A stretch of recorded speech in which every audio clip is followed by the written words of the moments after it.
today. Thank you so much for being here. Wait, did I pull up my chat and shit? I think I did. Okay. Thank you so much for being here. Fucking, I said I wasn't gonna do another one of these live streams, but I found some pictures, and so I ran. I didn't walk. I ran here. But it's funny that I'm saying that because I'm actually kind of late starting this. But shit happens. Okay, my bad. So today I want to be talking about a few different things. I kind of want to discuss overarching here. How could Brittany, okay, so Brittany Jones, she had enough pull for mayor, in some of the cities based on the governor poll, especially city council. When you look at some of the statistics behind her polling by city, she actually got a lot of votes. And I was thinking, well, how could we connect this type of support to something sustainable for her, right? And I was like, okay, well, what if she could build a career in marketing, particularly social media, like organically and stuff? So I'm probably going to go on some side tangents about all of that as before I get started into everything. But yeah, today, basically what we're going to cover, so where we get the title of today's video, I forgot what all I put up in here, but I called it Pretendiana Jones and some other shit. But the Pretendiana Jones name comes from a content creator named Fabel. And so she, actually I don't know Fabel's pronouns. I'm saying she without thinking about it. But Fabel, to me, has very feminine energy, so I don't know if it's okay for me to just be like, well, she's a she now. But whatever. Okay, apologies. Okay, so, but Fabel called out Brittany for saying some fucked up shit about indigenous community related to the territory we now known as a Nordic area, for lack of better words, because I'm not decolonized or educated enough on that region to speak on that properly, and I'm not trying to. I'm just trying to talk about what happened, and I'm doing that poorly. Read my mind, you know what I'm saying? But fucking, we'll get into that. So we'll show you what Brittany said, the critique she got, the response, and stuff like that, from the content creator named Fabel. And Fabel, in her response video, wait, it was either, I actually can't remember, it was either a response video or the critique video, she called Brittany Jones Pretendiana Jones, like a playoff of Indiana Jones. And I thought that was kind of funny, but just a disclaimer here, technically Brittany is a descendant, if the lineage, as we have lineage confirmed by Bill Dale. So technically we have, it was confirmed through a GedMatch DNA analysis through tribal historian emeritus of the Potomac tribe. So technically that's there. I call her a descendant, but I've also called her a pretendian to a degree and made commentary related to belief in indigenous fraud related to some of these statements she made of her identity in childhood, and things like that. Specific things she has said I felt were misleading related to her indigenous identity because she didn't get the GedMatch DNA analysis confirmed until she was in her 30s, and I don't believe she had connection prior to that. So yeah, so when I call her a pretendian, it's about the social issues. It's not about negating any valid ancestry that she may have. You know what I'm saying? If that makes sense. But yeah, so I just want to put that out there. And yeah, we'll be looking today. I found another content creator always asking questions. I think we've covered some of their individual posts, but today I actually paid attention to their whole page on TikTok, and I felt like it was worth us visiting everything to look at that. So that's what we'll be spending a good bit of today on. But I also wanted to kind of take a walk down a few of the raffles Brittany has done. We've looked at 2 before. A third one was new to me. So we'll look at, actually I think 2 were raffles. One was just a GoFundMe. We'll look at some of the fundraisers Brittany has done. And then we'll also be looking at I found one of the answers to the her policies, and I felt like some of the things in here were interesting to me. So we're gonna comment on all that as well. Fuck it. And yeah, so we're here now, and we'll be talking about marketing at some point. And I think I covered everything I want to go over. Yeah. And today's cover photo did come from the midst of me perceiving Brittany to be culturally appropriating locks, as well as the Pretendiana Jones snippet screenshot from Fabel. And yeah, you know what? I'm just gonna pull that up real quick. So that's where that came from right here. Yeah. Fucking. But yeah, so I just want to address some of that, and I may be addressing some other things as well. But we're just gonna kind of, I'm gonna roll my intro. Apologies for this clusterfuck of an intro, and we're just gonna go ahead and get right on into everything. So yeah, thank you for joining me today. I appreciate you, and I hope you're having a great day. Winda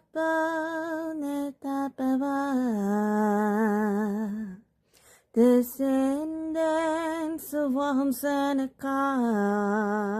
Seneca Maca is the land of the Powhatan.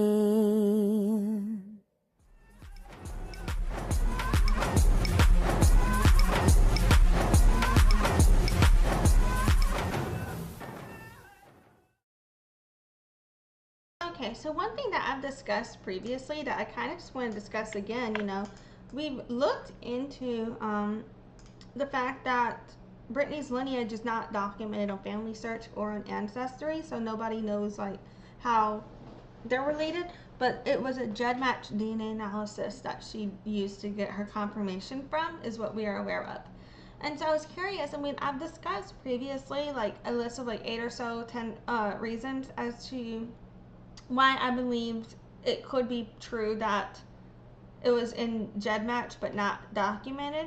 But then I felt like I wanted to explore if there was any other reasons. So I thought that this search also gave us some more reasons than what we previously discussed. So why would her ancestry be in GedMatch but not in Family Search or on Ancestry?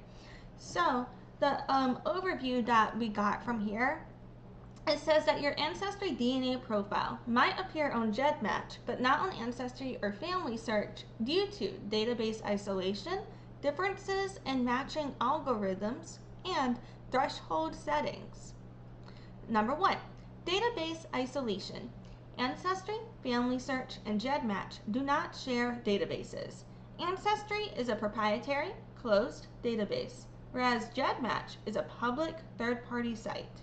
Your Ancestry profile will only show on GedMatch if you downloaded your raw DNA data from Ancestry and manually uploaded it to GedMatch. 2. Algorithms and thresholds. Even when comparing the exact same DNA files, testing sites interpret data differently. Ancestry uses a proprietary algorithm, like their Timber system, to filter out smaller, less reliable DNA segments and statistical anomalies to prevent false matches. GedMatch allows you to adjust your matching thresholds, such as lowering the centimorgan count, to see fainter segments that Ancestry's filters automatically hide. And then it says ethnicity estimates. Number 3.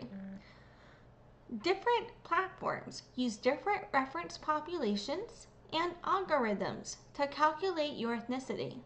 If an Ancestry reference panel lacks certain genetic markers for a specific population, their algorithm may assign your DNA to a broader, neighboring region. GedMatch offers multiple ancient and modern admixture calculators that may yield vastly different and sometimes older regional estimates. Number 4, Family Search differences. Family Search is largely a crowdsourced, paper-free database. Let's say paper-free. I meant to say paper tree. Whatever. Paper tree database. It does not process or test raw DNA itself. Instead, it relies on family trees and links you directly to external matching tools or DNA providers if you have uploaded your genetic data to integrated third-party applications. You can learn more about how to safely utilize your DNA data by reading the Family Search GedMatch Genealogy Research Guide, or you can explore segment tracking using the GedMatch platform. If you are troubleshooting a specific match, discussing your results on community hubs like Reddit, or there's a Reddit genealogy community or a Wikitree G2G forum that can also provide helpful perspective. Okay. And so basically, yeah, I feel like this is, you know,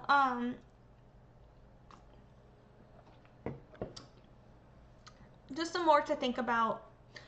If you're thinking about what are some explanations, I feel like understanding the background information on what goes into the database, etc., can help you process like why one thing might be in one place but not another.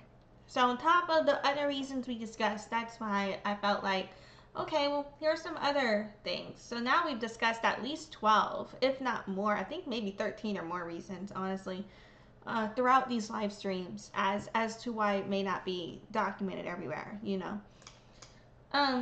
So yeah, another thing.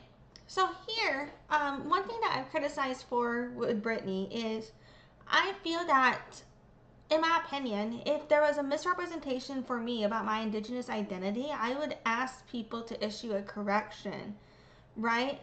And let's see, for the chat, I am seeing "then he did it" from Jules. Oh, that is crazy. So for the top chat for right here, it's showing me that you said Wingapo Sakiringan, right? But whenever I pull up, you see right here, it was showing me that you said "then he did it." So one version showing me what you actually said, which is Wingapo Sakiringan.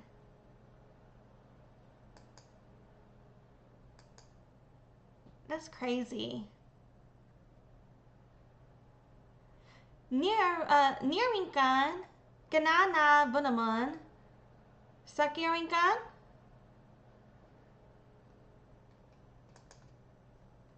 But so at first when I saw this, I was like, then he did what, Jules? What the fuck are you talking about, right? But then I realized when I pulled it up that you didn't say that. You said Wingapo Sakirinkan, but the caption, but the YouTube translator, like, that's crazy. Okay, I'm out of it. Y'all get it. Y'all get it. Anyway, fucking, it says AI automatically. Oh, I just took myself away. Oh shit. Now I'm here. Now I'm not. Now I'm here. Now I'm not. Hey, yeah. Okay, I'm sorry. That's my bad. What the fuck is wrong with me? Anyway.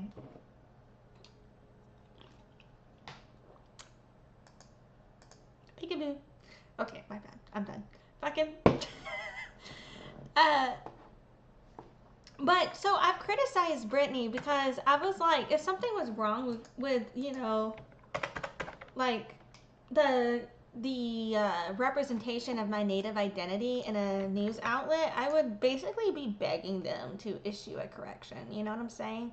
So I just haven't understood why, like, in all of these places, no correction has been issued yet to date. Or she's at least not shown evidence that she asked them to. But usually people will just go ahead and do it if you ask. But so here it says Brittany Jones grew up in Cottage Grove and has strong ties to Oregon through her Potomac, Indigenous heritage, and Mexican culture. And I want to highlight something here where it says her her childhood. Okay, so the first thing we read, I think I forgot to say that, was from KDRV.com, right? And it's just a blurb on gubernatorial candidates from May 19th. Okay, and then the next thing we're looking at, this is from Voices for Voices. Would Oregon's future at stake? Meet Brittany Jones, episode 320. And this one, if you notice, she says here,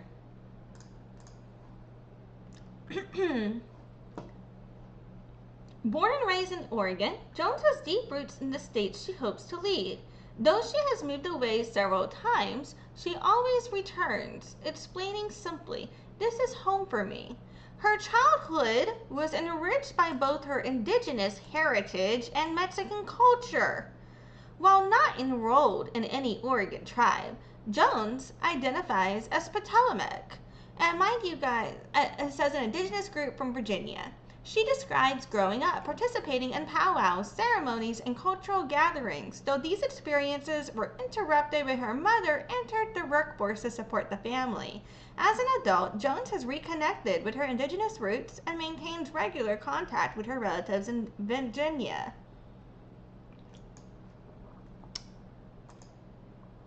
Nirikan. Good. Nirikan, Nirikan. I don't know how to say we, man. Shit. Gotta learn something new, man. But anyway, so for me, you know, I've already been criticizing some of these statements already, so you already know how I feel about all of these. See my previous videos, right? So I don't understand how her childhood was enriched by an indigenous heritage when they didn't know they were indigenous until Brittany was in her 30s and they were raised European, and how they were around other natives between, I believe, 1993 and 1996 or 1997. But I don't understand how that means you then have an indigenous heritage that you weren't aware of in your childhood, right? That does not make sense to me. And I don't understand, you know, like, even if you went to powwow, I don't understand how that was part of your heritage at the time when you weren't aware of it and it wasn't your culture, your community. And you know what I mean? You've never been to your culture, your people. You've never been to Virginia, right?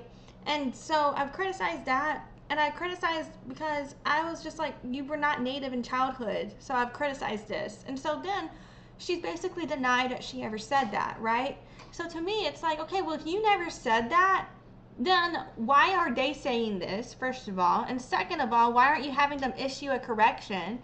And third of all, can you not realize, because if you pay attention to her interviews, which we've covered previously, you know, like, does she not realize how what she says comes off this way, which is why people take it this way? Because she introduces herself as an indigenous woman. Then she'll talk about her childhood going to powwows. And then, you know what I mean? It'll be the way she answers questions as to why people put this down. And then she'll turn right back around and be like, I never said that, right? And what's interesting to me about the way she does that, because she was denying to me that this was something she said, is it's very similar to Alexander Graham Bell. And so I've done 2 live readings on Alexander Graham Bell. One was the entire publication for Memoir upon the Formation of a Deaf Variety of the Human Race. The second one was reading Marriage, an Address to the Deaf. So in Memoir upon the Formation of a Deaf Variety of the Human Race, Alexander Graham Bell said that it was a calamity to the world for deaf people to exist. And mind you guys, he had a deaf mother and a deaf wife. He said that deaf people should not exist, that it was a calamity to the world, that deaf people should not get married or reproduce, and that we must stop this by any means possible, including oppressive and suppressive measures such as through the legislature. And he said that in this memoir. And a lot of other fucked up shit, but I'm highly trying to summarize. And then in a marriage, upon the formation of a I'm combining titles now, my bad. Marriage, an address to the death, shit. He was basically like, I know you guys have it in your heads that I don't want you get married, but I never said any of that. I just don't want you to have kids, because you'd be bad parents. That's what Alexander Graham Bell type shit did. Brittany Jones reminds me a lot of him. You know what I'm saying? So I linked these two playlists in the description of the video if y'all want to go see that, the comparison, and understand what the fuck I'm talking about. But it's interesting to me, if you look at the KDRV report, when you see the way they spell Potomac, they spell it P-A-T-A-W-A-M-I-K. When you look at the Voices for Voices, they spell it the same way, P-A-T-A-W-A-M-I-K. I am not aware of that spelling existing standardly anywhere, basically. I'm aware of some other spellings existing besides what's on the website. I know that Potomac, P-A-T-A-W-O-M-E-C-K, is not the only version. However, I did previously cover some other versions that I'm aware of in one of my other live streams on the whole Brittany Jones situation. I can't remember which one I did that in, but it was probably like the 5th or 6th, I think. But the reason I spell it P-T-W-O-M-E-C-K is because that's how the tribe spells it on everything. So that's why I spell it that way. But there are other traditional ways, you know, like I know that P-A-T-A-W-O-M-E-K without the C is one, for example. Or you replace the O with an A. I know that is a traditional spelling, with or without the C. But I never in my life, but outside of Brittany Jones, have I ever seen Potomac spelled P-A-T-A-W-A-M-I-K. That's new to me. And I just think it's interesting because she denies saying that she told them she had an indigenous childhood to me. She denied that in messages to me. She said I just made that shit up. But we have two different sources in relation to her spelling Potomac the same way instead of how the tribe spells it, instead of what I would consider the proper pronunciation in current times. I mean, that's a pronunciation instead of spelling. Whatever. I've been thinking about the pronunciation, so that's probably why I said the word.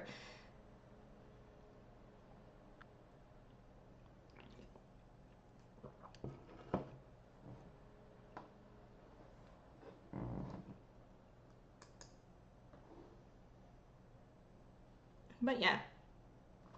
And here it says she spent 8 years in the U.S. Army Reserve, where she learned to handle high-pressure situations and lead teams.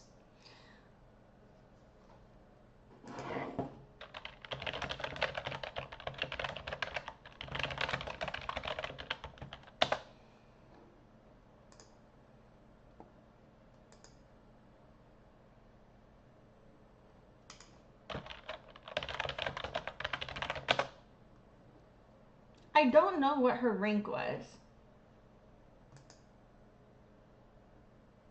She's not publicly disclosed a specific rank. I know she was in the U.S. Army Reserve.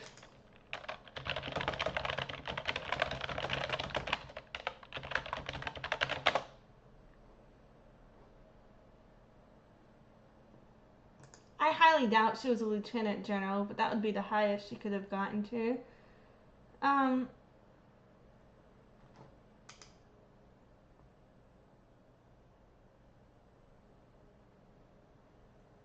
If she didn't publicly disclose her rank, though, I'm going to assume she didn't have a good rank to disclose. But you know what I'm saying?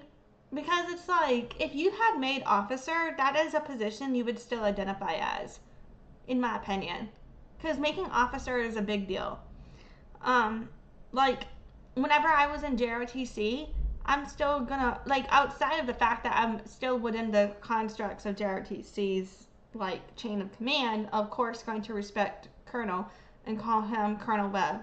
And I actually got to watch him get promoted from lieutenant colonel to colonel, I believe, if I'm not mistaken. Or was it from major to lieutenant colonel, and then we just shortened it to colonel because who the fuck's gonna say lieutenant colonel all the time? Actually, my memory's blank. I'm not trying to fuck up his rank. But anyway, so I know for sure he was a lieutenant colonel. So Lieutenant Colonel James Webb, right? Like everybody refers to him as Lieutenant Colonel. Like even civilians, you know what I'm saying? That don't have to call him Colonel, but he earned that position. And you know it's funny because I would see like my principal, they'd be calling the officer Lieutenant Colonel, right? But then there would be other aerospace science instructors that were not officers, they were sergeants. And I'm not going to use their names, but the principal wouldn't be calling them sergeant. The principal would be like, hey, Bill. But with colonel, the principal's like, hey, colonel. You know what I'm saying? Like, I don't know if I'm making sense, right?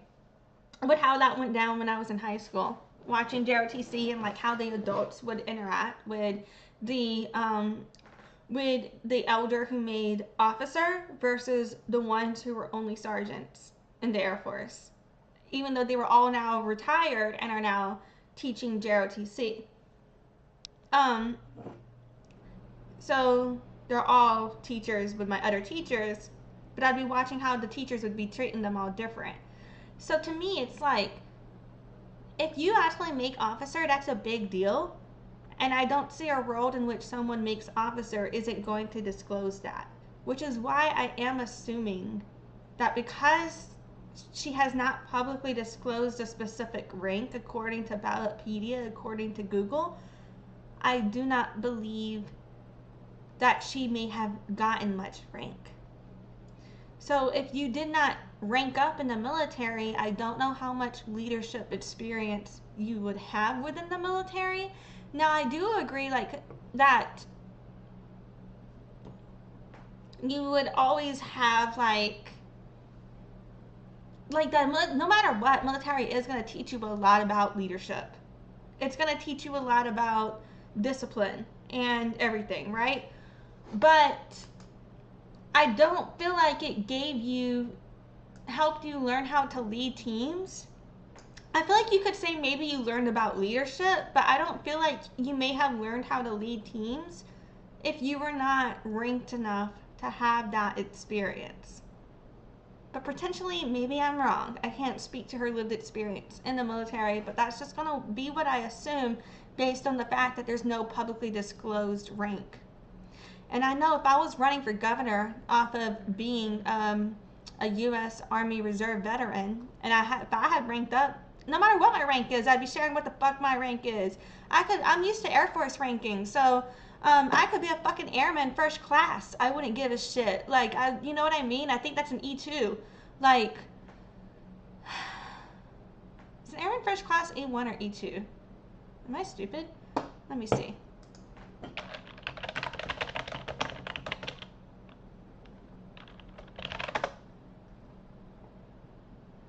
Oh shit, it's an E3.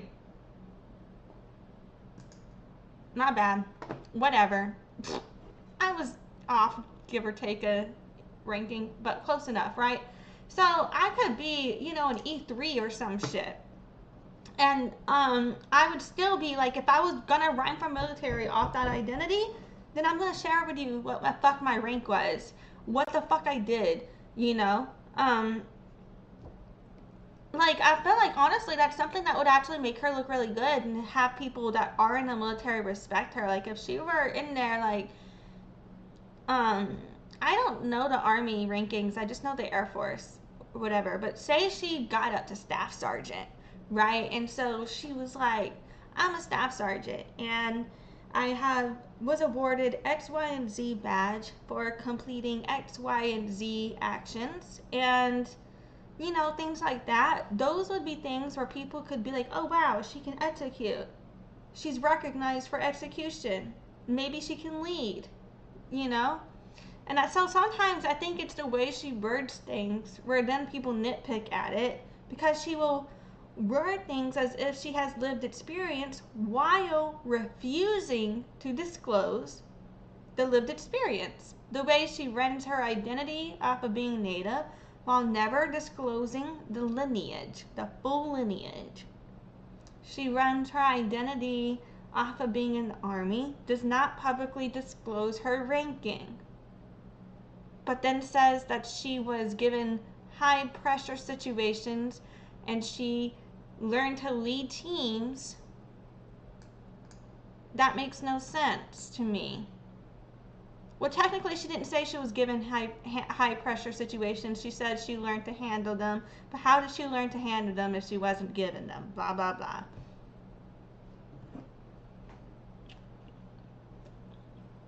So I think it's interesting. Ella le gusta decir ella es mexicana, pero since when? Since when?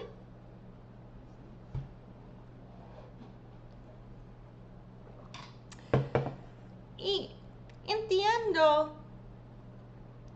su padre tiene los ancestros, sí, pero ello es también muy Europa.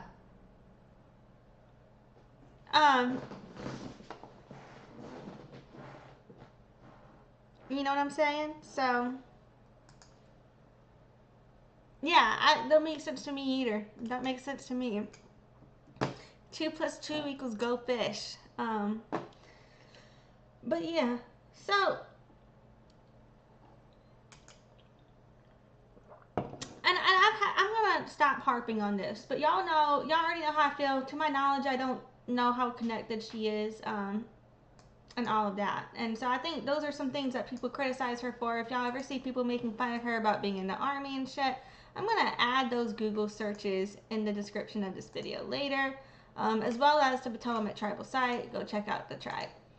So, next up, Brittany Jones had done this I side with questionnaire for her policies. It's from isidewith.com. And this is from her presidential campaign. And it's kind of long, but there were a few of those answers that I just had some thoughts on. So I just figured, you know what, we're going to go through this shit. But I might need to take no, I don't need to take a quick break. But you let me know if I need to take a quick break. Okay, you don't need me to take a quick break.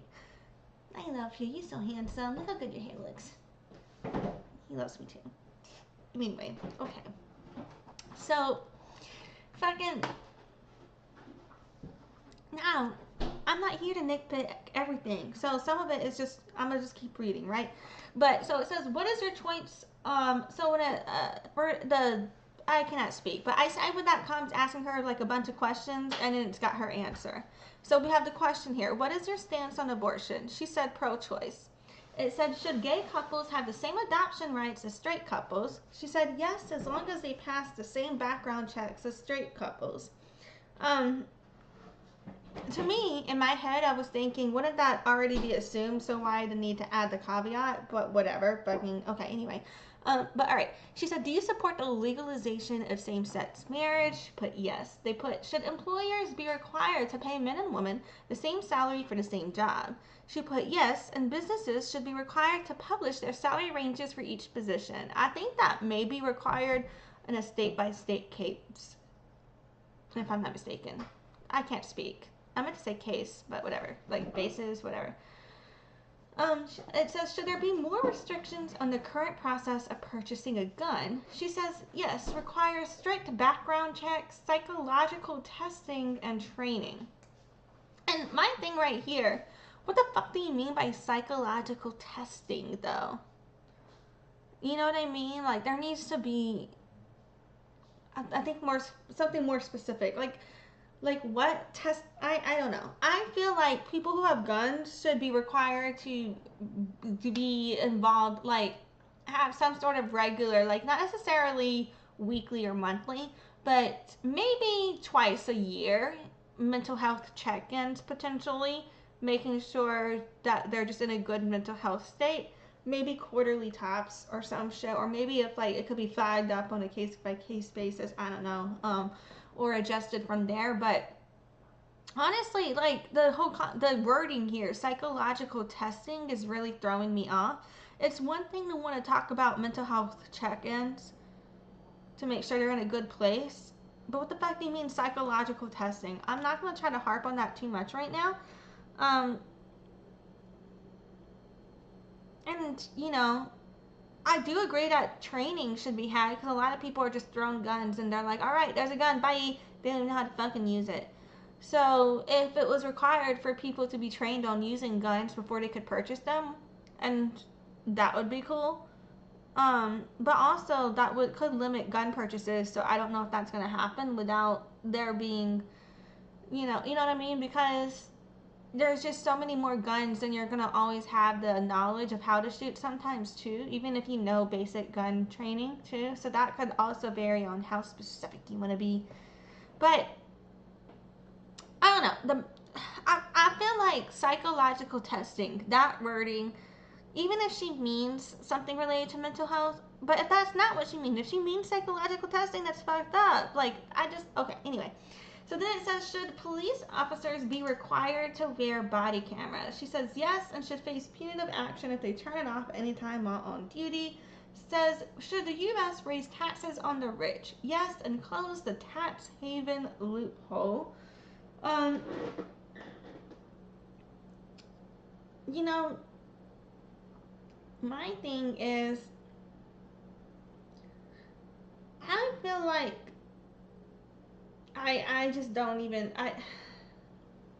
why do we have to pay taxes? If we have to pay taxes, then we shouldn't have to pay tolls at bridges and shit like that, right? I feel like there's just all these money-making schemes from the government, and they all say it's, to support the government infrastructure. What the fuck are our taxes for, right? You know, that's my thing. But anyway, okay, so it says, should people under the age of 18 be able to receive gender transition treatments? She put yes, but only for non-surgical treatments such as puberty blockers and hormone therapy. It says, should the government regulate the prices of life-saving drugs? She said yes, and we should socialize medicine and healthcare. It says, should the government continue to fund Planned Parenthood? She put yes, their services reach far beyond abortions and can save many lives through cancer screening, prenatal services, and adoption referrals. Should the government raise the federal minimum wage? Yes, and adjust it every year according to inflation. It says, should the federal government institute a mandatory buyback of assault weapons? And she said no, increase mental health and background checks instead. Now, if it were for just any gun, and people are like, no, I believe in us having guns, that I kind of, fully support. I fully support gun rights, right? But let's look at the legal definition of an assault weapon. This is a legal term. It's used to describe certain semi-automatic firearms. The definition can vary by jurisdiction, but they typically refer to rifles, pistols, and shotguns equipped with detachable magazines and specific military-style cosmetic or functional features, such as folding or telescoping stock, pistol grip, bayonet mount, flash suppressor, or threaded barrel designed to accommodate one, grenade launcher, things like that, heavy ass shit. Now, my thing is, when you look at a lot of mass shootings and a lot of crazy ass events, a lot of fucked up things happen when people have assault weapons. And when people have assault weapons, more people are killed than when people have other weapons where it's easier to protect yourself and maybe you have more time to hide and things, and less bullets can get out as quick. I'm relatively pro-gun. But I have mixed feelings about certain weapons just being made freely available to others, especially without training. That's the type of shit you need some training on. But it's like, a lot of people, when I talk about my concerns with not wanting assault weapons out. They want to counteract with the, oh, well, we have the right to bear arms to fight back the government. No, we don't. Or you guys would be fighting back right now. Why the fuck aren't you fighting back right now then? You have the right to, so why aren't you? Because it's not enough now, isn't it? They can still whip your ass with all of them tanks and shit now, can't they? They got them nukes. You know what I'm saying? These assault weapons are not enough to protect us when we are faced with the weapons of the military. So people are like, oh, we need assault weapons to protect ourselves from the military. Then why the fuck isn't anyone using assault weapons to help with ICE? And this is not a call for violence. It's about the logical exploration of why their logic for maintaining assault weapons doesn't make fucking sense to me.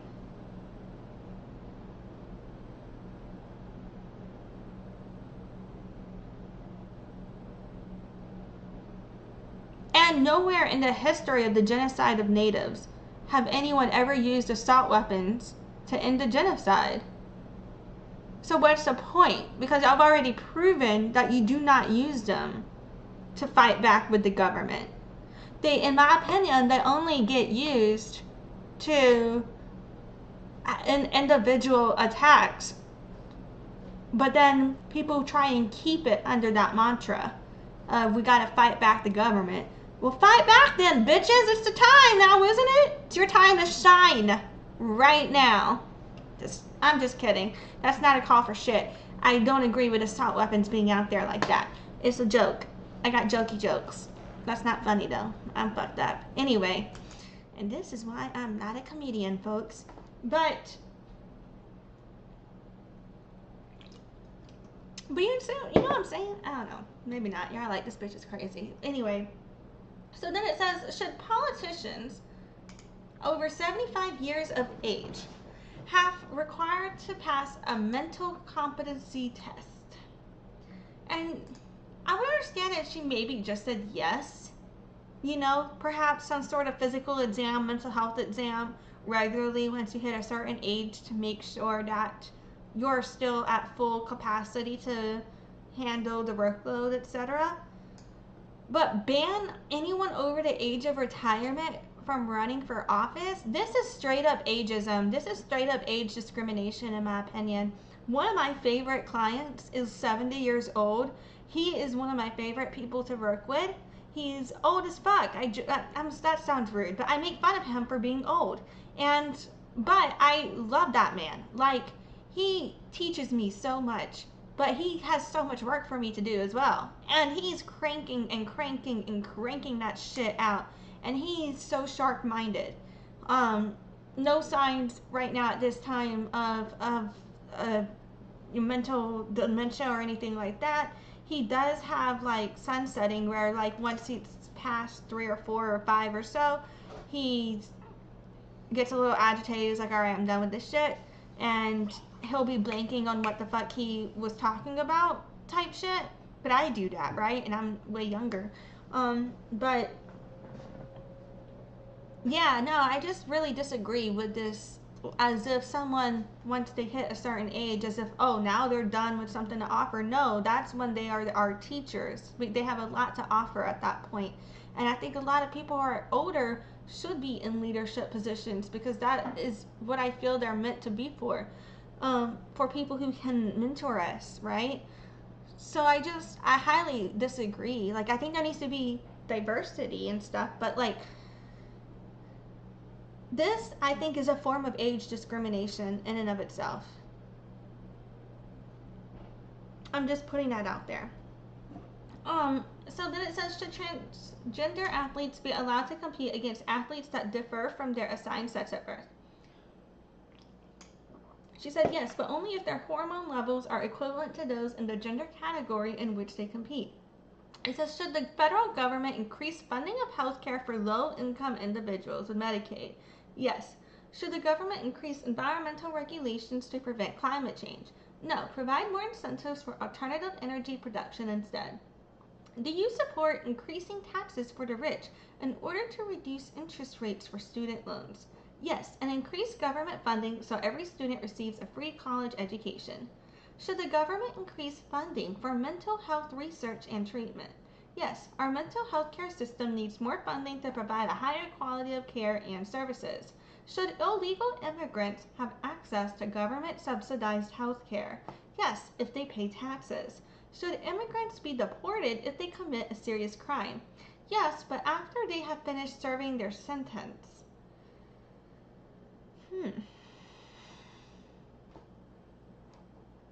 So, does that tie down to deporting Europeans then? Like, I have mixed feelings about this one in relation to the system of mass incarceration. Like yeah. Even if you agree with the theoretical concept of, oh, if someone has done something real fucked up in your country, you should kick them out type shit, then there's also the concept of, in American justice system, where we have less than 5% of the world's population and over 25% of the world's prisoners, there's a lot that goes into what could be considered a serious crime and how bad of something did you actually do in this justice system. I think that this is a blanket, broad statement and concept has the ability to cause harm. Anyway, here it says, should the U.S. continue to support Israel? She says, no, cut all support and aid. So she was called out in a post we're going to be looking at later today, where she had said basically that we should stop supporting Israel as long as they're doing the genocide. And a lot of people called her out for that because it seemed to they felt like she was only they felt like she was still supporting the concept of Israel rather than just saying no, she didn't support them, blanket, full stop.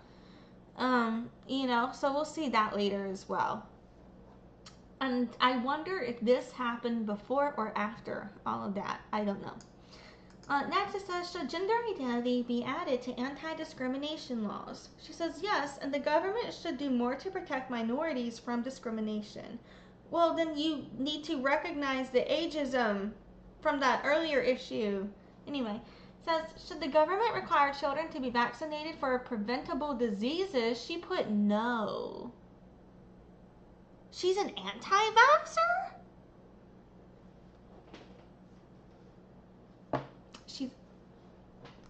She put no. Oh, Lord. I'm on the opposite side, right? So theoretically, on certain terms, certain degrees, there's a lot in which I don't believe that the government should intervene with consent, anatomy, etc., etc. But the thing is, it is a fact that if there wasn't regulation on vaccinations and, how we have to be vaccinated to go to school and X, Y, and Z, it is a fact that I believe a lot more diseases would be spread and we would be surviving less. We wouldn't,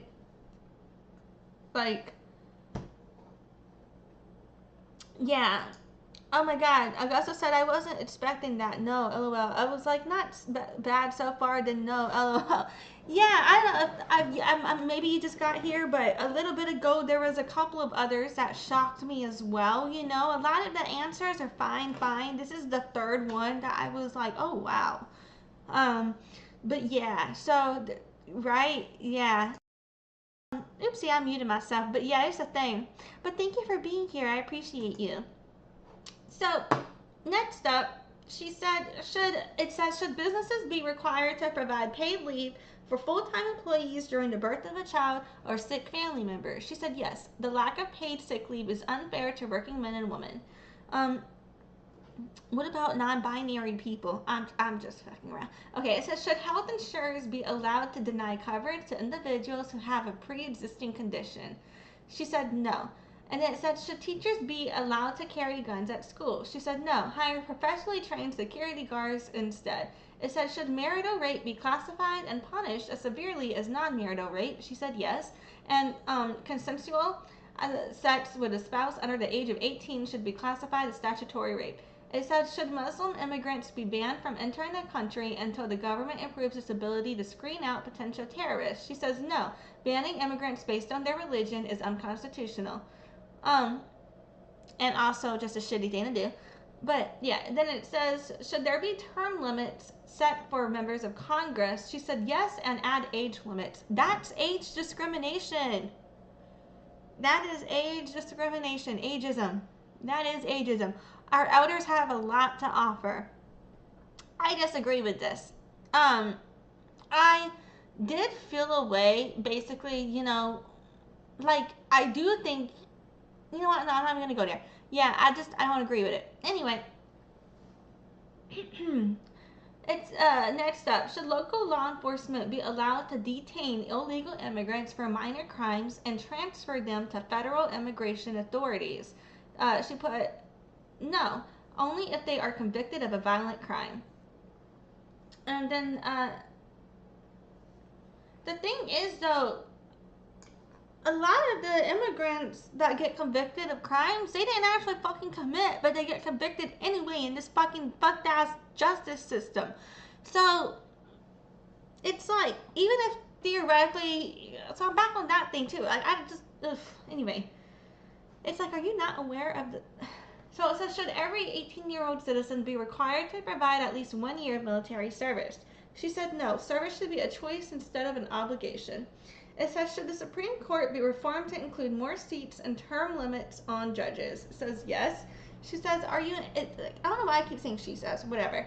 The article says, are you in favor of decriminalizing drug use? She says, no, I'm for the full legalization and regulation of drugs, creating a new tax revenue to fund universal health care and reduce overdose deaths and addiction rates.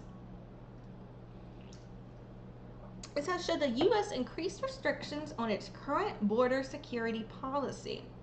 She put no. Make it easier for immigrants to access temporary work visas. They put, should a business be able to deny a service to a customer if the request conflicts with the owner's religious beliefs? She put, no, all customers deserve to be treated equally. I disagree with this as well. Like, to a point, I understand how this could go one way or the other. Because say you have like a Christian refusing service to a gay man, right? Because it's their religious belief. Then they're just discriminating, being homophobic, using religion as an excuse. And I disagree with that, right? But where you have, for example, someone, am I not mistaken, isn't it the Muslim community, don't they not eat pork, if I'm not mistaken? Or is that Jewish people? I apologize. That's way off. Anyway, so say you're from a community that does not eat cow or does not eat pork, and someone wants you to serve something, but you do not serve for your religion. And they're trying, you know what I mean? For example. Or if you are a community for by religion, you only work with women because your religion does not believe that you as a woman should be engaging with men, so you don't do business with men. For example, or the other way around. As a man, you don't do business with women because you don't believe in having those conversations with women that aren't outside your family or your wife. That's a thing, and that should be respected, I think. You know what I'm saying? For example, right? So there are times where I think that the point of starting a business is to be able to do your business according to your own religious beliefs. And that's the point of freedom of spirituality and freedom of religion, is to be able to practice your own religion. You know what I'm saying? So I think there is a line. Because, you know what I mean? But anyway, but at the end of the day, people have the right to refuse service to anyone as long as it's not for discrimination purposes. You know what I mean?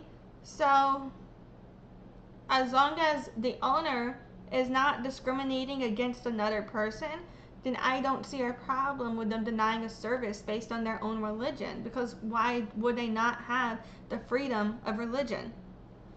That's just me. But anyway, and why also do the customers matter more than the business? I hate this aspect of like, oh, if I'm paying you to work for me, now I can treat you like shit. No. Anyway, next, the question says, should the U.S. raise or lower the tax rate for corporations? She put, keep current rates but eliminate deductions and loopholes. It says, should the federal government pay for tuition at four-year colleges and universities? She said yes. They put, do you support a single-payer health care system? She said yes, but allow people to use private insurance.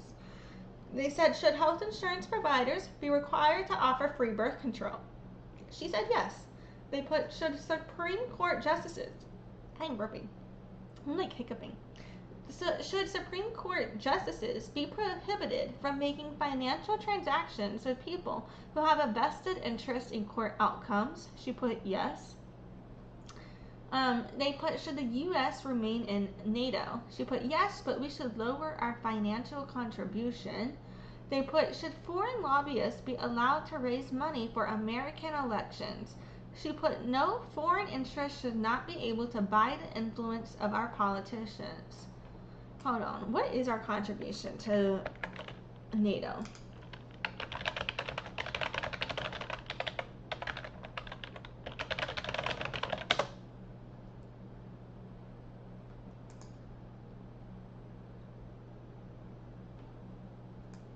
So we contribute about 15% of NATO's funding. That's interesting. Okay. Okay. I'll save that search for later too. Anyway, should foreign lobbyists be allowed to raise money for American elections? No, foreign interests should not be able to buy the influence of our politicians. Should critical race theory be taught in kindergarten through 12th grade education? Yes, we cannot end racism until we acknowledge that our institutions, laws, and history are inherently racist. Do you support the Patient Protection and Affordable Care Act, also known as Obamacare? Yes, and allow consumers to choose providers and import pharmaceuticals from other countries. Should the United States go to war with Iran? They put, no, the United States should encourage Iran to disarm through diplomatic channels. It says, should hate speech be protected by the First Amendment? No, and increase penalties for hate speech. It says, should a photo ID be required to vote? No, this will disadvantage those who do not have the resources to obtain one. They put, should foreigners currently residing in the United States have the right to vote? She said yes, but only after living in the country for 10 years. They said, should people on the no-fly list be banned from purchasing guns and ammunition? She said yes, but not until the no-fly list screening process is improved for accuracy and includes due process. They asked, should the government regulate social media sites as a means to prevent fake news and misinformation? She said no, social media companies are private and should not be regulated by the government. They said, do you support the death penalty? She said yes, but only for horrific crimes with undeniable evidence. They said, should the federal government require racial sensitivity training for employees? She said yes, and extend the requirement to private companies as well. They put, should working illegal immigrants be given temporary amnesty? She said yes.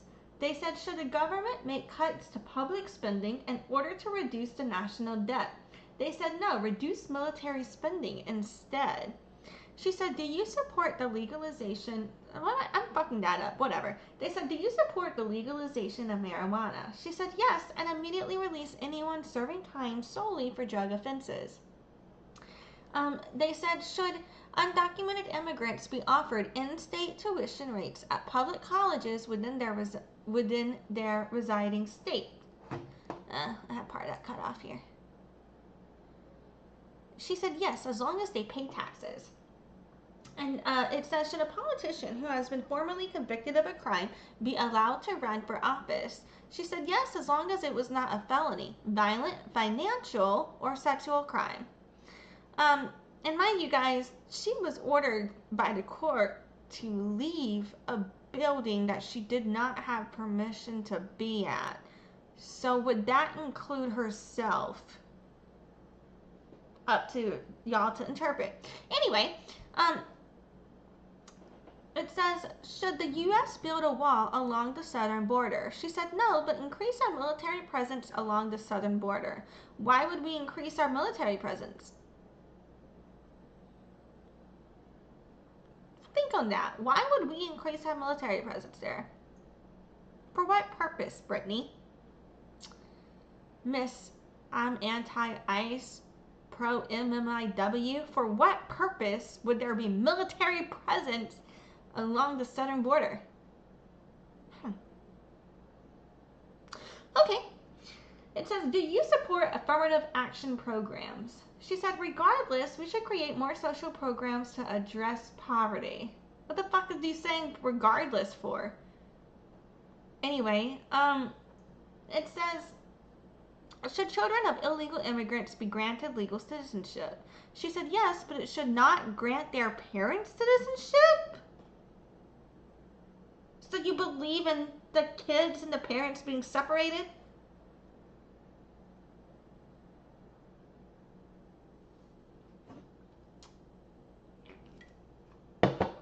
Okay. They said, should there be a limit to the amount of money a candidate can receive from a donor?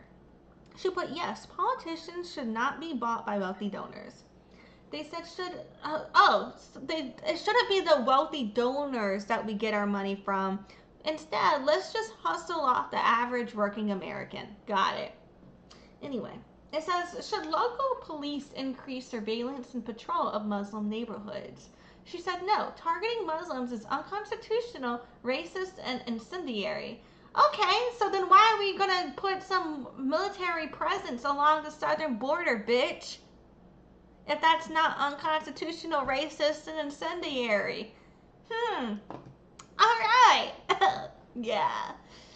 Anyway, it says, which side of the Israeli-Palestinian conflict do you sympathize with more? She put Palestine. It says, should member of Congress be allowed to trade stocks while serving in office? She said no, and do more to prevent insider trading by their friends and family. They put, should the government support a separation of church and state by removing references to God on money, federal buildings, and national monuments? She says yes, it creates a bias against religions that do not believe in God. It says, should the U.S. remain in the United Nations? She says yes, but scale back our current involvement. They put, should immigrants be required to pass a citizenship test to demonstrate a basic understanding of our country's language, history, and government? She put, no, most citizens couldn't even pass the citizenship test. Yeah, and the illegal immigrants who colonize Americas can't demonstrate a basic understanding of any American language anyway. They don't know American history anyway. They only know colonizer history, and they don't even know about Native American government. They only know about colonial government. So it's like they don't even know about this fucking place. And I am part of they. And part of not they. Neither here nor there. But anyway, it says, should businesses be required to have women on their board of directors? She says yes, but only for large international corporations. Honestly, I think there should be laws about it being illegal to exclude women, but women shouldn't be required to be on every single board of directors. You know, certain boards do not need a woman to be on it. You know what I mean? In my opinion. Maybe I'm wrong for thinking that, but I'm just thinking like there are certain things that are for men, you know? For example, Viagra. Does a woman need to be on the board of directors for an erection? You know what? Yes, we do. But that was a bad example. I'll think of another one later. You know what? Now we do make everything better. Yeah, alright, fuck it. I'll give that one. Anyway, should drilling be allowed in the Alaska Wildlife Refuge? It says no, and increase alternative energy subsidies to eliminate our dependence on fossil fuels. They said, should the NSA, National Security Agency, be allowed to collect basic metadata of citizens' phone calls, such as numbers, timestamps, and call durations? She said no. That solves a lot of murder cases, though, so I'm just saying. They put, should immigrants from high-risk countries be banned from entering the country until the government improves its ability to screen out potential terrorists? She said no. They said, should sanctuary cities receive federal funding? She put yes. They put, should cities open drug safe havens where people who are addicted to illegal drugs can use them under the supervision of medical professionals? She put yes. They said, should a president be able to authorize military force against Al-Qaeda without congressional approval? She said, yes, we must use whatever means necessary to prevent another terrorist attack. I don't know why. Oh, it says message retracted. I don't know if you deleted your message, Augusto, or if the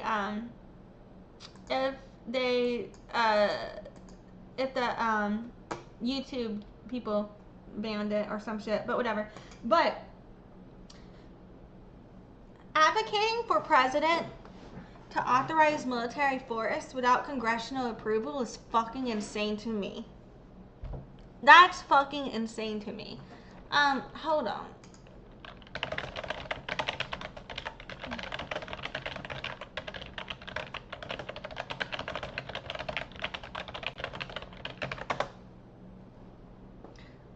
So they're not always required to have prior congressional approval. The U.S. Constitution grants the Congress the power to declare war. The president's role as commander-in-chief allows for unilateral military action, particularly in emergencies or under the framework of the War Power Resolution.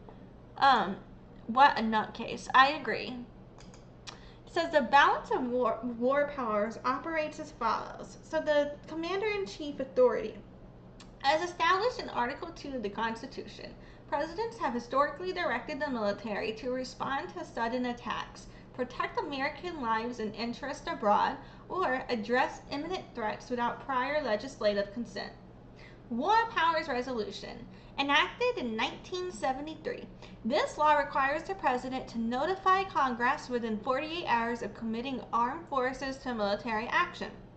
Under the War Powers Resolution, troops can engage in hostilities for up to 60 days with a 30-day withdrawal period before the president must obtain a formal declaration of war or an authorization for use of military force from Congress. Congressional authorization for use of military force. Congress can pass the authorization for use of military force, which gives the president statutory authority to use military force. Are we talking about military force? I think we're talking about military force against specific threats without a formal declaration of war. For example, the 2001 shit that happened after 9/11. And then there's the emergency defense exception. Most constitutional scholars and the Department of Justice agree that the president can initiate military force to repel a sudden, direct attack on the United States or its forces without waiting for congressional approval. Okay, so the question. Should the president be able to authorize military force against Al-Qaeda without congressional approval? Now, if her answer was related to yes, if they attack us first or some shit, then we should respond, or not without approval, or we can only do so for a specific time period without official declaration of war or some shit. If her answer was related to these concepts, then I'd be like, whatever, that's her opinion and it's within this jurisdiction, right? But it's the way she's just like, whatever means necessary to prevent another terrorist attack in relation to military force without congressional approval, that throws me off. That seems like an abuse of power being normalized that I do not agree with, unless you are specifically, making sure that these discrepancies are clear. like, I don't know why this is rubbing me the wrong way, if I'm just reading too much into it or if I'm crazy or what. So it says, should the minimum voting age be lowered? She put no. They said, do you believe labor unions help or hurt the economy? She said help in theory, but have recently become corrupt and should have their powers limited. They said, should the federal government fund universal preschool? She said yes, as long as parents also have the option to send their child to private school. They put, do you support the Patriot Act? She said no, and passed strict laws prohibiting government surveillance without probable cause and a warrant. They said, do you support a universal basic income program? She said yes, but only the top 3 to 5% should be taxed for it, and it should not affect welfare programs such as food stamps, etc. She said, should people be required to work in order to receive Medicaid? She put no, the vast majority of people who receive Medicaid are disabled. They put, should victims of gun violence be allowed to sue firearms dealers and manufacturers? She said yes, but only dealers. They said, should the government hire private companies to run prisons? She said yes, but eliminate contractual occupancy quotas. Okay. So right now the entire issue with mass incarceration is that it's a for-profit prison system, privately owned.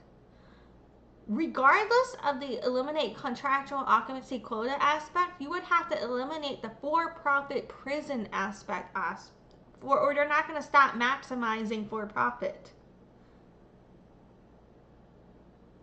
So this to me shows a fundamental misunderstanding of the mass incarceration issue. Because what the fuck do you mean, yes, private companies should continue to run prisons?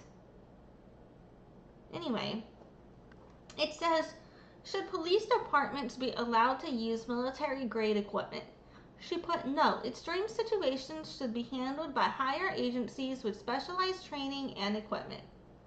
They said, should the government fund the World Health Organization? She said yes, but only relative to the amount that other countries contribute. They put, should states be allowed to display the Confederate flag on government property? You know, I just had another thought where she's talking about how America should not contribute funding to the World Health Organization, to NATO, or to the, what was the other one? Shit.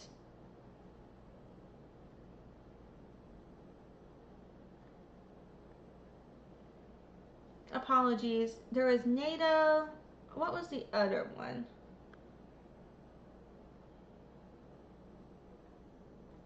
I'm blanking on it, but there was another one too. But she was, you know, talking about should we contribute our funds to these things or whatever. Part of the, like, she's talking about how we should not contribute our funds to this. Part of how America was able to still hold power in the world social order was through our funding contributions on these issues. So by not funding these things, we are then taking away influence that America has and goodwill America has with other countries. And that's part of where Trump fucked up with public relations with other countries. And you know what I'm saying? So running the country isn't just about running this country, it's also about our relationships with the other countries. And she doesn't fucking understand that shit either, in my opinion. But yeah, it says, should the government hire private company? I already said, talked about that. Okay. I already talked about this one, my bad. Okay, we're at here. Should the states be allowed to display the Confederate flag on government property? She put no, and ban any public display of the flag. I think it should still be in museums, but I do think there's something to speak for. Maybe it could be recognized as a hate symbol. I don't know. Because I don't think it should be, like, for me, I disagree with a lot of these things. Sometimes when we are trying to decolonize, I think we can erase what we are trying to decolonize in a way that does not acknowledge the history of it. So the history needs to be left behind and acknowledge the harm caused, but not continued. And that's a hard balance to do. But anyway, it says, do you support the use of nuclear energy? She put no. They said, should the U.S. increase or decrease the amount of temporary work visas given to high-skilled immigrant workers? She put increase, but make sure these immigrants are being paid the federal or state minimum wage of whatever state they are working in. They put, should the U.S. increase or decrease foreign aid spending? She said decrease and deny aid to countries that harbor or promote terrorism. Here's the thing. A lot of the countries that get labeled as promoting terrorism are countries like Palestine. That's what the fuck they do. They label the countries that they are oppressing as the terrorists. So, what? You know what I mean? Like, this logic wouldn't work within the constructs of the system available to us, in my opinion. But, yeah. Anyway, so Brittany was asked, should the federal government be allowed to negotiate drug prices for Medicare? She said yes. They put, do you support qualified immunity for police officers? She put no, and increase the personal liability for misconduct. They said, should the electoral college be abolished? She said yes, and switch to a representative democracy, popular vote system. They put, should the IRS create a free electronic tax filing system? She put yes. They put, should there be fewer or more restrictions on current welfare benefits? They said fewer. Current benefits do not provide enough support. They put, should corporations, unions, and nonprofit organizations be allowed to donate to political parties? She said no. These types of donations just turn into bribes. They said, should the government increase the tax rate on profits earned from the sale of stocks, bonds, and real estate? They put yes on stocks and bonds, but not real estate. Or she said, my bad, whatever. They said, should immigrants be expected to learn the official language of their new country? Well, no one in America has done that yet. You know what I mean? Not no one, but most people in the United States of America cannot speak an actual American language. They can only, most of them know a language from Europe. They just know English. They know the language from England. You know what I'm saying? They don't even know the official language of America. You know what I mean? Like, they don't know shit. Anyway, they says, no, we should embrace the diversity that immigrants add to our country, is what Brittany said. Then they asked, should schools be allowed to require mandatory diversity training for teachers and faculty? She said yes, and immediately terminate any staff members that commit acts of discrimination. So, does she think she should be terminated from any position she gets then? Because she discriminates a lot, you know? To a point, I think there's something to speak for, like, people who discriminate, like shouldn't be in specific roles, maybe, you know, or, but then there's different types of discrimination and different people with learning journeys on it. I don't know. I feel like it's a broad statement. I have to marinate on it. Anyway, they asked her, should the United States increase or decrease military spending? She said decrease. They said, should the government require employees of the large businesses to be vaccinated from COVID? She said, no, I don't agree with forcing anything in anyone's body. Pro-choice is pro-choice. Wow, so she's using the pro-choice argument to be an anti-vaxxer.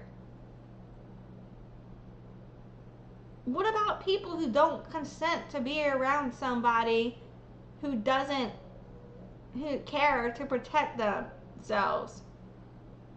This is crazy. I didn't realize she was an anti-vaxxer. That really explains it all.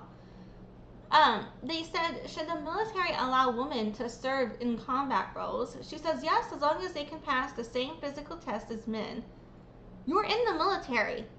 You already know that men and women's PT, physical training, PT, in the military is not the same.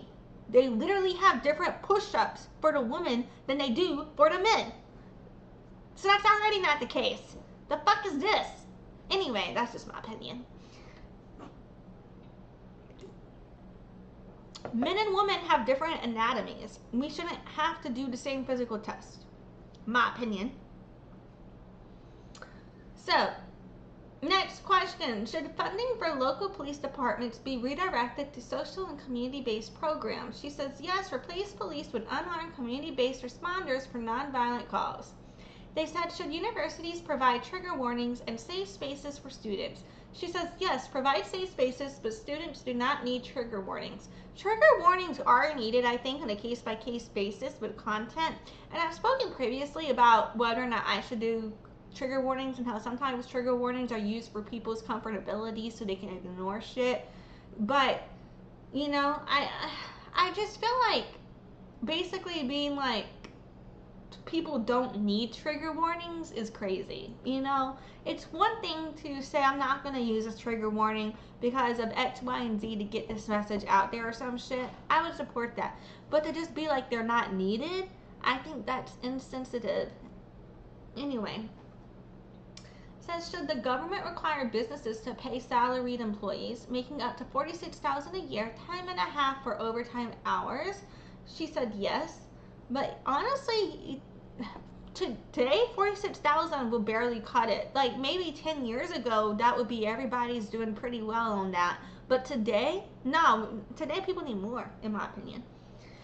So the next question, should prisons ban the use of solitary confinement for juveniles? She said yes, and we should create more social programs to help prevent and rehabilitate criminals. They said, should the United States provide military supplies and funding to Ukraine? She said yes. They said, should the government use economic stimulus to aid the country during times of recession? She said yes, the government should intervene to boost the recovery. They said, should the government be allowed to seize private property with reasonable compensation for public or civic use? She said yes, but only in extreme cases of national emergency. You know how often they misuse that fucking shit? I don't agree with that shit. Because, you know, anything can constitute an emergency. You're trying to declare a state of emergency because there's a drug crisis. So since there's a state of emergency with a drug crisis, let's just take all these homes away and build a highway. Like, I don't know how I feel about all that. Fuck that shit. Anyway, it says, should producers be required to label genetically engineered food, GMOs? She said yes, but I would prefer to ban GMOs. They said, should it be illegal to burn the American flag? She said no, this is a violation of free speech. They put, should the government offer students a voucher that they can use to attend private schools? She said no, we should focus on improving our public schools instead. They said, should drug traffickers receive the death penalty? She put no. They said, should foreign terrorism suspects be given constitutional rights? She said no, they should be tried in military tribunals but not subject to torture. That's wild. I think all humans and even suspects need constitutional rights, because people could be a suspect but they're not actually guilty, and they should have the right to fight, you know what I'm saying, fight that case. Like, it's one thing if you're talking about people convicted of foreign terrorism, maybe I would be like understanding, because it's true that anybody incarcerated is losing constitutional rights, right? But where you're just like a suspect should not have constitutional rights, I find that inhumane. You know what I'm saying? Yeah. Because, mind you, we're living in a society where they're trying to claim that anti-fascism is terrorism. But anyway, next question. Should the United States withdraw from the Paris Climate Agreement? She put no. They said, should the withdrawing of congressional districts be controlled by an independent, nonpartisan commission? She said yes, switch to a multi-member, proportionately selected redistricting system. They said, should the military be allowed to use enhanced interrogation techniques such as waterboarding to gain information from suspected terrorists? She said no, torture is an ineffective form of interrogation. They said, should the United States expand offshore oil drilling? They said no, and nationalize the energy sector. They said, should schools be allowed to require mandatory diversity training for students? She put yes, and all schools should require mandatory diversity training. They said, do you support Common Core national standards? She said no, teach to each student's potential instead of uniform testing. They said, should the government increase spending on public transportation? She said yes, but only if the spending goes towards environmentally friendly solutions. They said, should the president mobilize the U.S. military against Mexican drug cartels? She said yes, but only for operations within our country's borders. And then they said, should the government attempt to influence foreign elections? You know, honestly, hold on. Mobilizing the military against Mexican drug cartels and then advocating to do that within our country's borders is advocating for actual war within our country's borders. Does she not understand what the fuck goes down when there's war between the government and the Mexican drug cartels in Mexico? I find this take to be so ignorant. And it's like, no, we do not need more war on this land. No. The fuck? Anyway, okay, so it says, should the government attempt to influence foreign elections? She put no, and we should not try to influence any other country's elections or policy. They said, should homeless individuals that have refused available shelter or housing be allowed to sleep or encamp on public property? She said yes, and create more social programs to provide free food, clothing, and medicine. They said, should the government give tax credits and subsidies to the wind power industry? She said yes, the government should support more sustainable energy technologies. They said, should welfare recipients be tested for drugs? She said no, this is a waste of time and money. They said, should researchers be allowed to use animals in testing the safety of drugs, vaccines, medical devices, and cosmetics? She said yes, but not for cosmetics. Then they said, should the government prevent mega mergers of corporations that could potentially control a large percentage of market share within its industry? She said yes, but if the merged corporation would have more than 50% of the market share. They said, should the United States assassinate suspected terrorists in foreign countries? And she said yes, but only if there's undeniable evidence they are planning to attack our country. Because fuck if they're attacking someone else, who cares? I'm just kidding. But honestly, the undeniable evidence that they're planning to attack, that's crazy, right? Because when you show the police undeniable evidence that a man is planning to harm you, they'll be like, yeah, we can't do anything unless he actually does something. But sure, let's just go kill foreigners. Got it. All right. Anyway.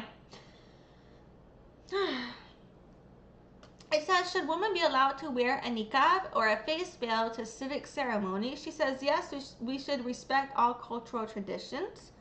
They said, should political candidates be required to release their recent tax returns to the public? She said, no, tax returns have nothing to do with their ability to perform their duties. I think financial transparency does matter, though. So that's interesting. Anyway, it says, should every voter automatically receive a mail-in ballot? She said yes, and making voting compulsory. Making voting compulsory? I don't think voting should be compulsory. That's weird. Not everybody should be forced to vote.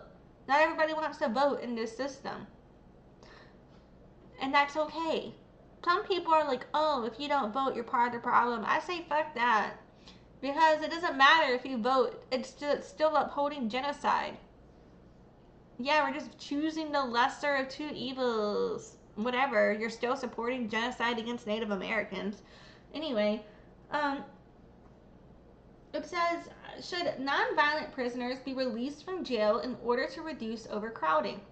They said, she put yes, but they must perform community service on a daily basis.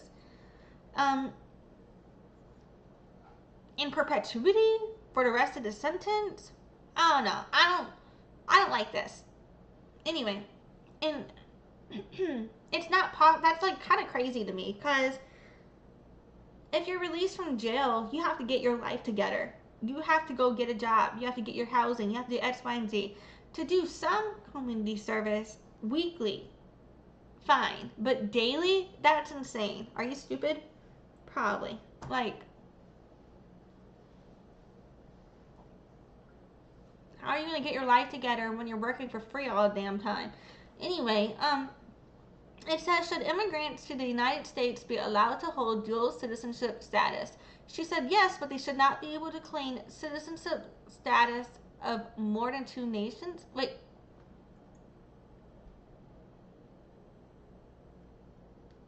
Why? Why would that matter? But anyway, it says, should there be a 5-year ban on White House and congressional officials from becoming lobbyists after they leave the government? And she says yes, and ban all forms of lobbying. They said, should terminally ill patients be allowed to end their lives via assisted suicide? She said yes, but only after a psychological examination to show they fully understand this choice. It says, should the military fly drones over foreign countries to gain intelligence and kill suspected terrorists? She says yes, but only with permission from the country in question. Should the Ukraine join NATO? She said yes. I don't understand what the fuck that has to. They said, should companies be allowed to require mandatory diversity training for employees? She said yes, and all companies should require mandatory diversity training. They said, should there be more or less privatization of veterans' health care? She said more. Veterans should be able to see any doctor of their choice. They said, should the United States transition to a 4-day work week? She said yes, and require overtime pay for work over 4 days per week. They said, should the government raise the retirement age for Social Security? She said no. They said, should the government ban TikTok? She said no, this is a violation of free speech. They said, should convicted criminals have the right to vote? She said yes, except for felons convicted of murder or violent crimes. They said, do you support limiting police unions' collective bargaining power for cases involving misconduct? She said yes, and eliminate collective bargaining for police unions. They said, should the current estate tax rate be decreased? And she said yes, and we should eliminate it. They said, should the U.S. defend other NATO countries that maintain low military defense budgets relative to their GDP? She said yes, and refusing to defend other NATO countries sets a dangerous precedent for the balance of global power. But you don't think pooling your funding does? But okay. Anyway, they said, should medical boards penalize doctors who give health advice that contradicts contemporary scientific consensus? She says yes, this will decrease the amount of misinformation patients receive. They said, do you support mandatory minimum prison sentences for people charged with drug possession? She put no. They said, should disposable products such as plastic cups, plates, and cutlery that contain less than 50% of biodegradable material be banned? She said yes, and ban all disposable products that are not made of at least 75% biodegradable material. Honestly, I think that it's, I don't know, I think I disagree with some of that to a degree. Because to a point, I agree with the mass consumption issue being a thing and everything like that, right? So I think there should be like, if it was, I don't know. But on another thing, it's like, sometimes the biodegradable shit don't work well. That's a waste of resources. Like, have y'all ever had a paper straw that just fell the fuck apart? You know what I mean? I don't know. Anyway, let's just keep going for now. It says, do you support charter schools? She said yes, but not at the expense of funding public schools. They said, should the U.S. conduct military strikes against North Korea in order to destroy their long-range missile and nuclear weapons capabilities? She said no. They said, but okay, but you wanted to go after Al-Qaeda. Got it. Anyway, they said, should internet service providers be allowed to speed up access to popular websites that pay higher rates at the expense of slowing down access to less popular websites that pay lower rates? She said no, treat all traffic equally and continue the openness of the internet. They said, should colleges be held financially accountable if graduates with degrees leading to lower income jobs default on their student loans?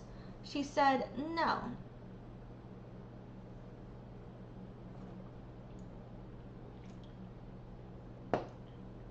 They said, do you support the use of hydraulic fracking to extract oil and natural gas resources? She said, no, we should pursue more sustainable energy resources instead. So she's against gas and oil, and she's against nuclear energy. That doesn't leave much beyond wind and solar. Anyway, it says, should the government pass laws which protect whistleblowers? She said, yes, but only if releasing the information does not threaten our national security. They said, should the federal government suspend the gasoline tax? She said, yes, and permanently end it. They said, should the government break up Amazon, Facebook, and Google? She said, no, they are private businesses. The government should encourage competition. You know, that's crazy because Google and Facebook, and I don't know about Amazon, but wouldn't surprise me if Amazon too. But so far, I know that Google and Facebook have both been found guilty operating as monopolies, and they both did have to restructure because of that. So the government disagreed with you on that one, Brittany. Anyway, the next question. Should the president offer tax breaks to individual companies to keep jobs in the United States? They said yes, and drastically increase taxes and import tariffs on outsourcing businesses. They said, should the United States sell military weapons to India in order to counter Chinese and Russian influence? She said no, and we should not sell military weapons to any foreign country. They said, should the United States increase tariffs on imported products from China? She said yes. They said, should the government fund space travel? She said yes. I believe the Space Force and NASA should be combined and nationalized. They said, should social media companies... Wait, hold on. But does she not realize that NASA is, like, am I mistaken? Isn't NASA, like, international, or am I, like, out of it? Or is it just national, just American? But do they work with, I guess I'm thinking of the International Space Station. I don't know. Anyway, okay. Okay, it says, should social media companies ban political advertising? She put no. They said, should the United States continue to participate in the North American Free Trade Agreement, NAFTA? She put yes. You know what? That's what I was thinking of earlier and blanking on, I think. Then they said, should the government build a network of electric vehicle charging stations? She said yes, but only if they use renewable energy resources. They said, should the government stop construction of the Dakota Access Pipeline? She said yes, Indigenous treaties must be respected and the environment protected. Okay, well, if we are respecting Indigenous treaties, then let's go back to where they go back to their settlements and the rest of the land is still native territory. How about that? Let's go back to land back. We're doing all that. Anyway, it says, should the government add or increase tariffs on products imported into the country? She put yes. Our country has been on the losing side of trade deals for too long. Oh my God, so she wants to increase tariffs on products imported in because she thinks we're on the losing side of trade deals? But does she not realize that our entire economy is based on imported goods and that a lot of Americans wouldn't be able to export shit if it weren't for those imports? So why would you add taxes on that and charge people more to get resources that we need? Anyway, so the next question, should the United States citizens be allowed to save or invest their money in offshore bank accounts? She said no. They said, should the government ban surcharges tacked onto concert tickets, cable bills, banking services, hotel bookings, and other purchases?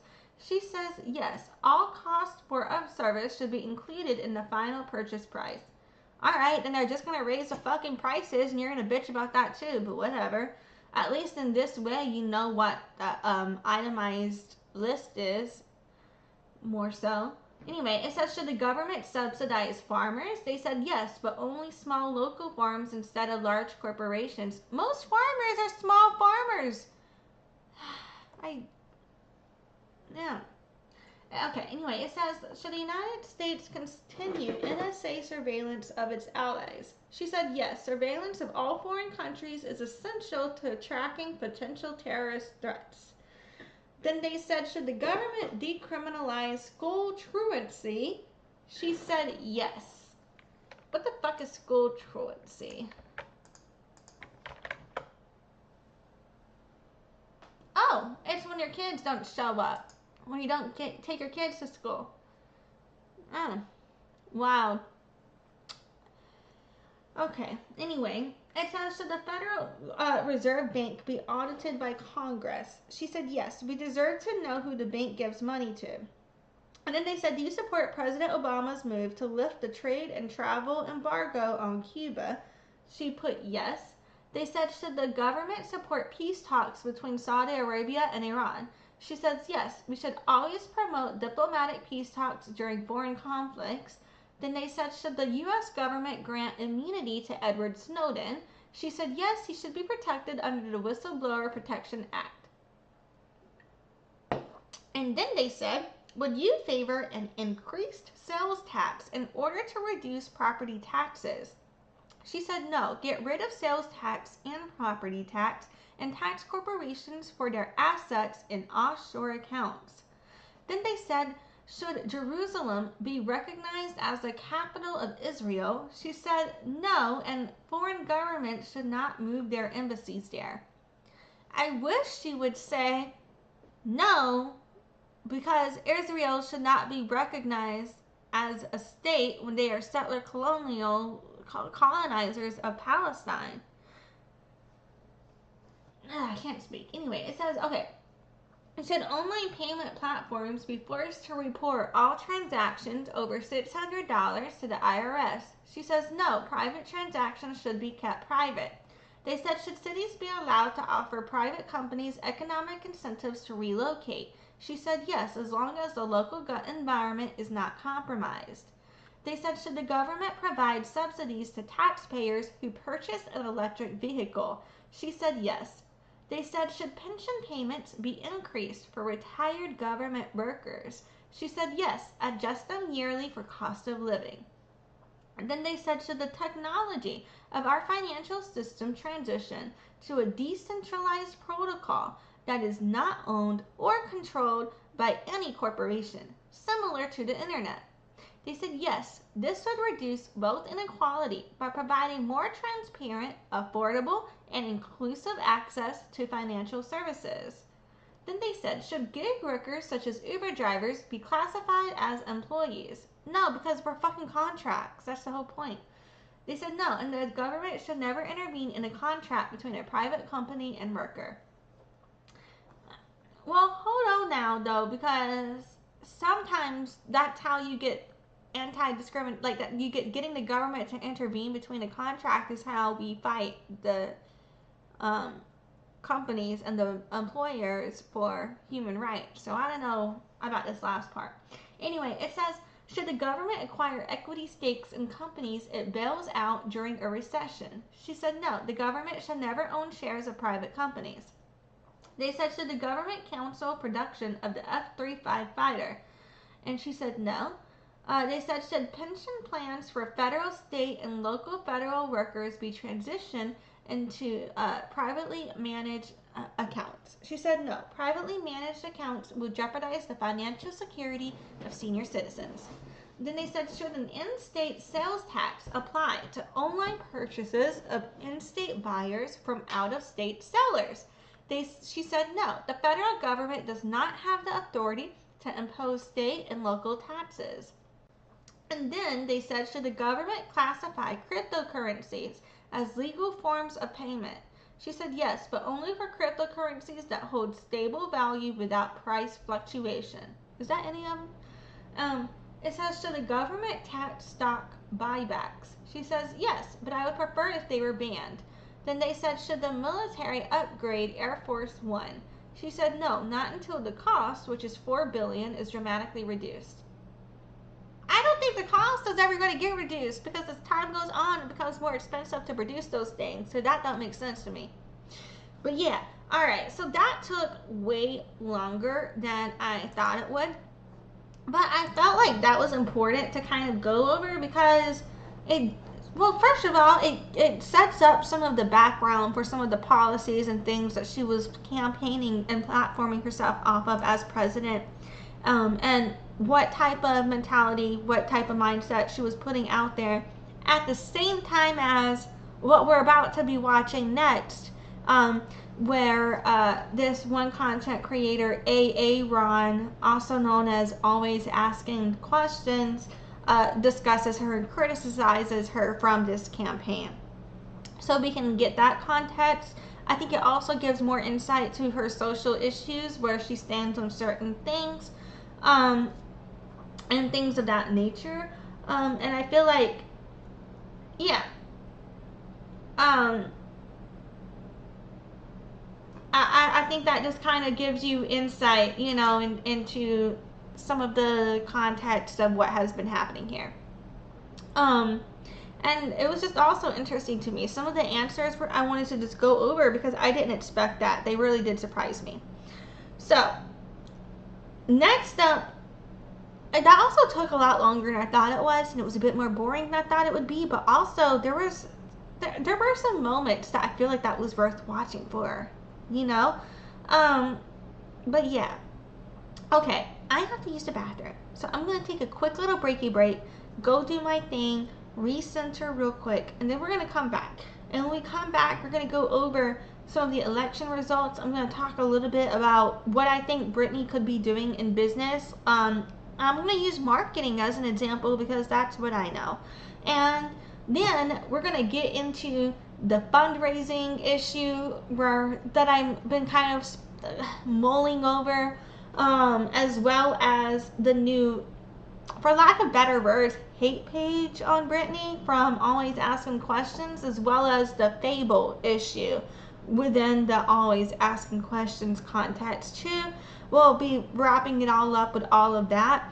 And included in this are things such as where she was called out for misinformation as it relates to, I believe she was maybe referring to Sápmi people. So sorry if I'm saying that wrong.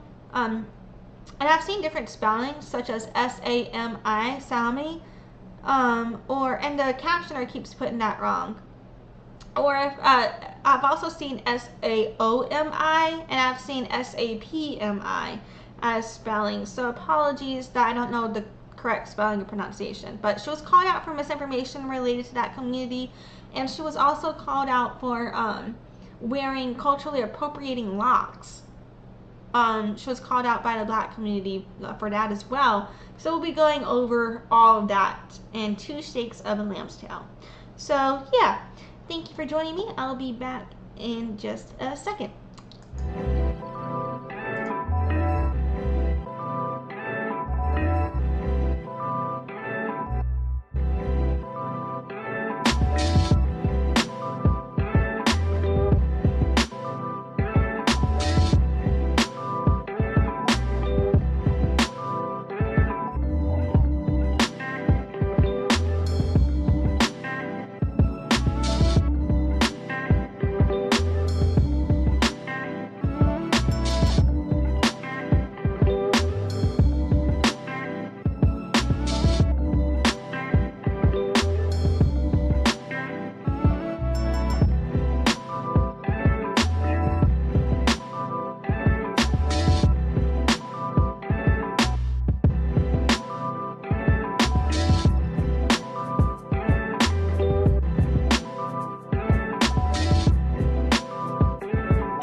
Sorry about that. I am back. Part of why it took me so long is because I decided I wanted to reheat my fried chicken and waffles. But earlier I had gone to the store because I was out of tinfoil and some other shit. But when I came home, it was a torrential downpour. So we were like, let's just take the cold stuff in and we'll come back for the other crap later. And so, you know, I go to reheat my chicken and waffles, but I needed my tinfoil to put that shit in the oven. And so I had to go back to my car to get my shit. And on the way out there, there was this gorgeous double rainbow. Beautiful. One of the most beautiful rainbows I've ever seen. A double rainbow. Gorgeous, gorgeous. So vibrant. So beautiful. Got distracted looking at the rainbow. But my fried chicken and waffles are in the oven. So all is well. Do not fret. We will survive. And I got to see the most gorgeous rainbow. I took some pictures of it, and I don't know if I want to show you guys or not because I don't want you guys to be able to see where the fuck I live and shit, but I am going to put that in my family group chat in a minute. Oh my god, I need to share in my family group chat. Some of the ducks over here, they had more babies. Oh my goodness, yes. I mean, I feel like you can kind of tell in a lot of these pictures where I'm at, but maybe this one isn't that bad. That's pretty bad. But you know what? Maybe I could, I got an idea. Okay, so what I'll do is, I sent that to myself in a Facebook message, and yeah, let's see here.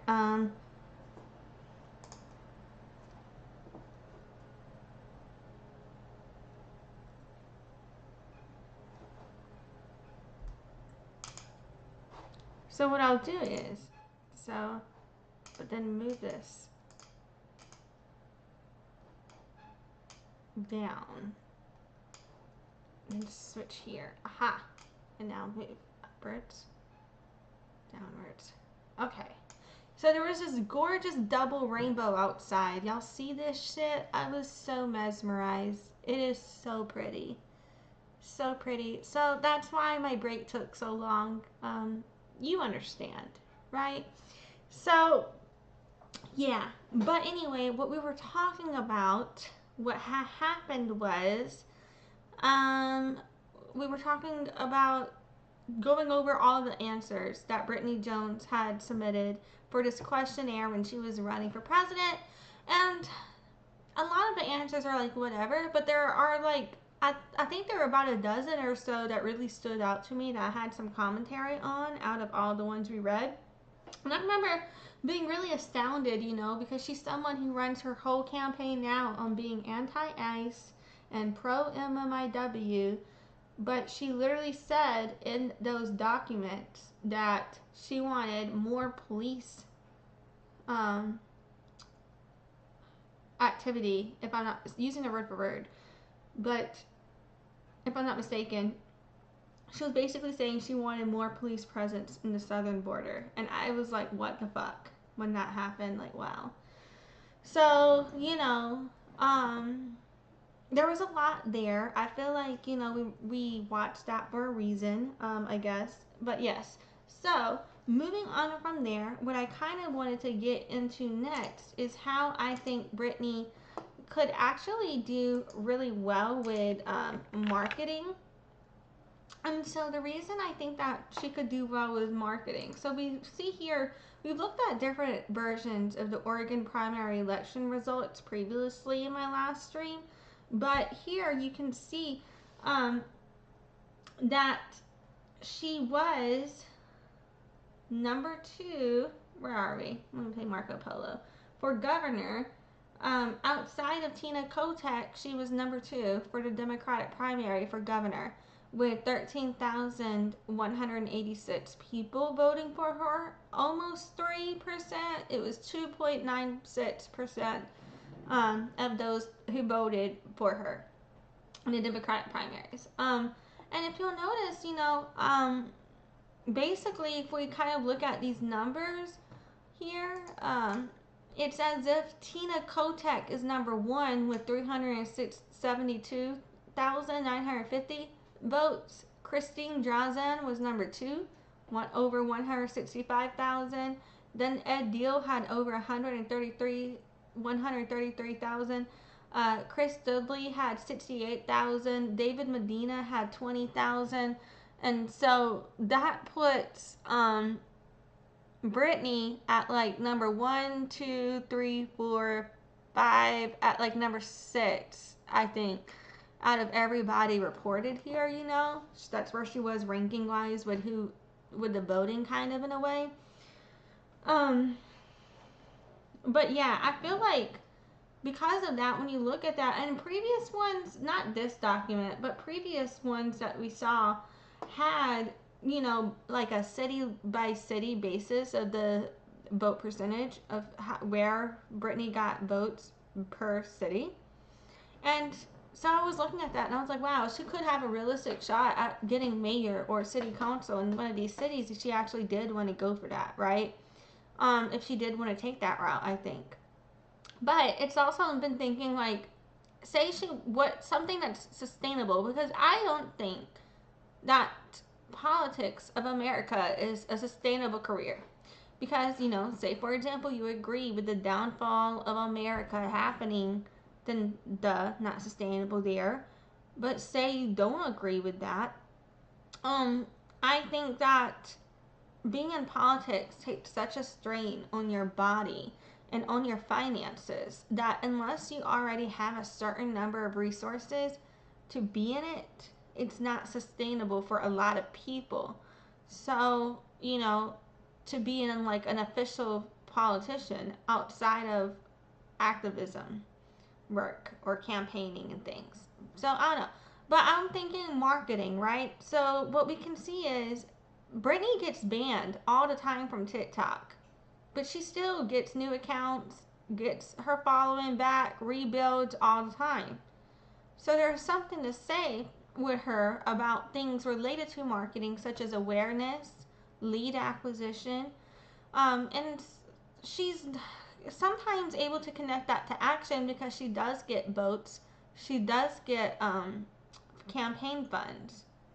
So when you look at that, then you're looking at the markings of someone who clearly can do what a lot of people in business fail at, which is being able to generate awareness, generate attention, and connect attention to an action.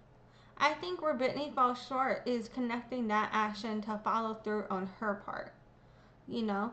And I think so. I've been brainstorming on what are avenues where she could realistically execute with the resources she has. I think marketing, particularly organic social media marketing, could be a very good avenue for her for building a career if she were to advertise herself as perhaps starting out freelancer and then building up for a more of a company from there as she's able to hire in the future. But right now, starting out, that's not realistic. She should start out as a freelancer. Take marketing gigs and social media management and things of that nature. She could easily start off, if she's never done this before, she could probably start off making 30 an hour, if she would like. My chicken and waffles are coming out of the oven. Please don't judge me. We're just going to get me my chicken and waffles. Your hair looks so good today. Un momento, por favor. Yeah,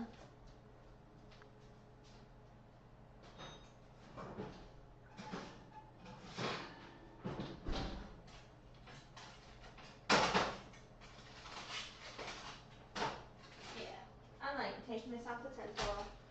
It's perfect. Okay, so yeah.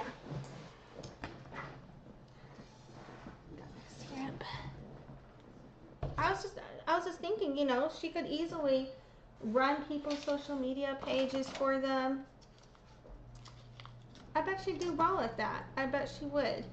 So, and she's easily able to get followers. And there's a lot of industries in marketing that always need help, like real estate, healthcare, legal field. There are certain industries in marketing that it doesn't really matter what the economy is doing, they're still going to be hiring. So even if your passion is in the arts and you want to get back to the arts, it's like, okay, well, if you're struggling with that for now, just get into an industry real quick, hop in, make some money, and then get back into your passion, right? Or something. But I feel like social media marketing, she's already got a lot of leads related to that. Yeah, it's better. Boom. We're being healthy over here.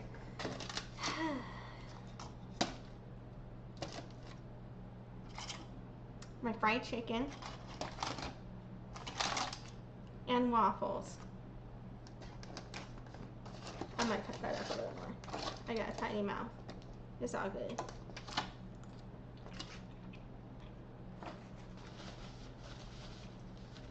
Okay.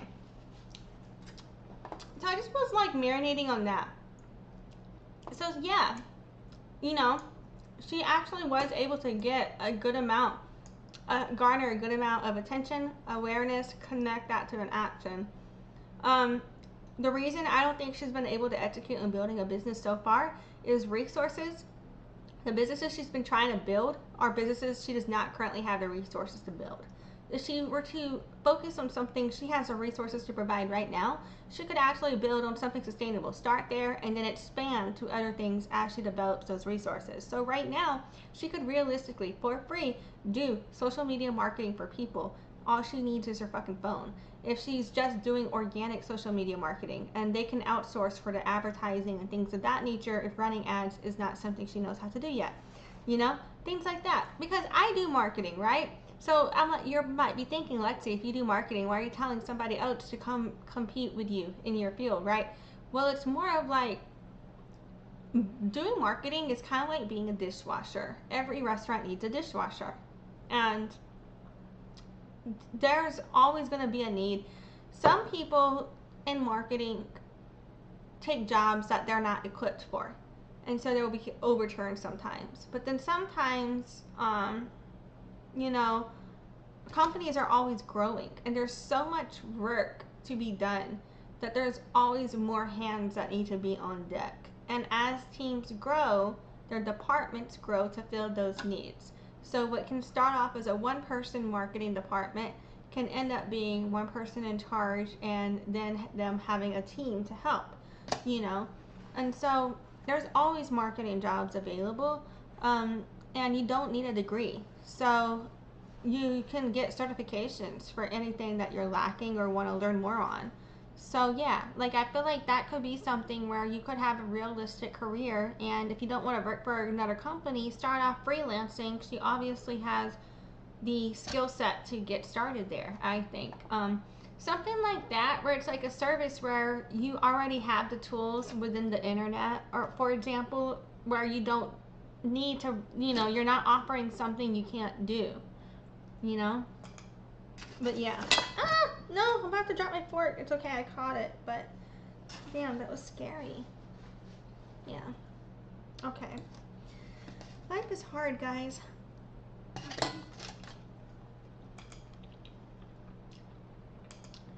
So I just wanted to mention that about marketing, connecting her skill set of awareness to that. So next up, I wanted to post about kind of some of that tied to connecting her ability to garner funds to criticisms about her, right? So we're gonna replay this video. So here we have Exhibit A. So she had said that she was going to raffle off this car under her presidential campaign, but then a year later, while she was still in Arizona, she still owned the vehicle, is what PNW Jim has posted here. They also say that she raised well over $20,000 but never raffled off the vehicle. And so yeah, people want to know why she didn't keep her promise, you know what I'm saying? And yeah, let's watch that now. Let me see. And the overlay of the video, it says, this car, you posted this 2024. You raised $57,000. You went to Arizona in 2025 with said car. Why isn't it given away? Hey everyone, it's Brittany Jones, the presidential candidate for 2024. And I have some exciting news for you, so watch this whole video. Don't forget to like and follow as well. We have a fundraising goal of $20,000, but I firmly believe in giving back to the community. I always have. I'm here to tell you, as soon as we reach $20,000, we will be donating this car that we're in right now. We got it for the campaign, to someone in need. Right, Alette? Right. What are we gonna do with the car? Gonna donate the car. And this is what the car looks like. It's an older car. It's 2005, but it runs and drives. Automatic 2005 Nissan Armada. Has towing capacity, has a towing kit, so you can actually already just attach a ball and tow a trailer. So this will be going to a person in need as soon as we reach the $20,000 threshold. And for $5 donated to our Cash App, PayPal, or our website, you can have a uplifting comment written on the vehicle with your name, or whatever name you prefer, along with the comment. So I want this car to be covered in positivity. So while Alette is crawling back to her seat to buckle up, I am going to show you the PayPal information, the Cash App information, and the website. Screenshot the next image so you have it for your records, and I think we can reach $20,000 in 1 week. Let's do this, guys.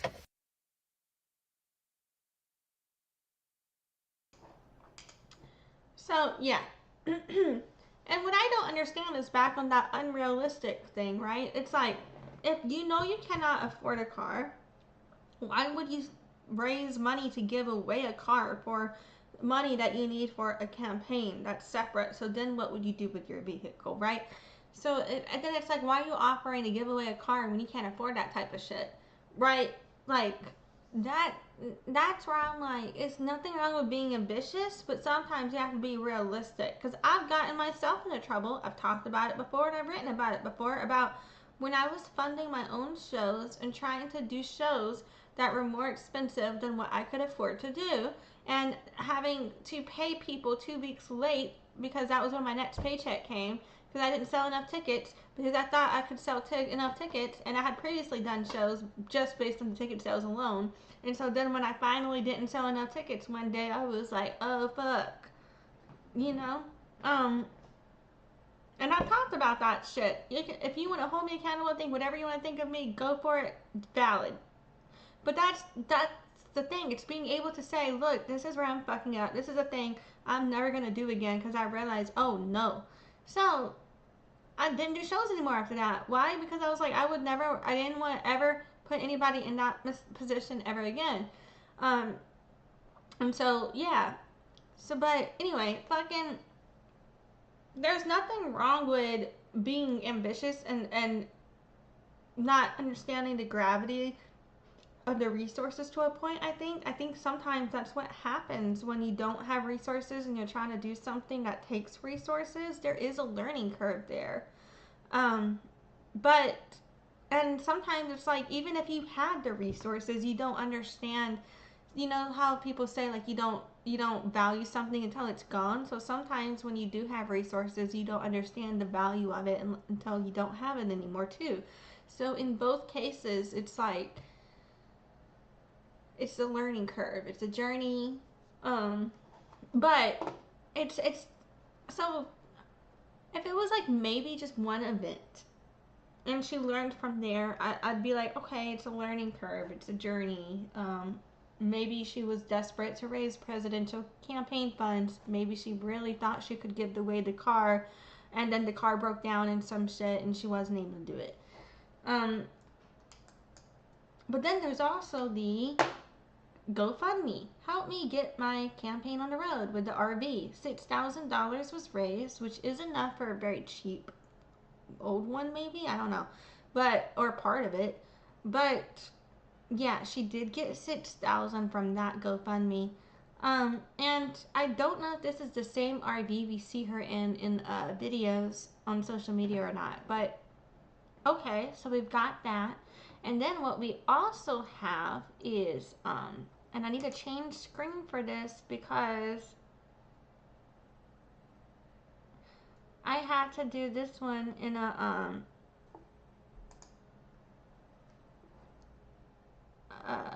what is it called? An incognito tab.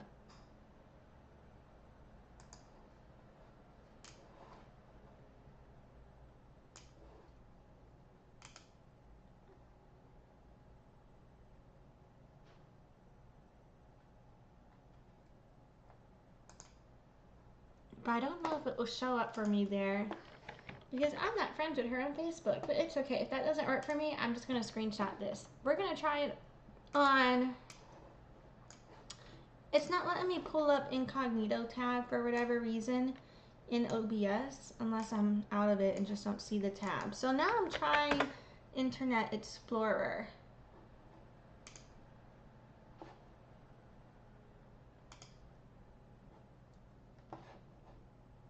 Okay, I just put up Internet Explorer. Let me try.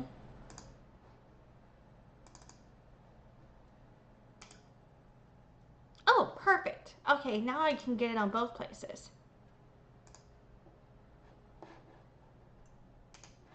Okay, so here, apologies, that took a second. I had to pull that up because she blocked me on Facebook, to be honest, so I can't view this from being regularly logged in.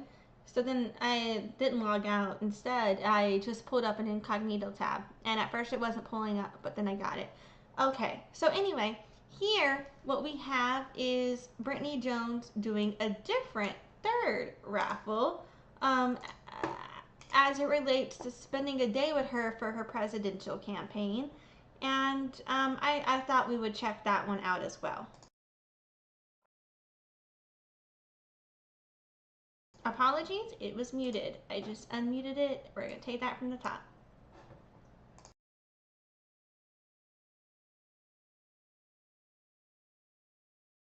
Okay, I thought it was unmuted. Okay, now it's showing me it's unmuted. I don't know why it's not. All right, thoughts and prayers. Let's try it. Round 3, third time's the charm.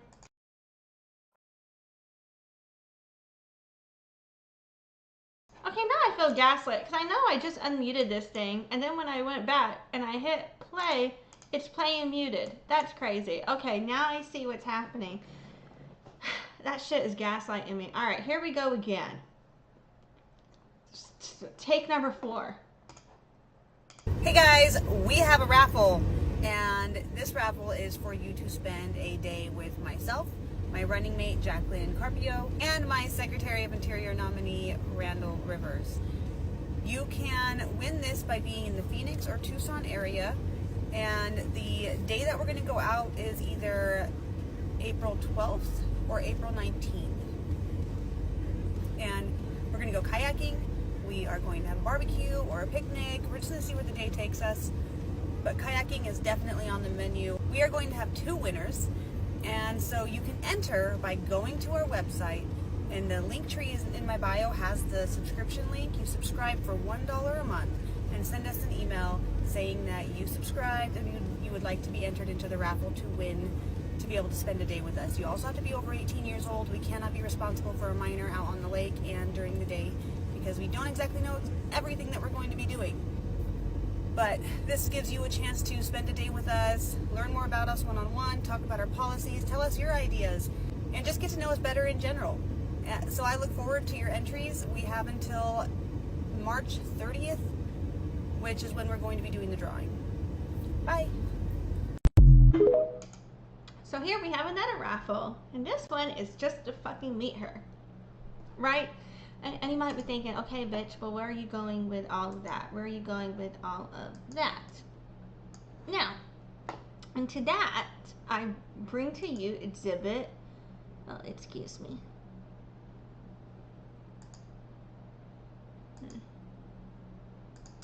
Oh, let's see if I can get this to pull up. Here we go. And that I give you exhibit A. So here we have our FEC, Federal Election Commission financial summary reporting for Brittany Jones during the campaign for president for last year. Not last year, the year before, whatever, 2024. I don't know, close enough. You get it. Anyway, so her total receipts were $62,074. Contributions came $57,570.48. For individual, that was $40,750. You know, and they've got your unitemized individual contributions, $30,488. And candidate contributions, $16,820. And then we have loans down here, as well as offsets to operating expenditures. You know, and so yeah, so a lot of people are looking at these numbers, looking at particularly the 54,000, the 57,000. So the 54,000 is like the total disbursements or whatever, and shit like that. Like all of this, they're looking at all the money raised and everything in all of these reportings. And they're like looking at those raffles, and so they're looking at how she said if she got 20,000, she was going to raffle off that SUV, but apparently that SUV was never given away. And then she also did the raffle just to meet her, and she had the GoFundMe for the RV. So a lot of people are looking at that, and they're just kind of like, well, that's suspicious. Yeah. Jules said, oi. You know, so yeah, it's funny because the default chat put oi for, changed oi to hey. And so then I was like, it's interesting. One of these will put what you actually said, the other one is changing it.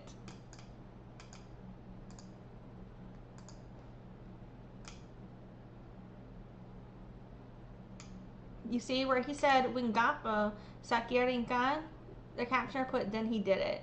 When he put Nirinkan, they put that correctly. But then they changed oi to hey. So that's interesting. Anyway. Okay, so moving on. I just thought that was interesting. Did y'all think that was interesting? So I also had found just this little blurb back from PR.com, and PR.com, mind you guys, we opened that link in a new tab. It's just press release distribution. Anybody can submit this. So yeah. So here it says Brittany Jones announces presidential bid for 2024. Brittany Jones announces her presidential bid for 2024. With a shocking campaign that has gone viral many times, she is ready to take on the current status quo of the two-party system. Eugene, Oregon, August 28, 2023. Presidential candidate Brittany Jones announces bid for 2024 election, pledging accountability and transparency in government. In a powerful declaration of her commitment to the American people, Brittany Jones has officially announced her candidacy for the 2024 presidential presidential election, with a strong focus on accountability and transparency. Am I rereading that twice? I'm sorry. Jones aims to bridge the gap between government and citizens, advocating for a system with and for the people, rather than operating in isolation. Jones, a veteran with a track record of community engagement, brings a fresh perspective to the political landscape. Drawing from her experience in activism and public service, she understands the importance of fostering a government that serves as a true reflection of the nation's values. Her campaign's core principles. Wait, hold on. What are the true reflection of the nation's values? A nation built on Native genocide? That's interesting. Anyway, it says her campaign's core principles are centered around fostering open dialogue, actively involving citizens in decision making, and implementing policies that address their needs directly. She says, I'm honored to direct my candidacy for the 2024 presidential election. Our nation deserves leadership that is committed to transparency, accountability, and unity. Together, we can build a government that empowers the people and ensures that their voices are heard at every level. Jones's platform focuses on instituting reforms that enhance government accountability, such as implementing comprehensive task forces to investigate finance regulations, ethics standards, and providing greater access to government information. Her vision includes collaborative initiatives aimed at breaking down barriers, I'm going to say barriers, whatever, between elected officials and the public, fostering a sense of shared purpose, and restoring trust in the democratic process. As the campaign gains momentum, Jones's message is resonating with individuals from diverse backgrounds who are eager to see positive change in government. With a determination to lead with integrity and inclusivity, Jones's bid for the presidency represents a transformative step towards a government that truly represents and serves the interests of the American people. About Brittany Jones. Brittany Jones is a dedicated public servant and community advocate with a deep-seated commitment to transparency, accountability, and the betterment of American society. With a history of activism and a passion for civic engagement, Jones's candidacy for the 2024 presidential election embodies her vision of a government that collaborates with its citizens to create meaningful change. Okay. So now we want to move into the always asking questions review. And I'm going to start from the bottom and work our way up. So we're going to scroll down and come up. But this comes from AA Ron, always underscore asking underscore questions.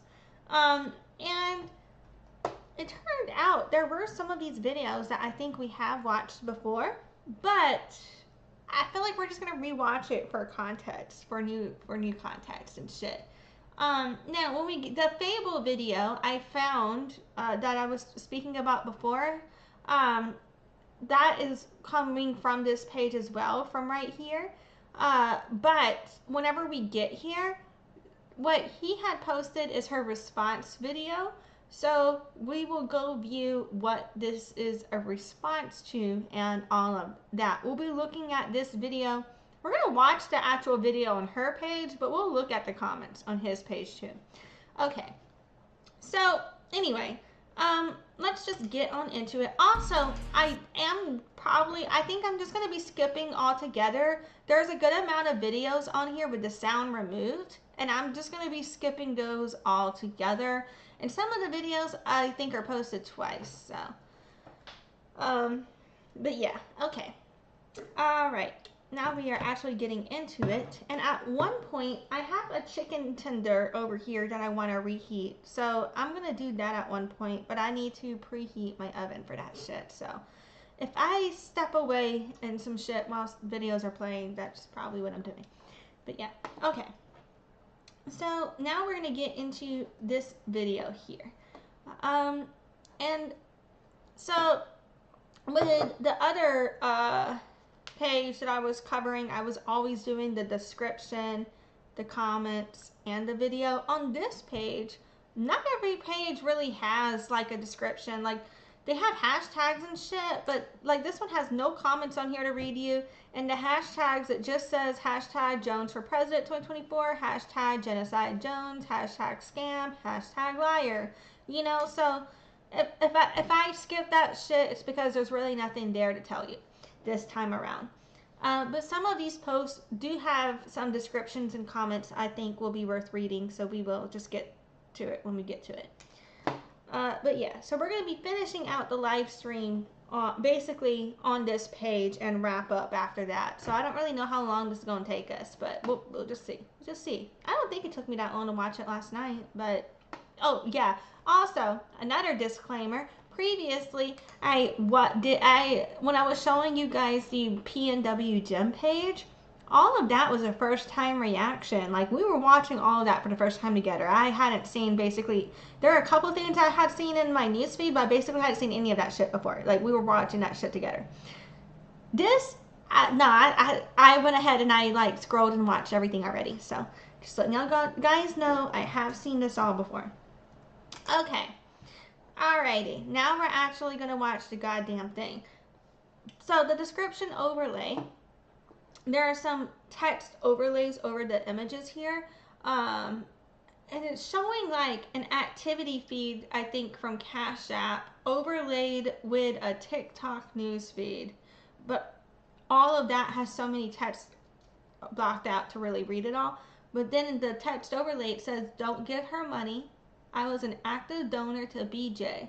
Many other accounts speaking out post other videos. You ain't that special. My following doesn't matter. I caught you in a lie and you blocked me." That's how I feel. Say no to BJ. Receipts posted here.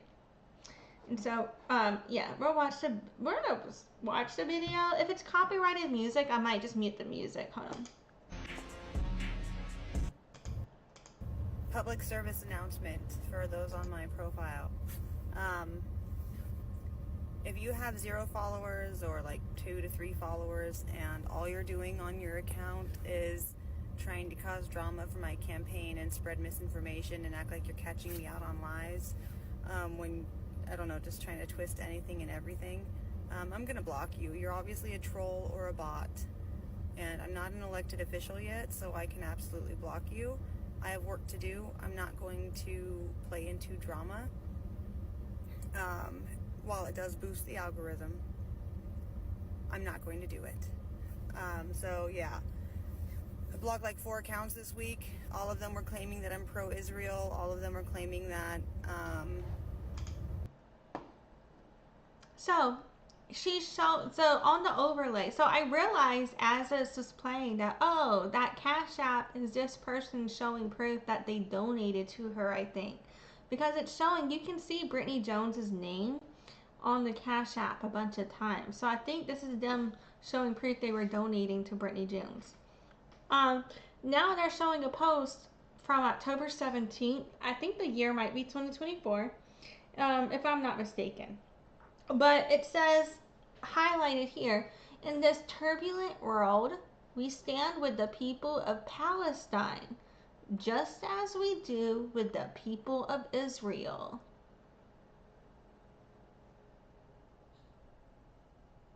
And I think that's what people are like, bro, that's not the same. And then she's using ableism towards blind people here, but let's just try not to look at that either. But yeah.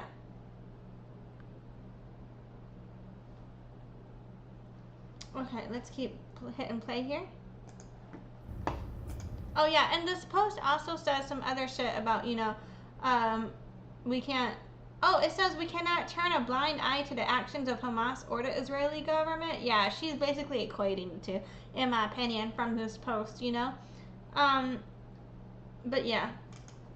I censored them and blocked them or deleted their posts when really the posts were still there. But now that they're blocked, their comments are gone.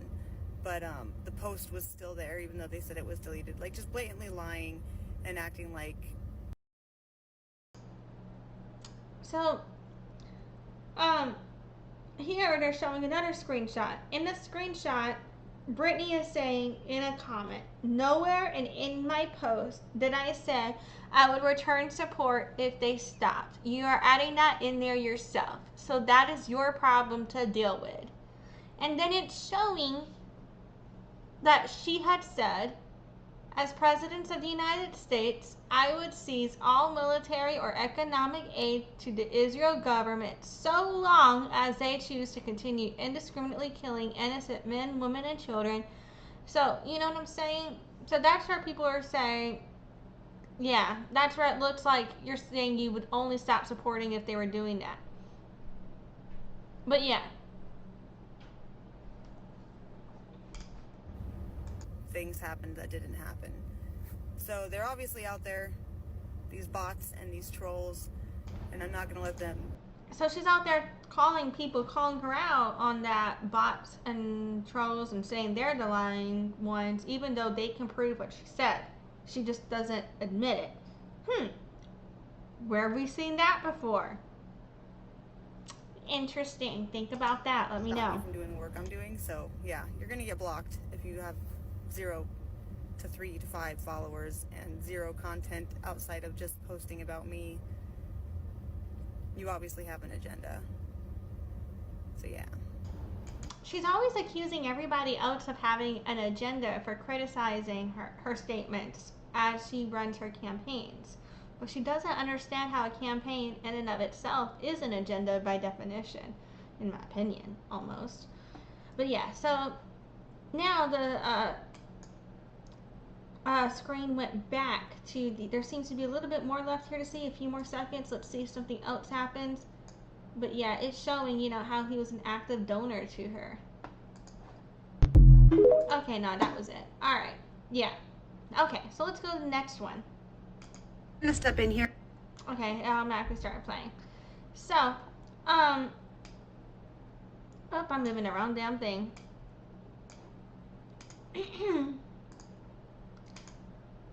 Or actually, okay, I did. Anyway, sorry. So, right here, the description, it says, BJ, what does any of that story have to do with being confronted? You blocked them immediately after saying, let's have a conversation. Where is proof of the work you did in Arizona? Where is the FEC report for October through December? Where are the Cash App donations? And in the comments, someone said, I needed a jump scare warning when you removed the comments on the side. Somebody else said, hello from my For You page. Glad to see you back again.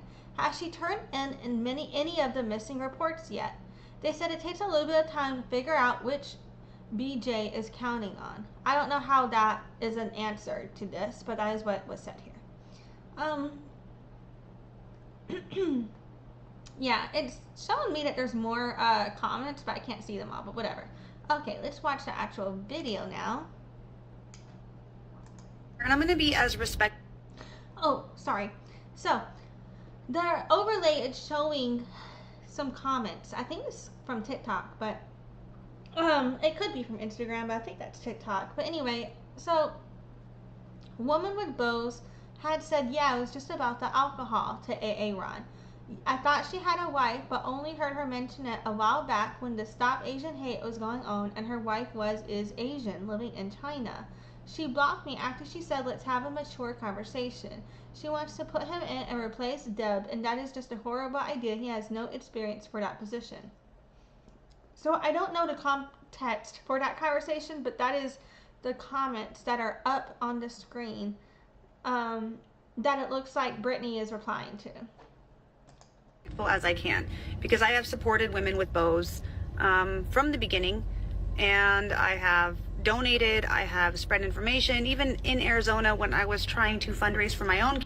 Oh yeah, and under that it says, I thought you were in Arizona campaigning, not searching for love. Campaign and having connection issues, I made sure that I still spread the information to try to help you guys when your truck broke down.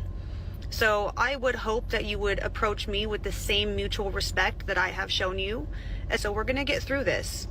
And then one thing I do not like about Brittany is I feel when you do things for people, when you go to a protest, when you give someone aid because their vehicle broke down, you should do that out of the kindness of your heart. It should be generosity. Do it just to do it. It should not be something you hold over them. Like, hey, remember when I did that? Like, no, that shouldn't be a thing.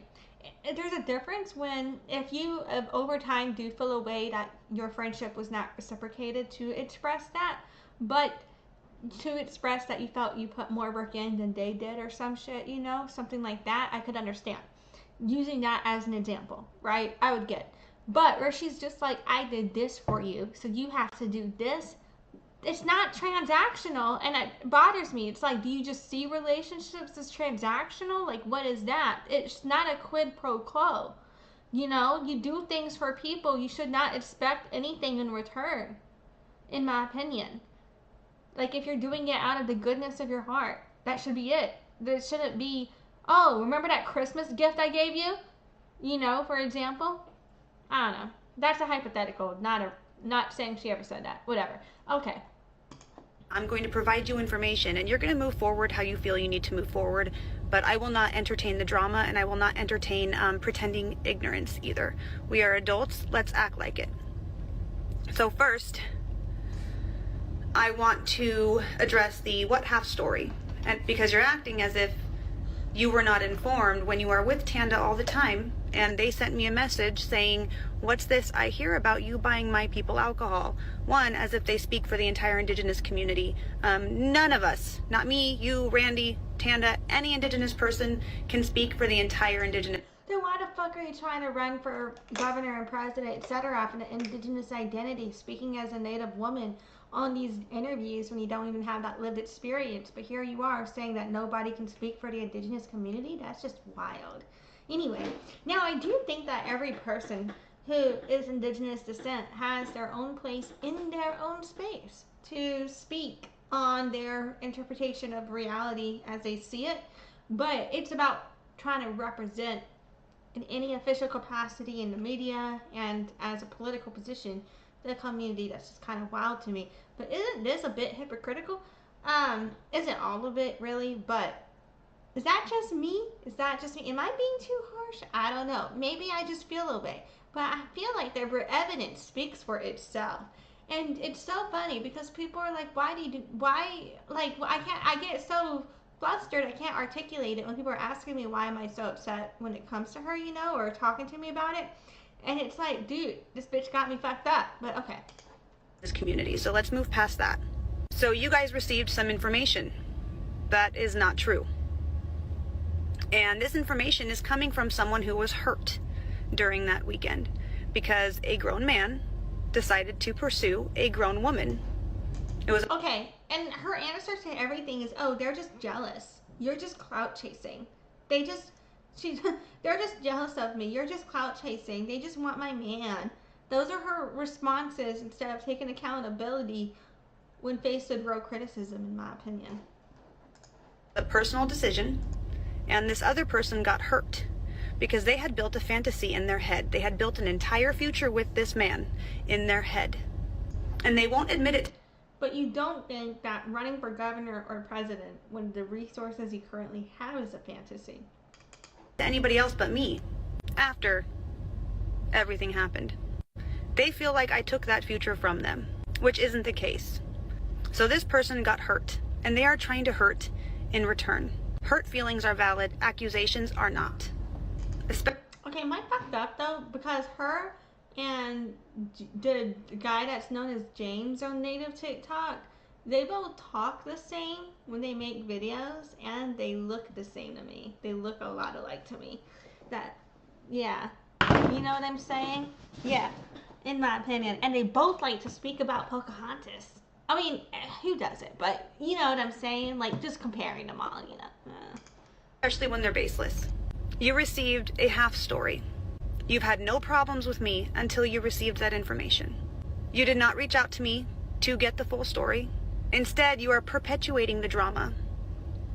You are pushing a narrative. We are fighting for the same thing. Okay, so here it says, where is the money, BJ? So let's read this document. This document, at first, it's written to Brittany Jones's, for president, treasurer, or whatever. It says, Dear Treasurer, it has come to the attention of the Federal Election Commission that you may have failed to file the above referenced report of receipts and disbursements, or failed to file a report covering the entire reporting period as required by the Federal Election Campaign Act, as amended 52 USC, with some shit cited here, fuck that. Again, it says it is important that you file this report immediately with the Federal Election Commission, and the address for reports shipped via delivery services use zip code 20002. Who gives a shit? It says, please note that electronic filers must submit their reports electronically as per, and some shit cited here. It says a copy of the report must also be filed with the Secretary of the State or equivalent state officer unless the state is exempt from the federal requirement to receive and maintain paper copies. You can verify the commission receipt of any document submitted by your committee on the FEC website, and it's there. It says the failure to timely file this report may result in civil money penalties, suspension of matching funds payments, an audit or legal enforcement action. The civil money penalty calculation for late reports does not include a grace period and begins on the day following the due date for the report. The Commission recommends that you submit your report via overnight delivery or courier service. If you have any questions regarding the matter, please contact Jacqueline something in the Reports Analysis Division on our toll-free number. Okay, and this was sent to sent to Brittany. So apparently she was called out for not reporting everything. Your videos, your platforms speak about not being divided, about coming together. And yet here you are pushing a division based off of baseless accusations. As matriarchs, as leaders, it is your responsibility when you are approached with a situation to get all of the information before moving forward, not blindly coming at someone sideways. Because that's crazy though, because she wanted me to endorse her for governor without getting all the information, and to just simply issue a statement instead of support. Anyway, and the way she uses blindly here is actually discrimination against blind people. It's ableism. There's nothing wrong with being blind. Blind people are just as aware as anybody else. They just can't see. Having us not being deaf or being blind does not mean we are stupid or some shit. Like, I don't. Ugh. You see one beer can and then assume everyone in the video is drunk because they're laughing and having fun. This is another blonde moment for Brittany Jones. Did I say Jones? Jones, whoever the fuck she is. Fuck it. I bought one drink for one person. Other than that, they provided it themselves. They were adults. They made their own decisions. I'm not responsible for their decisions. There's plenty of other videos where people are drinking and you guys don't come at them like that. So I want you to take a step back. Digest the information. Feel free to text me to get more information if you want, because I'm not going to put it all out here on this platform. Does she just talk to everybody the same way? Because the way she talked to me, that really pissed me off. whenever I was showing evidence for what was happening, is the way she talks to them. Not in high school. I'm ready to move forward and keep fighting for what I need to fight for. We could do that together. What is this high school commentary? She acts like a toddler. Respectfully, mutually, or I can move forward by myself. I provided you the information. You do with it what you will. We're adults. We should be allies.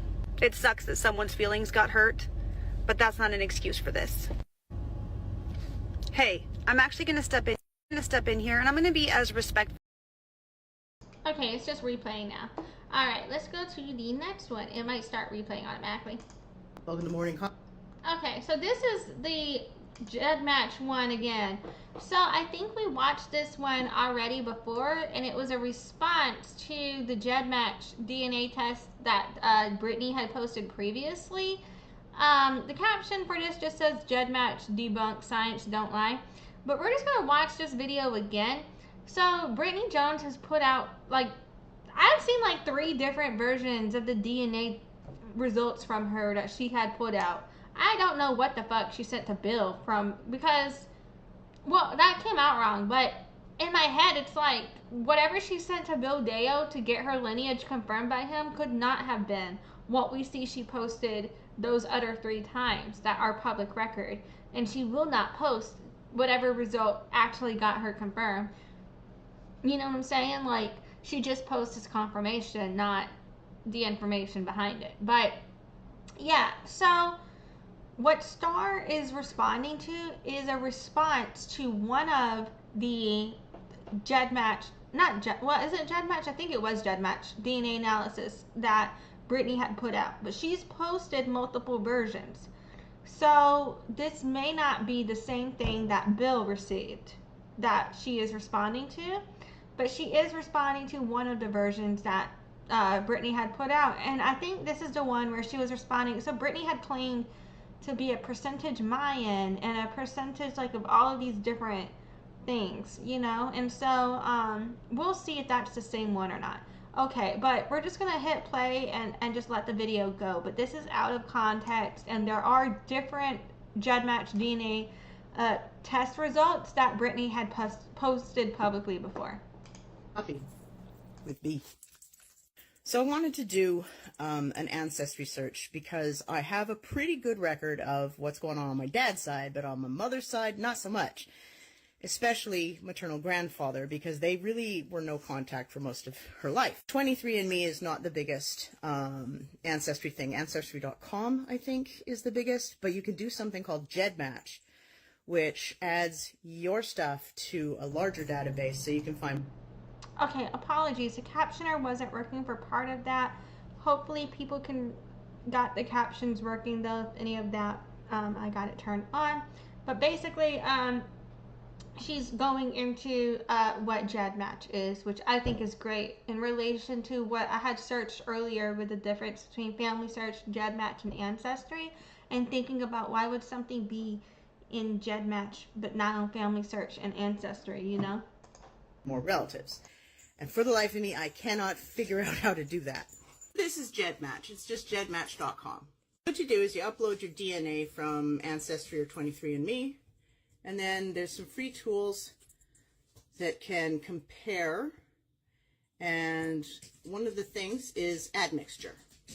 And this tries to tell you what proportion of each group of origin that you belong to.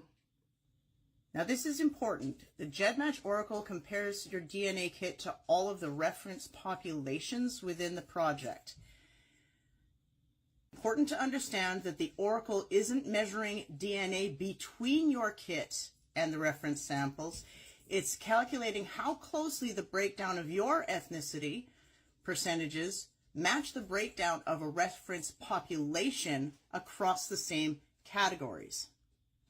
So each database has different reference populations. Some of them have 11, some of them have 22. Some of them focus on African or Asian. Some of them have more worldwide. So you're going to get different results from every single test that you run it through. Oracle compares your percentages to each reference population, and it gives you a measurement of how closely that you are aligned. I don't have time within my 10 minutes to give you a more in-depth explanation, but you can YouTube it. So there's quite a few different projects. If you think you have a lot of African, you could try this one, for example. Now this one, in terms of how close I am, I'm not at all close to Saharan. They have one called Pygmy, no Bantu. It has me as significant Palestinian, which is false. But that's because of the reference population that it uses. Click on the spreadsheet, and you will see it tests for certain specific groups, which I shouldn't have any of me in it. And it lists all of the different populations within that group. So, and you can see here that it says 36% Maasai in the Nilo-Saharan. Now, if you remember, I don't have any of that in me. This graph does not have anything to do with my personal DNA. So if you look at a graph like that, it has nothing to do with you personally. This is a list of what they have in their reference population. This is their database. I am absolutely not 3.2% Kong. Kong. There, that's better. That's a hard one to say. And this is just to show. Okay, so where she was just saying on that 3%, I can't pronounce that region's name, apologies. Hung, I think they said. Like in showing all of that, that is one of the things, if I'm not mistaken, that Brittany had posted and said, oh, this is my DNA. So I think that might be why she's responding to it. But I didn't pull that up, but I'm pretty sure that's timestamped in my previous videos, but whatever. We're just going to keep going. That depending on what test you use, the answer that you're going to get is going to depend entirely on what is within their specific database. And I knew that I would end up with a weird result because I'm not really similar to any of them. The thing you need to know is that the database is partly based on self-reporting. They say that if all 4 of your grandparents are from the same ethnic group, for example, Polish, or if all your parents are Swedish or Nigerian, if they all match, they will add you to the database. So it is affected by self-reporting. So if I was absolutely 100% Ojibwe, I could put it there. It would be added to the Ojibwe database. But the thing is, that is going to give a larger margin for error. I'm not entering anything because not all 4 of my grandparents are from the same group, and I know it. This is a different test that is more global in nature. And I'm going to click on that spreadsheet. Now, under what they consider Amerindian, there's a whole bunch of numbers. And remember, this does not mean anything about me personally. It is the database for this specific test. 23 populations it compares to the MDLP project. And so there are quite a few. You will find Algonquin, 52.19, Apache, 79, some 98s, Athabascan, that's up there.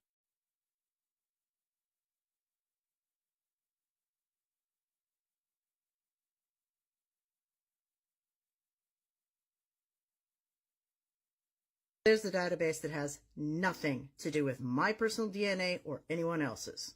I'm going to show something else. Here you can see there's Pima. Now what I did is I actually highlighted the ones I'm familiar with. There's still a lot that I have to learn. I am a mix of many, but not enough of any. And I actually I did find my family in the Potomac Nation. And once enrollment is open there, I will be applying to enroll in my nation. That's what the fuck I was talking about. Here's more highlighted. Once again, Ojibwe. I'm aware of what that is. There's other percentages in there that I have to do some more research on. This one you can see a lot of the southern indigenous heritage. There's the Mayan, the Mexican, the Mixtec, the Mixtec. Those are all in there as well. I have to look. I don't know what Mexican CV means or what Miwok is. So I have to do a lot more learning on that. This one has Cree in it. As we've seen, any claim that that chart has anything to do with your personal DNA is a false claim. To build a presidential platform on being an Indigenous person using this database is dishonest. I give of myself to this woman emotionally, spiritually, and financially, and I feel used. I feel betrayed.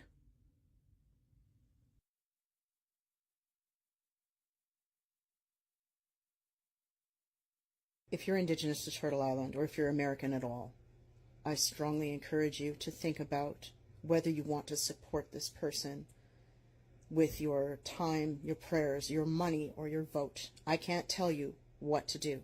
I can only give you the information so that you can make a decision that best suits your ethics. Welcome to Morning Coffee. Such a cute puppy. Okay, Star, I got real angry with Star when it came to some comments made related to Potomac tribe and related to Bill Deo, and I really hope Star understands where I was coming from with all of that. But where it comes to why Star is so upset, I really do support Star. I disagree with everything Star has said. Not everything. I disagree with some things Star has said with everything I was talking about there. But I really do agree with a lot of things Star also has said. I agree with why she's upset. And, you know, I think if she were heard, then she wouldn't have gotten to where she got to either. You know, so, yeah, and I appreciate that she did, that she spoke out, because you can tell, you know, that she's genuinely, like, hurt and feels fucked over by this shit because of what she gave for it, right? And Brittany loves to talk about how much she does for others, but doesn't acknowledge what others do for her, in my opinion. And to my knowledge, a lot of what she says she does for others it comes off as things she's actually doing for herself, because she doesn't seem to ever do something just to do it for them, you know? I don't know if I'm wrong for saying that, but I'm speaking to when I was talking about how she will use protest and argument and tell people if they're not protesting, they're not as good as her, basically, you know, or act like that. Or she will be like, I showed up, I helped you when your car broke down, so you owe me, type thing, you know? I don't know. It's just very transactional to me. But yeah, so let's move on to the next one. Also, I did put fried chicken in the oven. So my timer, you might hear my timer go off. So this one, it is silent, so I'm not even gonna go on it, but whatever, we're just gonna keep going because the sound got removed. So here they say her name is Matoaka on the overlay, and mind you guys, Matoaka was a private name for family only. So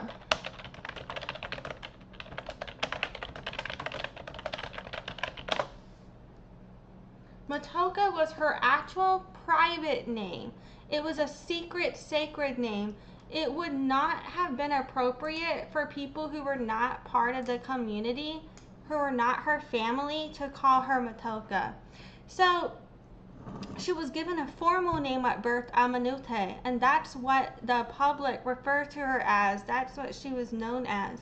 That's why sometimes when you look up information about her, there will be competing information. Some sources will say that Amanute was her given name. Some people will say that Matoaka was her given name.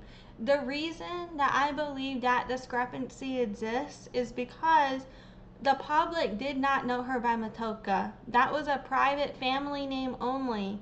The public knew her as Amanute. Pocahontas is a valid name. It was a public nickname. It was a name and naming ceremony given to her. It was a valid name for her. People love to dismiss that name, but that's disrespectful. The name Pocahontas comes from her mother. It's one of the names for her mother. We had different names for different times in our lives, and also private names protected us, because if people were trying to, for example, take us over and take one of us, and they only knew us by one name, but we refer to each other as a nutter, for example, then we could help hide each other. They wouldn't know who we're talking about. That would be a way to keep us safe physically. There's also a spiritual element. We believe that they could wish good ill and use words to take actions against us, to command people to do things to us, you know? And so we did not believe in like having our personal private names public that way, you know? So for me, I still don't like it. Like, I think it's more appropriate and polite when people who are not Powhatan call her Pocahontas or Amanute, but I don't mind when non-natives call her. When I don't mind when people who are native call her Matoaka, because of how she is a symbol for many people who are native as an MMIW, and I'm Powhatan. I'm Potomac descent. I'm a descendant. Okay? It's my dad. My lineage was confirmed by Bill Deo. And you know what I'm saying? So if you want to pull up what my lineage is,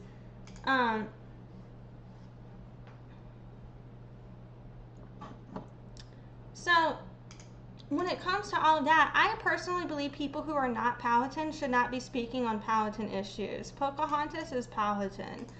Her father is Pamunkey. There are historical debates about whether or not her mother was Mattaponi or Potomac. I personally believe that her mother could have been both. But some people believe her mother was only Mattaponi. Some believe her mother was only Potomac.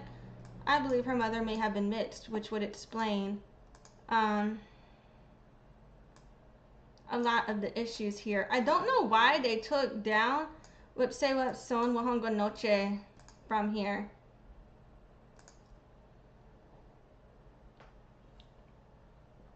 But just to give you an example, for my relationship, okay, just to give you an example for who the fuck my father is, my lineage has been confirmed. I don't believe people who are not Powhatan can speak on this issue.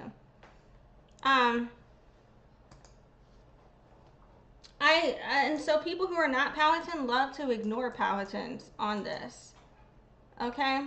But y'all can suck my fucking dick, bitches. Anyway, Matoaka was a private name. Now, a lot of Powhatan people do not believe in outsiders using the name Matoaka. A lot of Powhatan people don't even want people who are not Powhatan, who are not her family, to use Matoaka. That is why when you go to every single Powhatan tribal website, they say Pocahontas. And another reason ties down to when y'all say don't say Pocahontas, Pocahontas isn't real. The fucking English still have her bones and are refusing to give them back to us. So when y'all say, oh, Pocahontas isn't real, then you're just giving the English permission to keep our missing and murdered Indigenous relative. A lot of people like to say, oh, Pocahontas isn't a real person. She was Matoaka. No. Pocahontas is Matoaka, you dumbasses.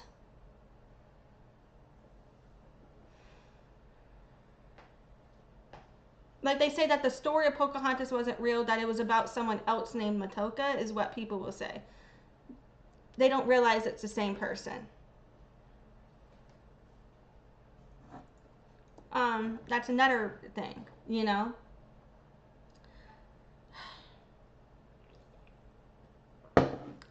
So, putting it out there. And then there's a lot of other Powhatans. They don't give a fuck. They don't care if you call her Matoaka, Amanute, Pocahontas. Say her name. Don't wear it out. A lot of Powhatans, you know, they don't give a shit about what you call her. As long as you're not disrespecting her. They don't care if you call her whichever name. But a lot of Powhatans who want to uphold traditions and be more traditional, like it is more, like it matters to a lot of Powhatans. Like, and some Powhatans get very triggered by this type of shit.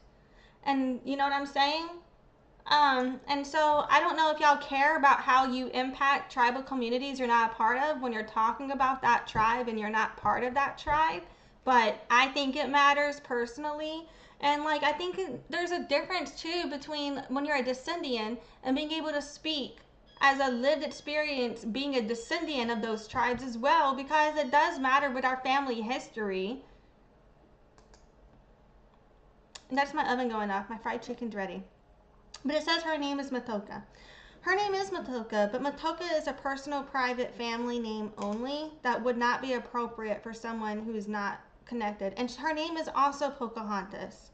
Pocahontas was named after her mother. Pocahontas is a valid name for her.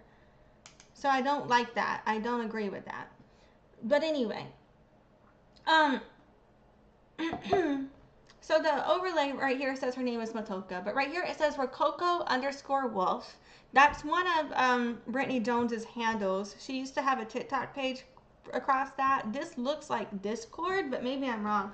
I'm gonna grab my fried chicken real quick. Hold up.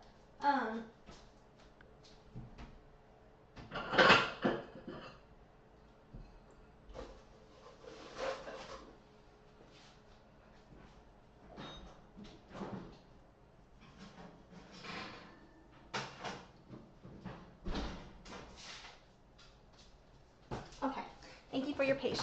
So, there's a message here, and it says voting is open now for the debates. Also, here is what they are referring to in regards to Pocahontas. Almost 4 years ago, I made a post about a possible distant relation as I was still learning my nations and my family history. So Pocahontas is a valid name for her. I do feel that Brittany fetishizes the concept of being a distant descendant of Pocahontas, but it is a valid name. Should we go on break? I think I need to go on break real quick. No, I don't. Okay, never mind. But it is a valid name. But anyway, so the post is the one that I'm always bringing up where she's talking about, dude, I know it's a long stretch, but my great-great-grandfather survived the massacre. We could be a distant descendant of Pocahontas. How amazing would that be, is what she had posted one time. And then Brittany posted under this. For transparency, they took that and twisted it to say I'm going to spaces and saying that I am a descendant, which I have never claimed. Yes, she has. I have evidence of that. See my past posts. Anyway, it says, I stated the possibility from the stories I was told from my nation's historian. I also found it funny they tried saying I'm not 1000% native. Like, no shit, Sherlock, it doesn't work like that. It takes your DNA and analyzes the chromosomes. So those are the results from each chromosome individually. Yet they clearly don't know how it works. They clearly know how it works. Okay, whatever. The tribal historian emeritus did confirm her genealogy. So, honestly though, I don't like this handle from Star. So Star posted, her handle is Star Moist. I don't know why the word moist is bothering me so much. Maybe it's something to do with me. But anyway, it says, she posts a receipt, reference population chart, that adds up to thousands. Then when we do the math, she acts like she's the smart one, having claimed she's 95% Pima, 47% Ojibwe, 90% Mixtec. Do some arithmetic, BJ. You can even get a calculator or an abacus or your fingers and toes. Someone else said she wouldn't be Casper White if she was Pima, Ojibwe, and Mixtec. Good grief. So yeah. Let's see. Okay, it's just music in the background. Oh yeah, and then over here it says, here you are trying to do damage control and still can't get it right. You have been told over and over and still can't represent her right. Who are you talking about? And still can't even represent her right. You're spreading misinformation on how MDLP GedMatch profile works, BJ. Represent who right? Are you talking about the Pocahontas thing? Because representing Pocahontas right is correct. So are you going to say what, the Pamunkey tribe can't represent right? Pocahontas right? Because Because look, if you go to the Pamunkey Indian tribal website, right? Look right here. They talk about Pocahontas. You know why? Because Pocahontas, oh shit, y'all can't see that. Because this is on pamunkey.org from the Pamunkey Indian tribe. Pocahontas' father, Wahan Seneca, Mama Manatoa, Wahan Seneca, Powhatan, was Pamunkey. So guess what? They call her Pamunkey. You're gonna tell the Pamunkey tribe that they don't know their own fucking descendant's name? That they can't represent Pocahontas, right? Be my guest, bitches. Anyway, let's go to the Mattaponi native tribe. Let's go there. You know what? Hold on. Give me un momento. Hey, look! Pocahontas! You want to tell the Mattaponi they don't know their own fucking relative? That they can't represent their own fucking relative? Wow. You suck ass. Just like a little bit of research could really save you from looking like a dumbass. You know what I'm saying? Like, y'all never want to listen to actual indigenous tribes. You just want to talk your shit and regurgitate some colonizer bullshit when you could literally get your source from actual Powhatan people. If it's not from a Powhatan person, I don't give a fuck what someone has to say on Pocahontas. It's irrelevant to me. You know what I mean? Only a Powhatan person can tell me about Pocahontas. Just my opinion. Anyway, let's look at the Potomac tribe. They don't even talk about Pocahontas up here. That's funny though, because these are all descendants of Pocahontas. You would think they would mention that. Y'all don't put that anywhere? Where's some? You got some? Y'all ain't got no history up here? This is crazy. Y'all don't mention Pocahontas nowhere over here? I could have sworn y'all don't talk about your descendants. Well, alright. Marco, about the tribe. Here we go. Did he put us here? Guess not. You know what? I don't know why I thought they mentioned Pocahontas up here too. But you know what? Fuck it. Oh, you know where they do mention it? Oh, I know. Senekamaka, Algonquin Oral History and Traditions. Yeah, totally mentioned it here. So, Pocahontas is also mentioned here. So when we look at the beginning of the Pamunkey part right here, it talks about how from the beginning of the remarkable history of the Pamunkey Indian tribe, when the English made contact in Jamestown in 1607, it was during the reign of Powhatan. He and his daughter, Pocahontas, were members of the Pamunkey tribe. So y'all gonna tell the Pamunkey tribe they can't represent Pocahontas, right? But tell me you believe in tribal sovereignty, right? Okay. Got it. Okie dokie. Anyway. Next. This is missing from. So, we're going to listen to the sound because I'm curious. But, so, right here, they're responding to a comment from Brittany Jones. Brittany said, what equal comment? The caption here, it says, I had CPS called on me last year by my middle son's father. Them learning I was indigenous and having to take down the information got them to back off. This law is critical to keeping families together, tribal nations together, and cultures intact. Use this win to inspire hope to keep you pushing forward because the war against our rights is not over yet. Take joy in the battle won and prepare for the next one. How the fuck is she equating, how are they equating ICWA to this though? Like, wait, and then ICWA is in the hashtag.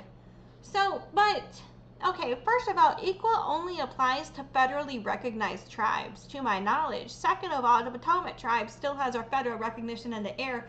We're not recognized. Third of all, this is in 2024. Brittany Jones had just gotten her lineage confirmed about a year ago, and her family doesn't even qualify for enrollment.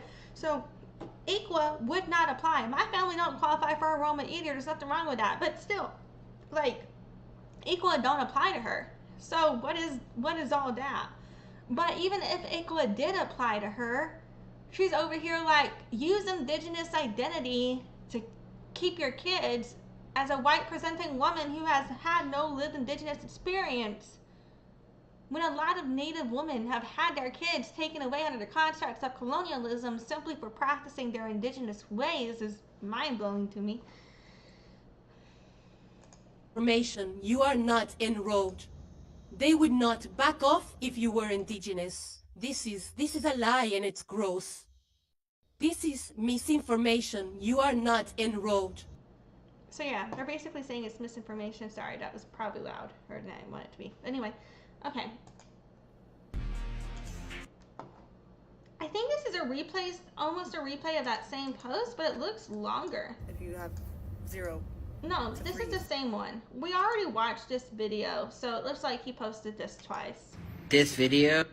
Okay, now we're on to something else here. This one, only on the side, it just says it's now March 18th, 2024. So let's see what this says here. Came across my FYP on December 17th of 2023. My response to a presidential candidate not understanding the 106-year history of violent. Okay, I don't really feel like reading all those comments, but basically they're going back and forth because this dude wants her to call for the end of the genocide in Palestine every single day, and Brittany's basically saying, no, I'm not going to do that every day because I got other shit to worry about. Occupation. Further screenshots of the dialogue that we held.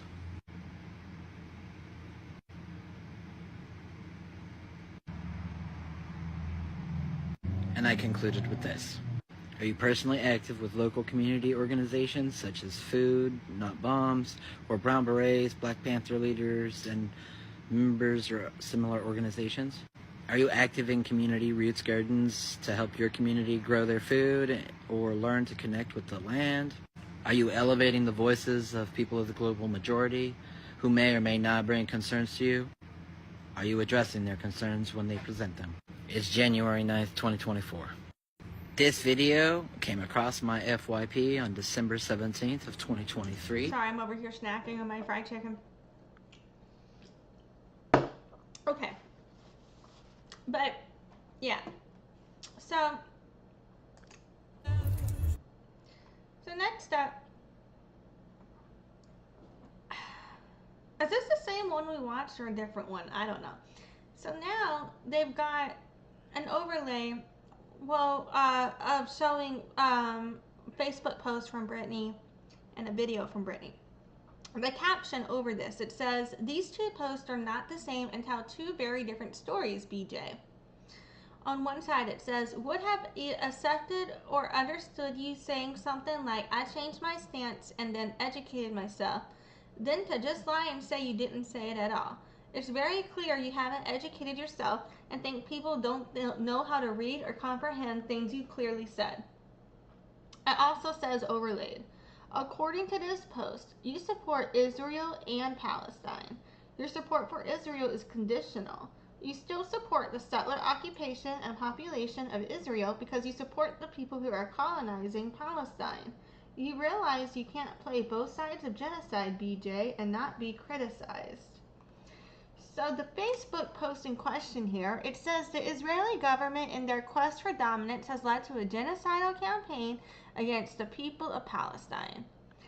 And then it says some other shit. I can't read it. But anyway, but I think they, if I remember correctly, because I watched this before, they showed that first, and then they show another post of hers, but I think it's one we already read. But hold on, I'm going to hit play on this video. There seems to be some confusion about my Facebook post regarding Palestine and Israel, despite the fact that I, in my Facebook post, condemn the Israeli government and say that as president I would remove all military and financial aid from the Israeli government, and that I stand with the Palestinian people while they face genocide, ethnic cleansing, etc. People are still thinking that I am supporting the Israeli government.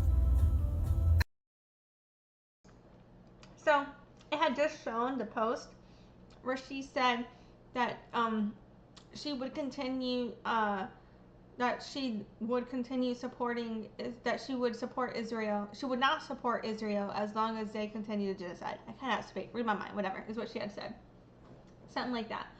And then she said after that, nowhere in my post did I say I would return support if they stopped. You're adding that in there yourself, so that is your problem to deal with. But that's it. Okay. If your kid says, hey mom, can I go to the movies? And you say, as long as you clean your room, you can go to the movies. And then the kid cleans their room and they're like, can I go to the movies now? And you're like, I never said you could go to the movies. And they're like, but you said as long as I clean my room, you can go to the movies. You know what I mean? That's the same thing to me. But yeah, Jill said, oh well. Yeah. I don't know how or why they are still thinking that, despite what I say in that post, but they are. So, and again, the word for word of what she said was, as President of the United States, I would seize all military or economic aid to the Israeli government so long as they choose to continue indiscriminately killing innocent men, women, and children within the Gaza Strip. Yeah, etc. And then she's talking about the treatment of Palestinian people in the West Bank and stuff, and Gaza and everything. But yeah, anyway, okay. I don't support the Israeli government. I do support the Palestinian people. I do not support Hamas. There seems to be some confusion. Okay. Now let's continue. Simply because... Okay, so the description on this one, it says she's also claiming to be indigenous, which is false and has been debunked. It says, check star, I love science playlist. She's been caught in several lies. Search her name, do your research. This woman is a fraud and she's dangerous. Now, and again, mind you guys, I do think it's true she could be a descendant because Bill confirmed that. And I'm not negating Bill, but I have called her a Pretendian to the extent of which I believe she has made false claims related to her identity, according to the facts as I know it. You know what I'm saying? So, you know, my jokes about her being a Pretendian come from those statements. But I do actually believe she is a descendant because Bill Deyo said that, and I'm not going to fight with or negate or do anything that would disrespect Bill Deyo's confirmation, even though I do disagree with and have a lot of opinions on these other social issues, which I hope is okay. Like, you know what I'm saying? Like, let's compartmentalize those. Anyway, You're jumping on the bandwagon accusing him of genocide. So does that mean that before October 7th you had no platform? There seems to be some confusion about my Facebook post regarding Palestine and Israel. I don't know if they're just like replaying the same thing. I'm gonna just like let it play for a minute. But if it's like the same thing, I'm gonna just we don't need to watch that all again. Despite the fact that I, in my Facebook post, condemn the Israeli government and say that as president I would remove all military and financial aid from... I just realized I forgot to move that over. But yeah, I think this is the same video. So, yeah, that's the same video. Okay, we're gonna keep going. My bad, whatever. You're not getting it. Oh, so this one. Okay, alrighty. So this is from Fabel. So here, we're gonna start here. This is where the title comes from, Pretendiana Jones. So we're gonna start here, and the description Fabel put is "Don't fall into the trap." That's that's not for Norse pagans. There is beautiful indigenous culture from the Norse areas, from the Norse heritage. We don't have to take from indigenous heritage to be unique and special. Oh god damn it! It was letting me play. Let's try again. With the indigenous heritage, and I do call out Norse pagans who try to use that chin line. That's that's not for Norse pagans. There is beautiful indigenous culture from the Norse areas, from the Norse heritage. We don't have to take from indigenous heritage to be unique and special. Yeah, so what What we're not gonna do. Damn, I don't know why it's not working for me now. That really sucks. So that quote, though, is what Fabel was coming to call her out on. I believe the reason being is because the indigenous people of the region, now known and referred to as Nordic regions, would be either typically Sápmi people, or I don't know because I'm not saying that right, but the caption keeps putting salami instead of Sápmi. Sápmi? I don't know how to say it right. Oh, I got it right one time. Okay, I think it's because of the way I'm saying it, but I don't know. Anyway, because of the Sápmi people and because of like Inuit people, etc., and people that, you know, if you're like up north in Greenland and shit, but there are actual indigenous communities there. So people who are now referred to as like the Nordic area, those people come from the people that were involved in the colonial settler colonizing that region. I can't speak, read my mind. And so that's where I think that Fabel was calling that out. Like, no, those are not the indigenous ones.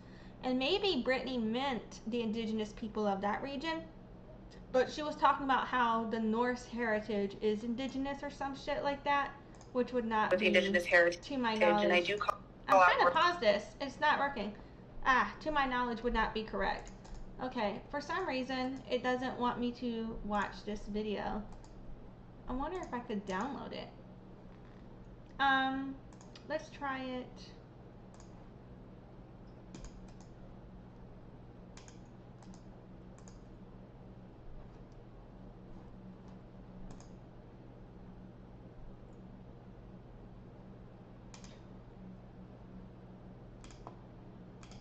Okay, I got it pulled up on Microsoft Edge.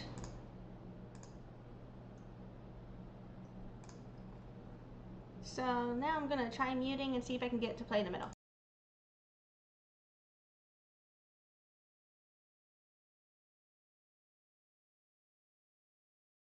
Lies and misinformation. For all the Norse pagans out there, to be unique and special. Yeah, so what we're not gonna do is spread lies and misinformation. For all the Norse pagans out there following Jones, I think you should think twice, because they are so problematic and they're gonna get all of us in fucking trouble. This idea that Norse culture is indigenous, just drop it. The only one that will say shit like that is white supremacists. We are native to these land masses. We are not indigenous. The Sápmi people are the indigenous people of Sweden, Norway, Finland, and part Russia. And what we're not going to do is take their culture, because that's been taken from before.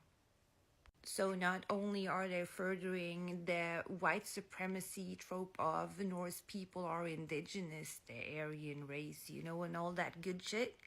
With what she's saying, she's also erasing Sápmi people here. I have not said anything about Jones because it has not been my lane, but Jones is walking over to my lane right now, so I'm allowed to have a say. Most of us are fighting so hard to push back this idea of a pure race within Norse paganism, and she is harming that. If you are following her and following that track, you are helping white supremacy. I don't care if that was not what she meant. Impact over intent. The Sápmi people are their own people group, and they are still facing discrimination. Norway is still currently breaking human rights laws against the Sápmi people in Norway. I don't know what she's running for, president, whatever. I have yet to see anything else than disgusting behavior and attacks on indigenous people from her. With indigenous heritage, and I do call out Norse. Yeah. And let's see if we can get it to play. We might have to do this again as well. But there was another, so that was the first video, you know, that she had posted. And then how I had found her was her second video. Her second video where,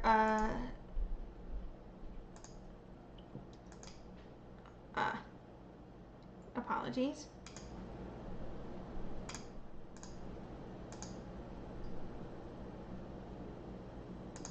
Okay.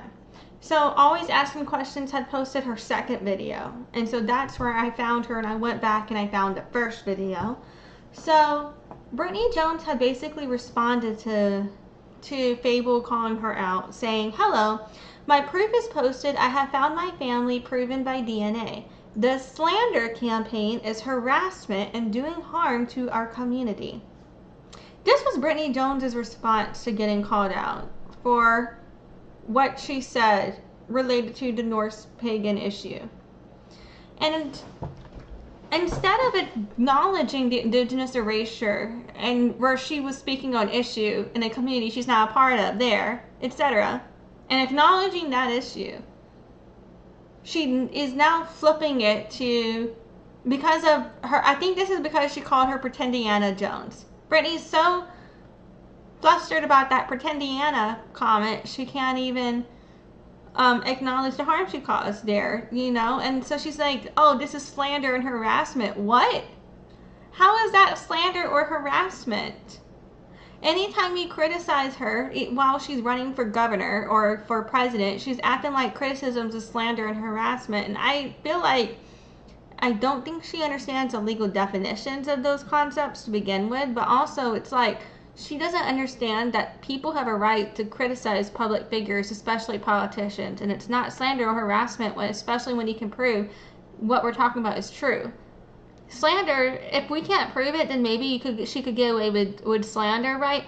But she will be saying that something is slander when people can literally prove it happened.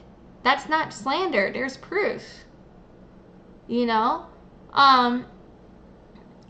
And I'm like, I don't know if it's because she's so used to being able to kind of use these tactics in the real world where there may not have been proof, if not recorded, of what happened.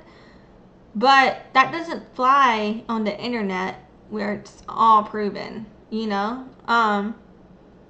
But yeah.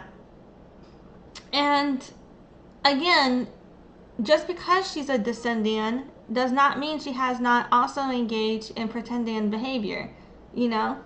But yeah, anyway, so let's see if this video will play correctly for us here. Getting it. I am not talking about your heritage. I could not give a fuck, but also that is not my lane. I am Fabel.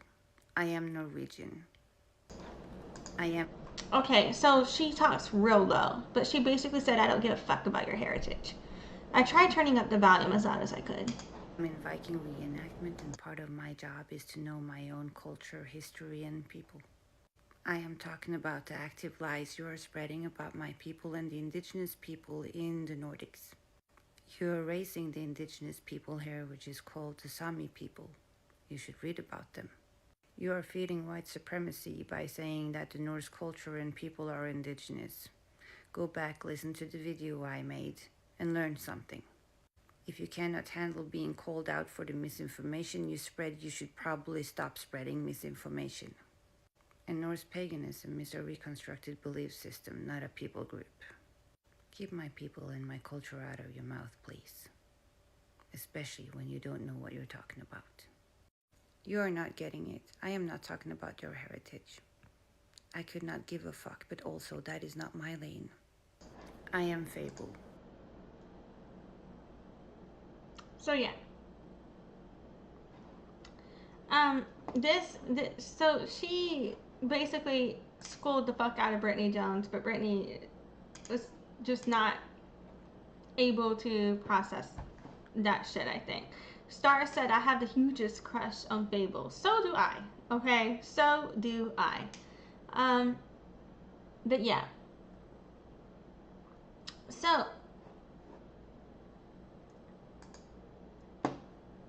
Okay, this is actually kind of funny though. But the description for this, always asking the question, put Fabel, had Fabel, and said she was a witch. Then she got banged by a native dude, so she's indigenous through insemination, I guess, because it came her whole personality. I do think that's kind of funny. Yeah. Moving on.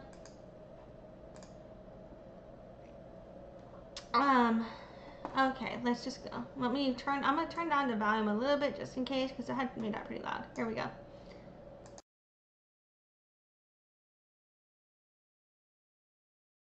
Shit, I thought I muted, but sound's not available. Okay, this one, it's muted, so we're just gonna keep skipping it because we can't even watch it.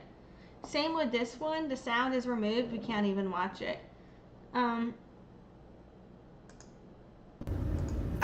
Okay, here we go. This one is 13 minutes and 39 seconds, so this is gonna be a long one. But someone named Gail had said, lies, question mark. You said you won't call for a ceasefire every day. That hurt your campaign. People catching that and making a choice to not support you is not on them. It's on you and what you said. Yeah. All right. And let's see. I did say I won't call for a ceasefire every single day. I'm running to be President of the United States of America. I have made my statement on Israel. I have stated that if I'm elected, I'll support military...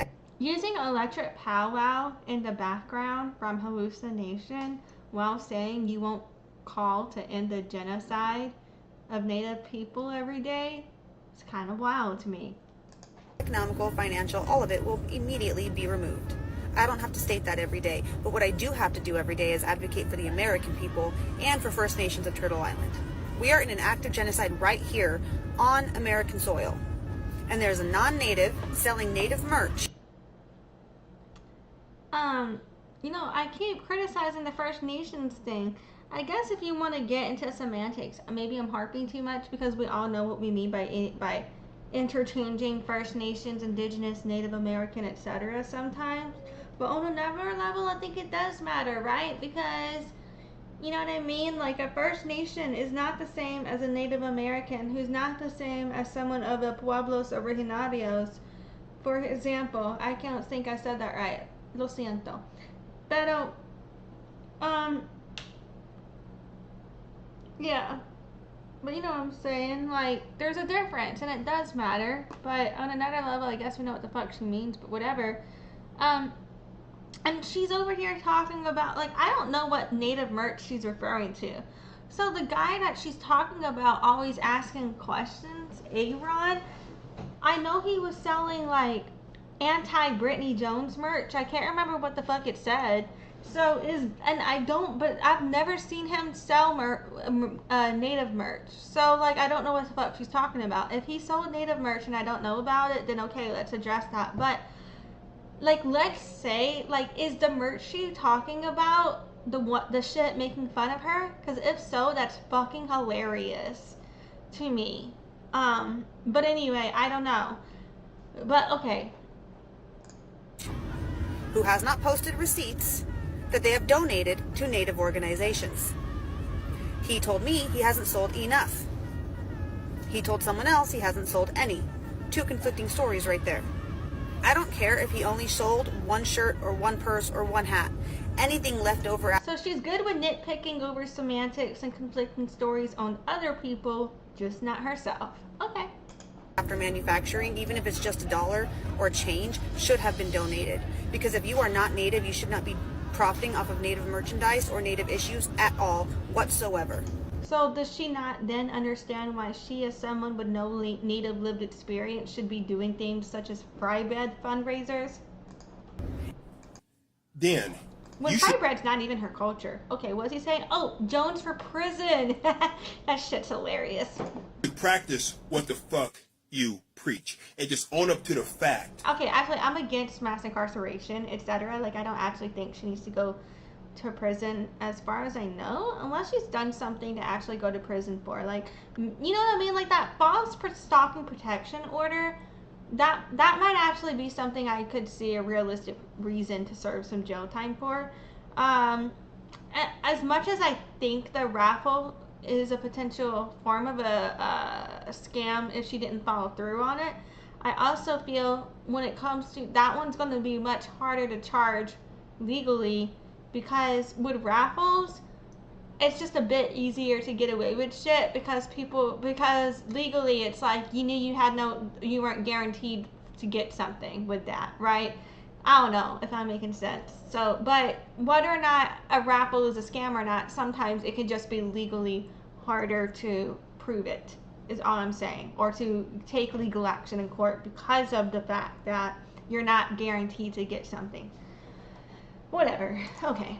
That you're a racist white woman that got caught red-handed altering a DNA result, falsifying an indigenous connection.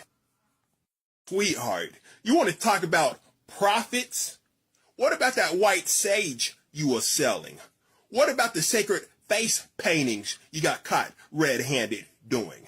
Better yet, what about the dreadlocks the black community called you out on a while back for cultural appropriation at their community? But go on. And this is the same creator that has pro-Trump and anti-Trump, pro-Biden and anti-Biden, and he used to have pro-Jones. I don't know if he does anymore. He blocked me. And yes, I blocked your sorry ass. Oh, fuck it. You know what? Fuck all them politicians. He's making that money off of all of them bitches. Honestly, that's smart. That's smart. Fuck it. The receipt's been proven to me that you said out of your own words, as you mentioned in this video, that you will not call for a ceasefire for Palestine every day. And how is it that every other third-party candidate advocates for a ceasefire daily, but you won't? And you talking about you don't hyper-focus on one issue? Well, ever since I left your grift of a campaign and started calling you out on your lies and receipts that has been provided of what you've lied about, all of a sudden you want to hyper-focus on me not giving MMIW donations. No, girl, you're just a racist white lady weaponizing MMIW to attack a black man you do not agree with because that black man doesn't support your campaign anymore. And second, so what if my small business accommodates a little bit of everything and everybody regardless of political affiliation? But one thing you lied about on my business is me having pro-Biden merchandise. Nobody makes anything pro-Biden because that crap won't sell. You could probably find it in the clearance section at a Goodwill store, maybe, but I digress. Keep telling more lies. After we had a discussion about how he is thinking about selling anti-Jones merch because it seems like it would be more profitable. And yes, me and you did have a text message discussion right before I found out the devastating truth about your fraud and grift of a campaign. If your platform blew up enough when I believed in it at the time, that I would have figured out some sort of way to line up some sort of line and direct traffic from someplace of potential buyers of Jones for Prison merchandise and contributed funds to your campaign. And unfortunately, I got hit with the mountains and mountains of receipts about your fraud and your lies that everybody continues to call you out on. But go on, keep trying to spin your narrative. That is who you are defending right now. And I have said if he posts receipts, somebody would have to share it to me on their platform because I can't see his. If there are receipts that he donated to Native issues, or that he hasn't made any sales, and that's easy enough to show. Where is he selling through? How is he keeping track of what merchandise sold and which one doesn't? He has receipts for those purchases. And why the hell should I answer to you or dig up any receipts for a racist white lady that's been proven to not only been caught red-handed falsifying an indigenous connection through a GedMatch population chart that you falsified, but has also grifted money. So they're saying this. I don't think that this part has anything to do with Bill Deo's confirmation or whatever that was. I think this is in relation to Brittany Jones did publish? I was thinking of post and publish. I said publish. Brittany did publish multiple different versions of her GedMatch DNA analysis to the point where now people literally just believe she's fabricating shit. So that in conjunction with a bunch of statements she makes, why people think she's a Pretendian. From MMIW, from April and August, that has yet to be accounted for in your FEC report that you did not file properly. Yeah, chick, your white supremacy is really showing. If he shows us that he has not sold anything, then I will apologize, as I have stated. I have no problem admitting when I'm wrong. Man, fuck your goddamn apology. It's just like your campaign. Empty and meaningless.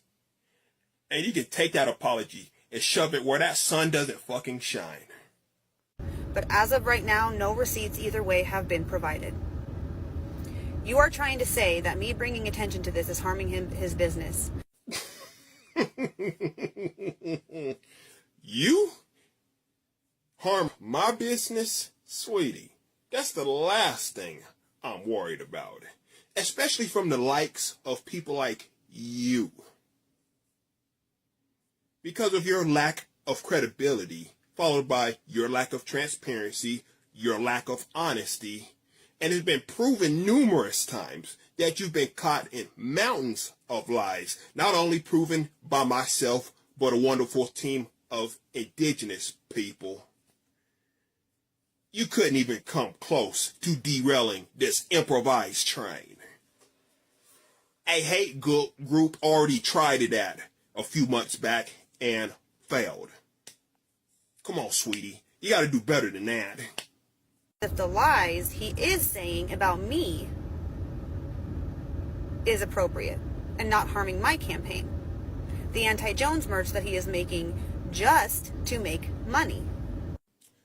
I lied. Why is she always saying, like, whenever people criticize her, her go-to is, you're just hurting my campaign. You're harming me. Fight mountains of receipts being spreaded about your lies and grift all over this app that everybody and their mama called you out on. Let me ask you this, Brittany. Did Star, the indigenous woman that has a whole playlist breaking down how you use the GedMatch population chart to falsify an indigenous connection, lie on you? Did your 30-plus former campaign committee members lie on you? Did the indigenous women you've bullied lied on you? And let me guess, those voicemails that your boyfriend Randy kept leaving the Sugar after Sugar told him to leave her alone. Is that a lie too? Is he trying to have an affair behind your back? Or are you putting him up to blowing up Sugar's phone and calling her and leaving voicemails knowing that her abusive partner could get a hold of it? No, because this is wild to me. Because, hold on. Because I had literally said to Brittany,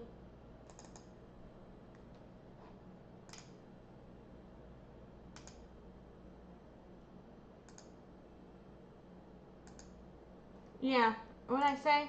I didn't even know y'all were together because I knew Randy before you, but also I'm assuming he cheated a lot because he never stopped flirting with other girls. This is what I sent her. Anyway. And abuse her some more. Did you care about MMIW and indigenous women when you put Sugar in danger? Yeah, that's not cool though. Sorry, I processed that delayed because I was so caught up on the cheating part. Yeah, my bad. Oh shit. That's not cool. Yeah, sorry. And in harm's way, and there's receipts on that all over this app as well. I mean, wow, you must be a real high commodity for everybody to just lie on you for no reason and just leave your campaign for no reason. And I'm guessing you lost close to about 4,000 followers for no fucking reason too. Get for real. And yes, he has lied. There are videos of him out there saying that I'm going to prison, that I can't be a write-in candidate, that it doesn't work like that, etc. As if I haven't explained the process to be a write-in candidate. Jasmine Sherman is not only on 48 state ballots, she has produced proof and receipts of those, as well as where every dollar from her campaign donation went, which you can look all that up on her FEC website as well. But I'm pretty sure that if we compare your FEC report and resume to Jasmine Sherman's FEC report and resume, I can guarantee you that Jasmine Sherman's FEC report and resume is going to add up and make a lot more sense than yours. And maybe if you didn't take the campaign funds right along with fraudulent GoFundMe funds and actually applied the money to where it was supposed to go to in your campaign, maybe you would actually be able to afford to be on at least a few state ballots. And anytime you use campaign funds for personal use, and it is proven, that is a federal offense, and that technically requires prison time. But you know, since you're a racist white lady, they'll probably just give you a slap on the wrist or some paper time and tell you not to do that shit no more. Know how that works here in America. There is no reason for me to be going to prison.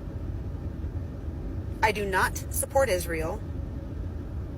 I will not call for a ceasefire every day.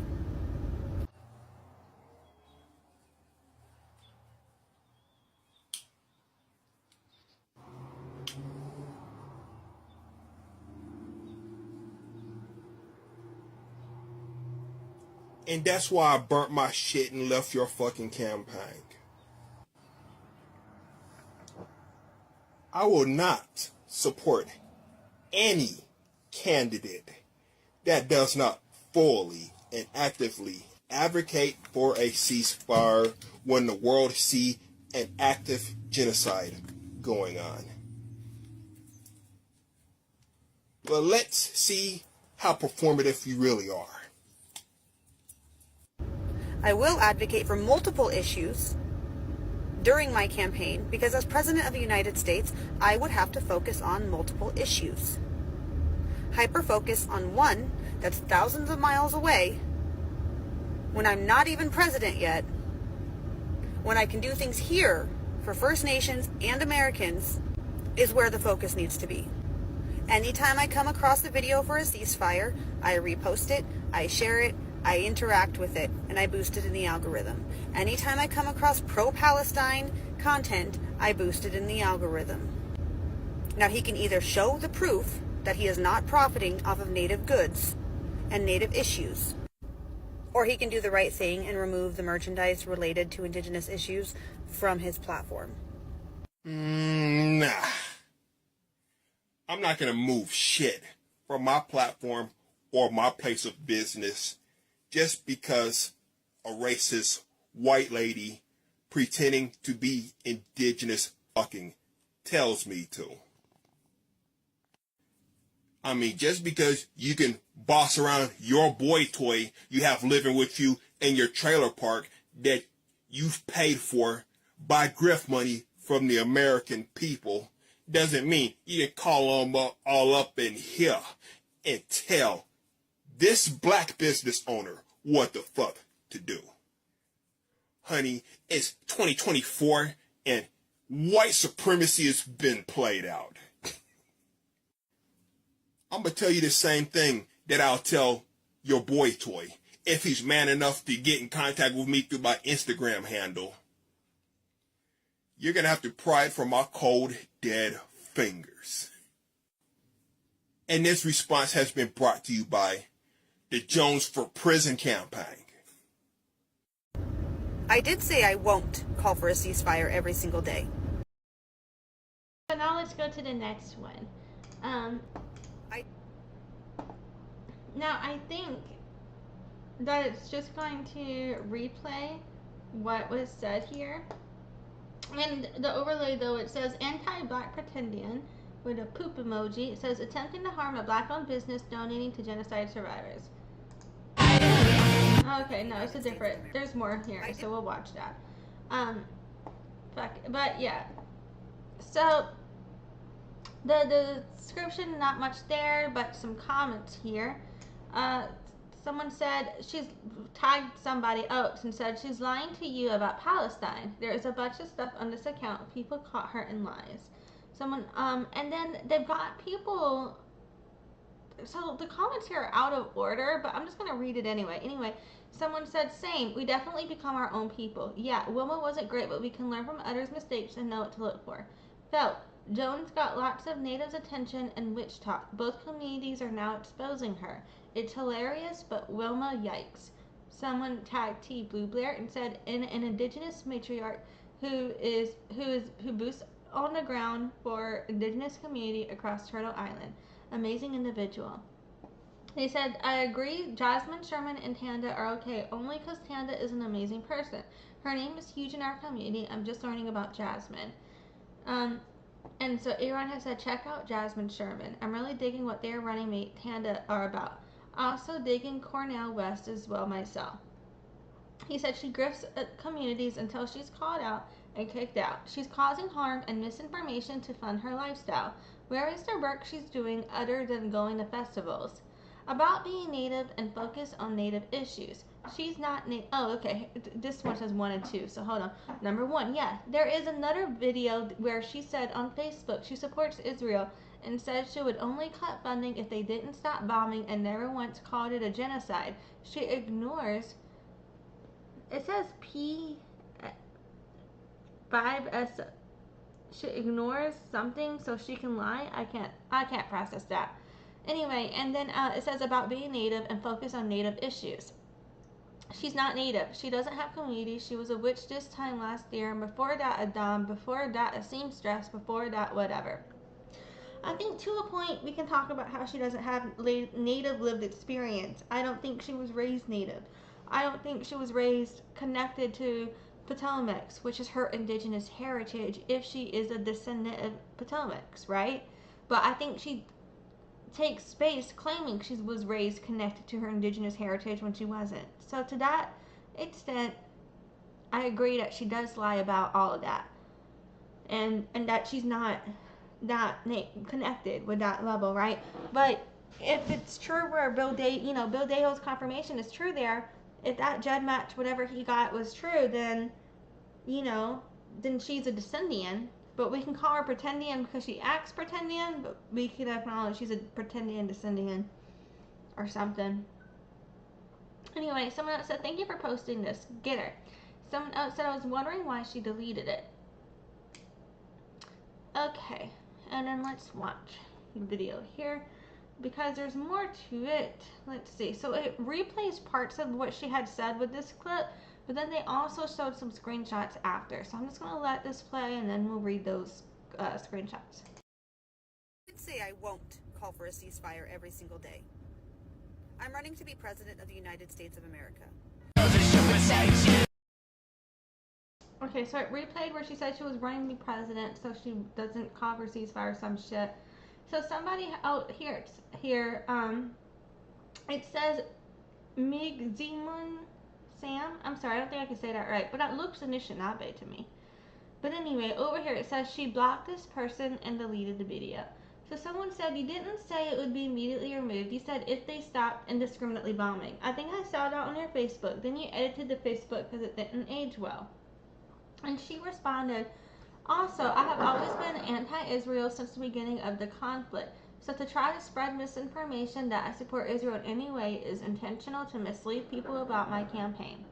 I think criticizing her for her words is not intentionally misleading people. It's her responding that way instead of taking accountability for her wording, instead of saying, oh, that's not what I meant, but sorry for saying that, you know, is why people are like, what the fuck? You know what I mean? So anyway, but the person said that same screenshot said you support both Israel and Palestine. So that's not true. You haven't been anti-Israel since the beginning. Since the beginning of what? Catching heat? I muted it so the song hopefully doesn't get me copyright struck. I don't know. And then Brittany responded, I support the people, not the government. No civilian should die in war. Twisting words is also misinformation. And somebody responded, so you actively support the colonizers that are living on Palestine land participating in an apartheid. That's not the take you think it is. And Brittany responded, are you native? Are you indigenous to Turtle Island? But to me, that shows a lack of exposure to Anishinaabe culture, which is interesting to me because how are you someone who claims the jingle dress dance, which comes from Ojibwe Anishinaabe culture, but you don't recognize this word, Miigizimon. I don't know how to say it. I don't know how to pronounce it. But that looks Anishinaabe as fuck to me. I don't know if that is or not off the top of my head. Maybe it's not. Oh, it is. It is an Anishinaabe word. Okay, I was right. So how I recognized that was Anishinaabe and I didn't know what the fuck that word meant or who the fuck that bitch is. Not that person's a bitch. You know what I mean. I'm sorry. But you know what I'm saying? Because I've been around other Anishinaabe people and so I recognize that shit because they always introduce themselves the same way and shit and they say like miigwech for thank you and they say I can't pronounce it but it's like bonjour or something like that for hello. I'm sorry, but you know, like my Anishinaabe friends that I know, like they say the same things. And so like I recognized that instantly. I was like, that looks Anishinaabe. But so how is she literally what? You're not around Ojibwe, Chippewa, Anishinaabe, whichever word y'all want to call this community, you know. She couldn't recognize that. She's over here like, oh, you're not native enough. Bitch, you didn't recognize a native word. Like, you know what's funny to me is like, I may not know what it means or anything, but in a lot of cases, I can look at a word and recognize it's native. I might be wrong about if it's in the ne or if it's in de, you know, because honestly, Navajo and Apache shit looks and sounds a lot alike to me. But look, I'm gonna recognize it's native, but okay, so you know what I'm saying? That's my bad. But like, okay. So Brittany, who can't even recognize an indigenous word to Turtle Island, is asking this native person, are you native? Are you indigenous to Turtle Island?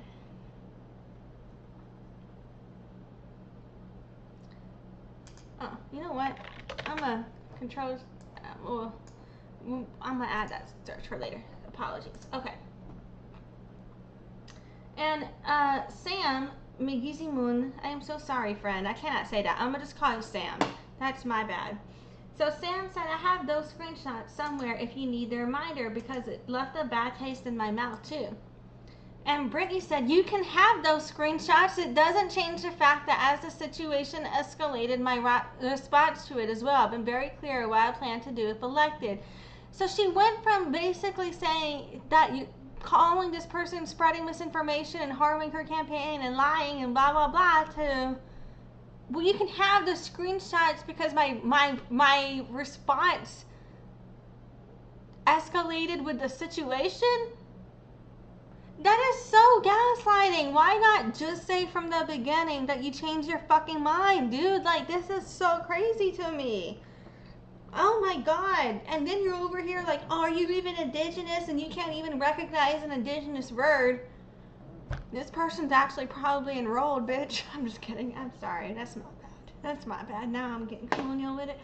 But anyway,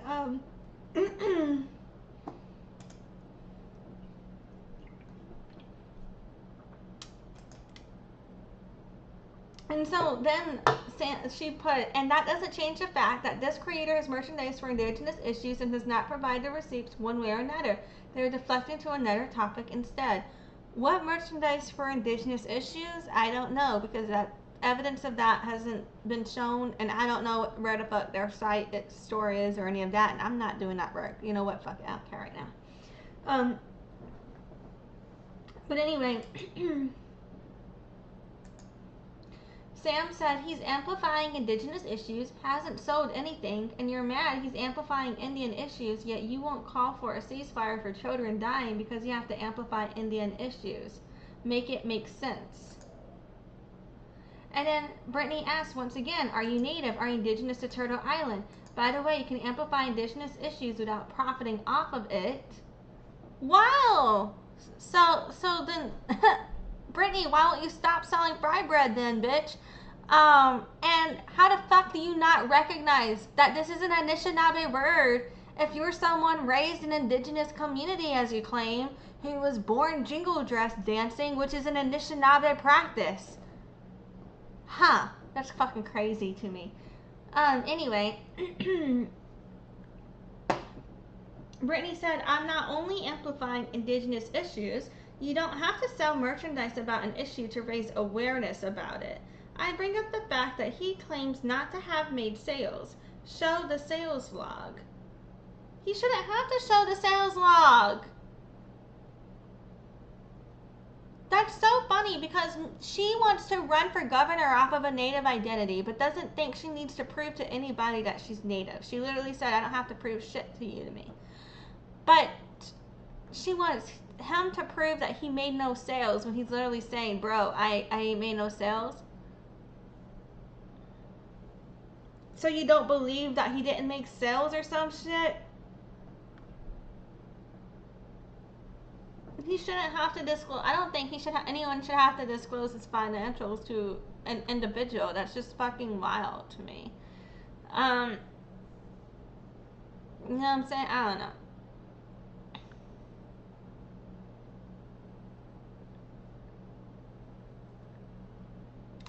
But, and I don't know what the merch is to know how I feel about it, you know, that they're referring to. I might have a problem with it, I might not, I don't know. But anyway, I just think that Brittany's a bit hypocritical here. And she literally got on a live stream. She was saying that human trafficking outside of the MMIW awareness has been pushed outside of the rug, under the rug or whatever, and something like that. And when I called her out for that, she denied ever saying that, even though I had the clip, which I didn't prep, so I'm not playing today, but I replayed it in my last live stream. I've replayed it several times. Check the Brittany Jones playlist. Anyway, I just find this quite hypocritical. So anyway, Brittany also said, and I have called for a ceasefire, I just won't do it every single day. There is a difference.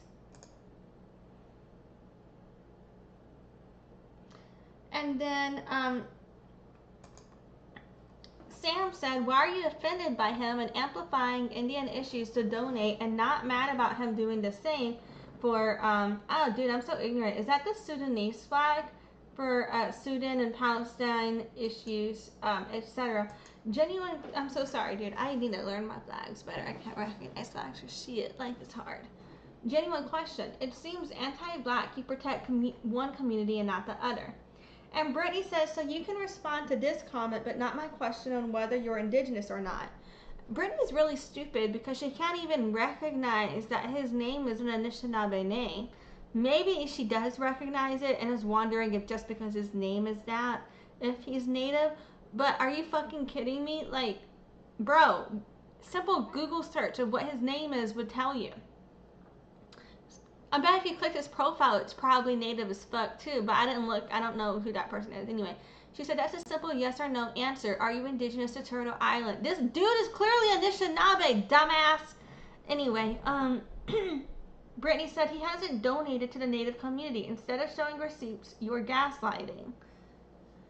If he made no money, he don't have to donate. But who said he had to donate to begin with? And what is he selling? You know what I mean?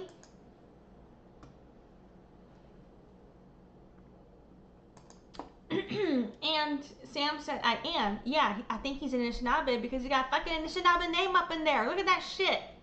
Says, blows my mind you claim to be a Native woman and don't see that our cousins in Palestine are going through right now what we went through, and you're crying over a man amplifying solidarity merch. And he said solidarity merch that he donates all profit to, I might add, and provides receipts for those donations. Okay. Meanwhile, your FEC is not a single donation reflected for MMIW April or August 24-hour live streams. Oh, shit. And Sam said, I did respond. Don't gaslight me, Brittany Jones. And Brittany said, and it blows my mind that you're not hearing me. I stand with Palestine. I hope you're going to every single non-native person marching for Palestine and tell them to leave and lead by example, because they are just as guilty as those Israeli civilians. What nation are you? It's weird to me the way she is, like, barking at him. You know what I'm saying? And she's not disclosing shit about herself. If she is going to ask these questions of someone because you want to understand, for example, context of their history as to why they have the teachings they have or some shit, or like, so you understand why they have a stance they have, at least disclose your own goddamn shit. But she ain't disclosing shit. And you know what I mean? And I don't understand this. Okay, going to every single non-native person marching for Palestine and telling them to leave and lead by example because they're just as guilty as Israeli civilians. So is she advocating to continue settler occupation of Americas then? Like where is she going with that? I don't know. And for her to say, what nation are you, because she does not fucking recognize Anishinaabe, is annoying the fuck out of me when she literally likes to tokenize dingo dress dancing every fucking chance she gets. So Sam said, ma'am, you also avoided me. You said you support the people of Israel, and I asked you the same people that are living on occupied land participating in apartheid. I'm reading what he said, but there's something missing there. And then he said, I literally just asked you why you don't have the same energy for the other communities he's amplifying. If he sells merch, he donates. If he sells Palestinian merch, he donates to Palestine. He hasn't sold any indigenous merch, so how can he?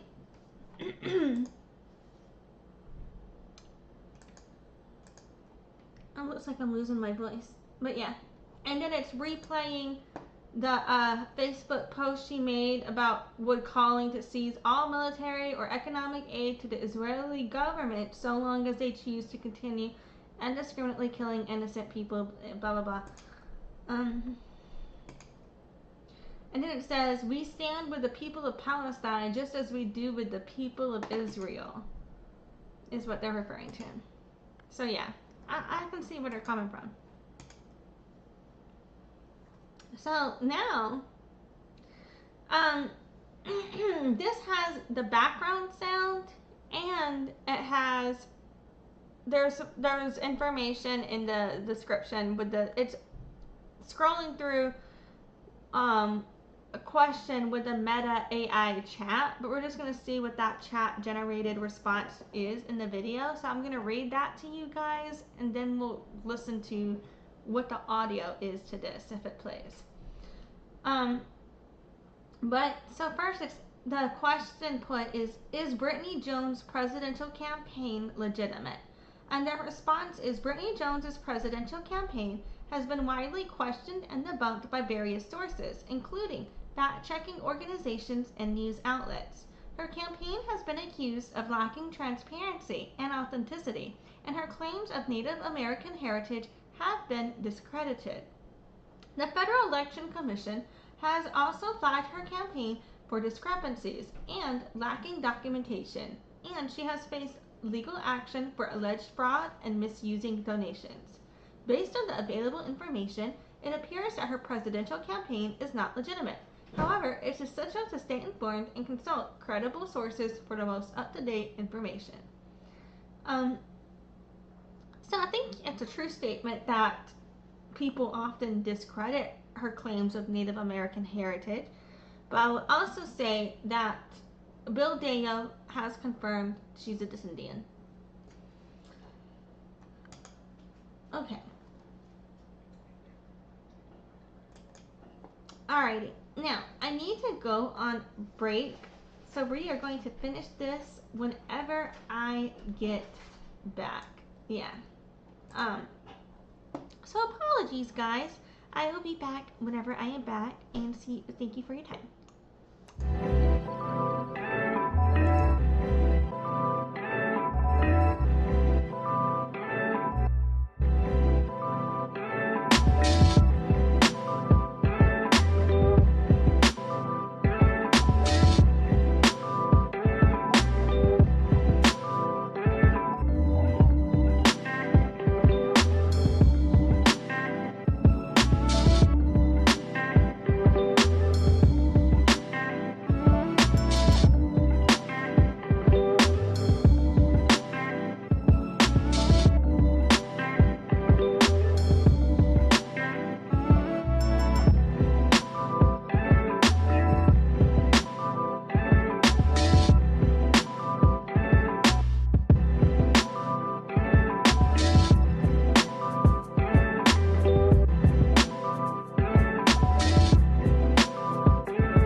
So, you know, sometimes I have to take a break. So, because my man needs to come in and do things. So, yes. Anyway. I also fixed myself some Ovaltine and took some time to recenter. So, we had just finished reading what is currently on the screen. Basically, it's, I'm assuming this was always asking questions, but could have been someone else. Somebody was putting in this chat with Meta AI questions about Brittany Jones. And to a point, right, you might be thinking, this is AI, that's stupid, why are we watching someone have a conversation with a fucking AI chatbot, right? But the reason being is, AI generates responses by algorithms bringing together search results using the keywords from it. And a lot of people, when they create content on the online, they actually use things such as JavaScript, object notation, linked data to specifically show up in AI chatbots for the results of answers. And sometimes you don't even have to use something like that to show up. If your metadata or the information of the text of what you're posting online matches these queries, then AI will mesh together responses for that.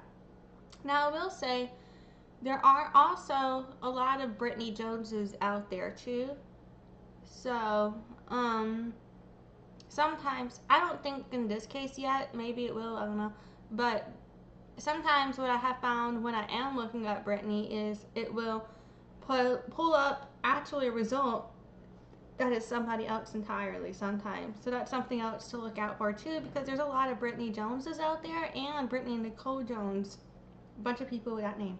Anyway, so sometimes if you are ever looking for some shit about her online, just make sure it's the right person, because sometimes it's not.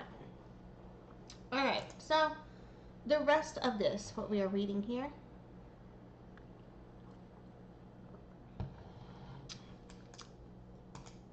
Someone asked the chatbot, is Brittany Jones causing harm to marginalized communities? The answer, yes, Brittany Jones's actions and claims have been harmful to marginalized communities, particularly Native American communities. Her false claims of Native American heritage and tribal affiliation have been widely criticized as cultural appropriation and exploitation. By masquerading as a Native American, she has perpetuated harmful stereotypes and contributed to the erasure of actual Native American voices and experiences.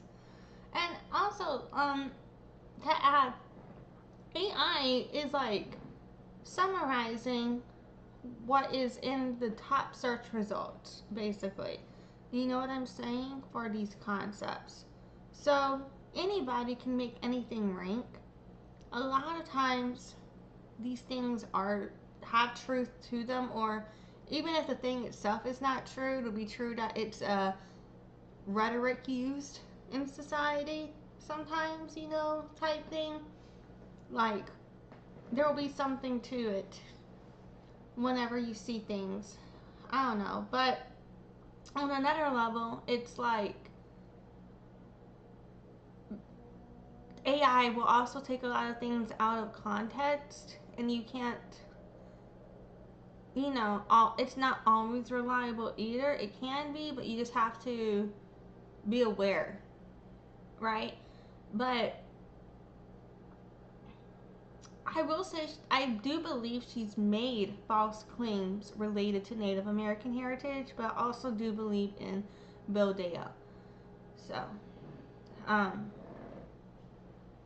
I think there is truth to this, and I also think there can be, two things can be true at once. So there can be truth to this concept without that having to negate Bildea's confirmation of her lineage. It's in reference to her actions and statements, in my opinion. I accidentally scrolled down. That's unfortunate for us. Okay. So the next up, it said, additionally, her campaign's use of Native American imagery and symbolism has been accused of cultural appropriation and disrespect. It went away. Life is hard. I'll have to try pausing.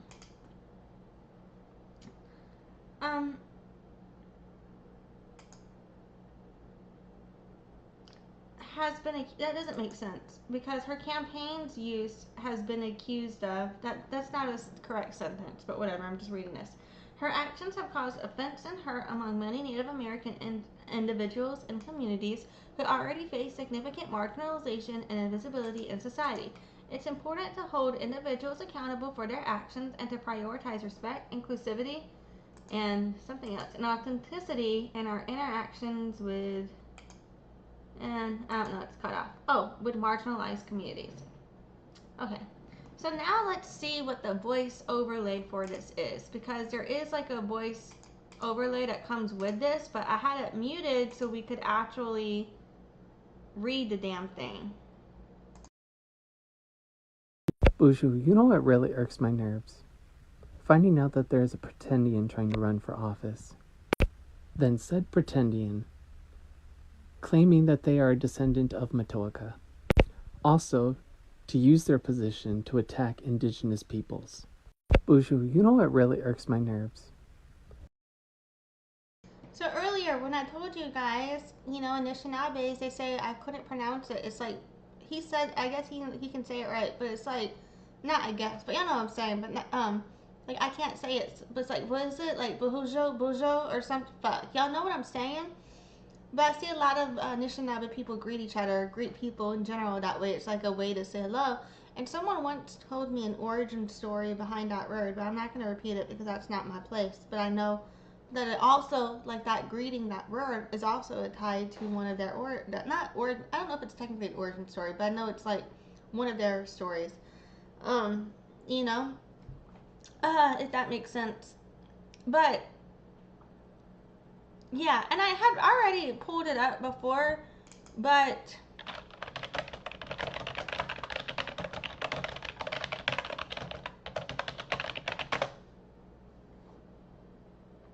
okay.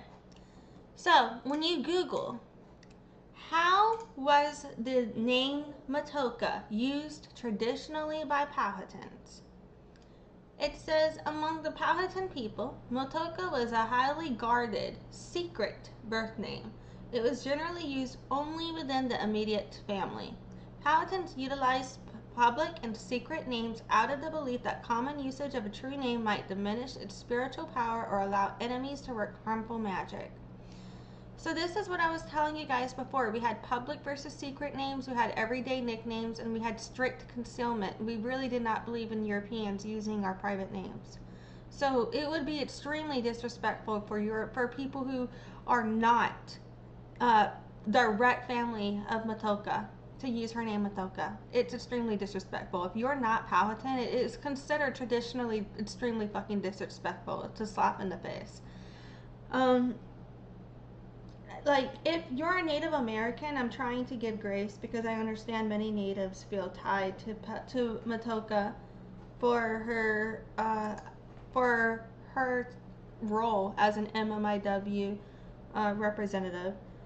But a lot of people, they don't respect Powhatans, and they don't understand that Matoaka was Pamunkey, was Mattaponi, was Potomac, was Powhatan, whether by marriage or birth.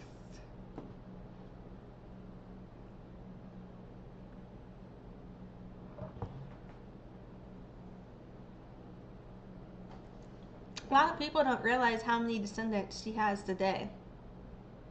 And they invalidate us while claiming higher authority over us to speak over her.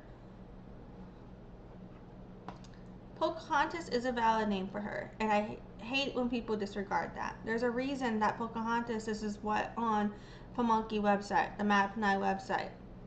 And on the Potomac website too, but I gotta click around there. I know it's on there somewhere, just I don't feel like clicking around on this fucking stream right now for it.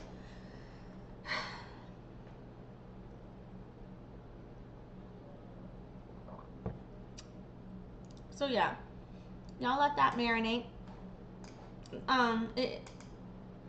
Now, all Powhatans, mind you guys, because of the way colonialism happened, I guarantee you, either by marriage or birth, every single Powhatan is related to Pocahontas. It's not some flimsy bullshit thing. A bunch of people are related to Wahun Seneca, and a lot of us have closer relations than that. But yeah, there's like a joke in Powhatan community where it's like, you know, in My Big Fat Greek wedding, the dude is like, give me a word, any word, and I'll tell you the Greek origin, referring to English or whatever. Well, there's another version for Powhatans. Give me an ancestor, any ancestor, and I'll tell you how we're related. You know, because every single Powhatan has common ancestry based on marriage or descendancy because of how many fucking kids he had. I'm just kidding. No, not. But am I? I don't know. But you know. And so mind you guys, él es mi padre. Okay? Alright? My lineage, we know my lineage. We've discussed my lineage.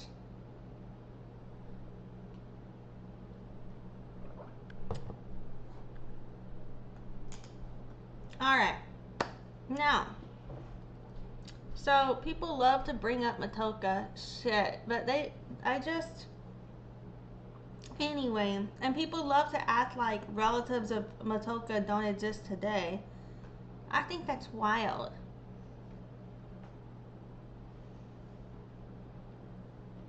So, that's like saying relatives of Sitting Bull don't exist today. Relatives of Geronimo don't exist today. Relatives of, you know what I'm saying? Like, listen to yourselves.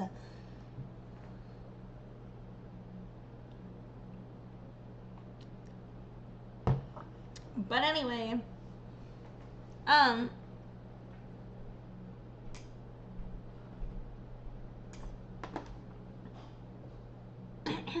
someone put in the comments here, she's running for Oregon governor. She's not who she seems. You know what? Did I play this, or am I just reacting to something that I already know happened because I watched it before? Hold up. I can't remember if I fucking played this or not. So I'm either replaying this again or I'm playing it for the first time. But we're playing this one more time. Fuck it, Anna.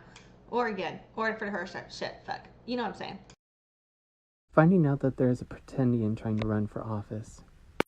Then said Pretendian, claiming that they are a descendant of Matoaka.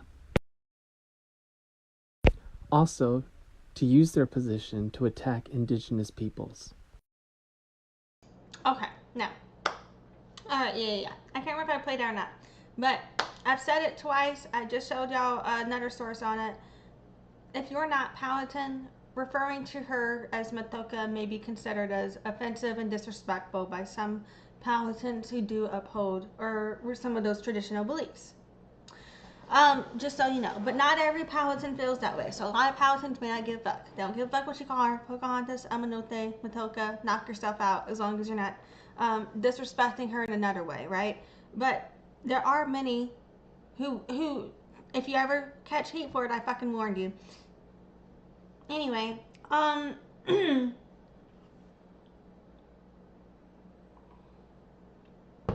it is a trigger for a lot of Powhatans, because imagine having one of your ancestors. You see people talk about one of your ancestors everywhere. They're always spreading misinformation, even natives. And then they use your ancestor as some sort of character for their social movements. But when you try to correct them on the facts of her history, they mock you for claiming you're a relative, even if you can prove it. Imagine that, you know, and that's how you guys are. So, but anyway, the comments here. But, okay, Brittany is problematic for many reasons, you know, and related to indigenous identities I've been discussing. And I think there's a degree in which we can call her a Pretendian that is valid because she's done some Pretendian shit. So, I don't really give a fuck, you know. But it also is true she may be a descendant. And it's also true that if Bill Dale's lineage confirmation is correct and she's a descendant of Ann Meese, that would make her a descendant of Matoaka. That is true. So anyway, someone else said she's running for Oregon governor. And for a long time, okay, back on the DNA thing, right? So for a long time, because there's so many different DNA tests that she had made public, right? I was like, what if she sent the wrong DNA test to Bill, and Bill confirmed a DNA test that's not actually hers? That's what I thought for a bit there, y'all. I really did. I was like, there's just no fucking way that Bill Deo confirmed her shit. I really, really thought that for a long time. But I've seen the emails over and over and over again. Bill Deo's told me himself. Like, the more I read the emails, the more I, because there's, like, my thoughts before and after reading the emails and everything, too. Like, y'all have seen the journey. It's documented in this playlist. But, yeah, the more I processed it, the more I was like, okay, well, it's not my fucking place to argue with Bill. That's disrespectful. So, it's like, you know what I mean? So, it's like, the more I process that Bill actually really did say this shit, then it's like, okay, well, fuck. Well, I guess, So, I understand where you guys are coming from, trust me. But, on part of it. But on another part of it, you guys, I think some of you are fucking ignorant. But whatever, life is hard. You live and you learn. I don't know. Anyway. I bet half of you guys don't even know what fucking tribe Pocahontas is from.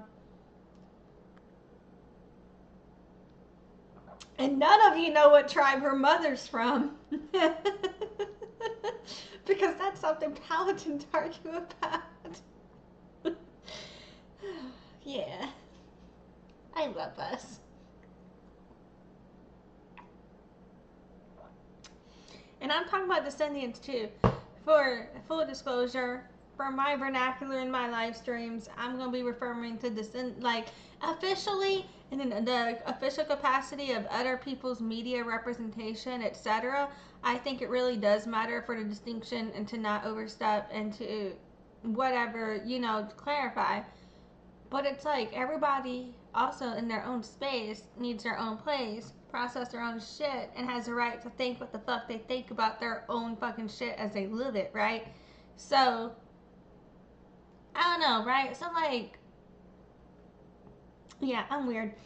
But anyway, I've been thinking about the difference. But then there's room to criticize. Okay, reading the comments. So, someone said she's running for Oregon governor. She's not who she seems. Someone else said, I don't know if you saw her, but her website has been taken down.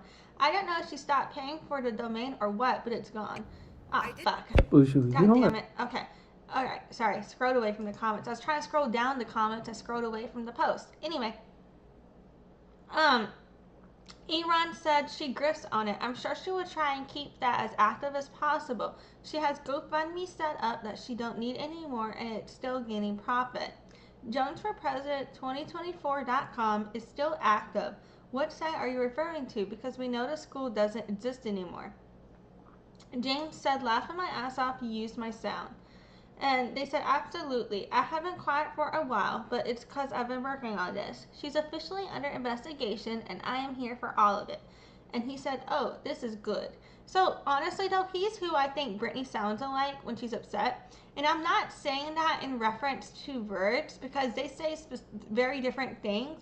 But honestly, the way both of them talk and the hand gestures they make when they speak... when they do their videos, when they're responding to people in arguments, do remind me of each other. And it's like their mannerisms, like, but I don't know if that's, like, rude to say, because I'm not trying to insult James by comparing him to Brittany. But, like, if you were to, like, watch, I'm not logged in, but I think I'm following him. If I were to actually be logged in, I should be following him.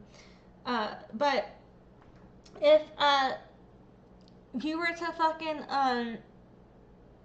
watch like one of their videos side by side, I think you'd see what I mean. Like, they both will be holding up their fingers while they make their points, and and it's like the pacing of their voice, and yeah, like I don't know. I don't know what's wrong with me, but anyway. Okay, so, moving on, but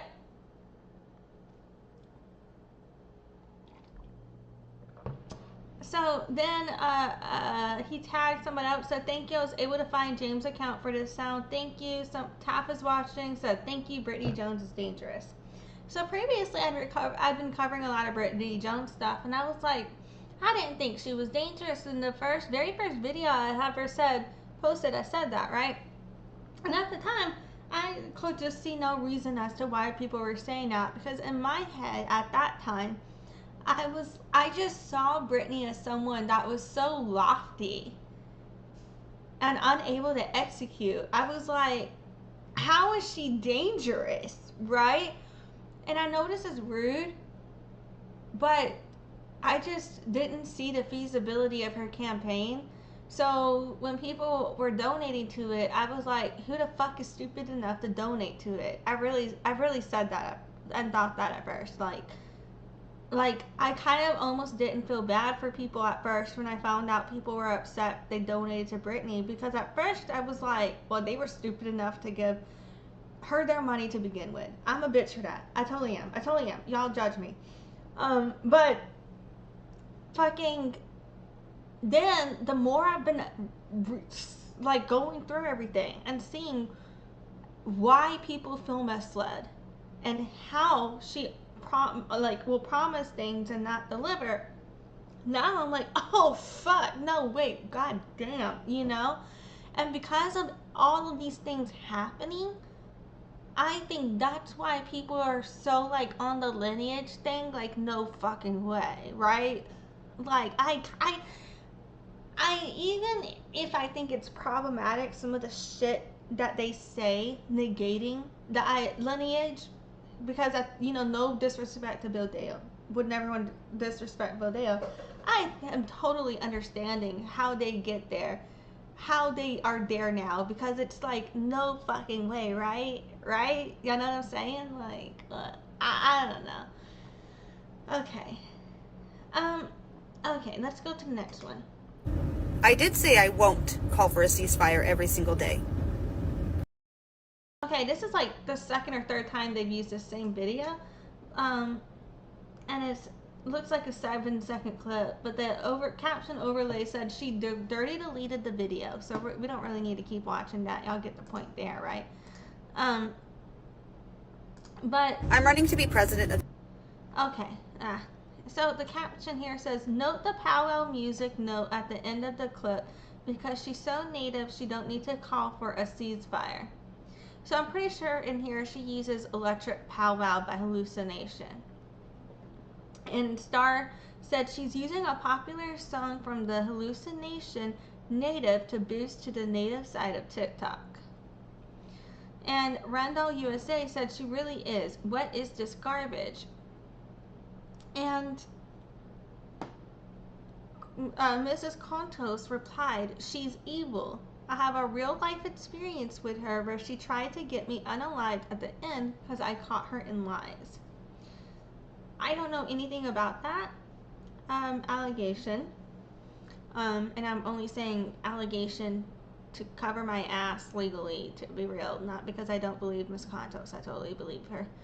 But you know, because for legal purposes and shit like that, allegations.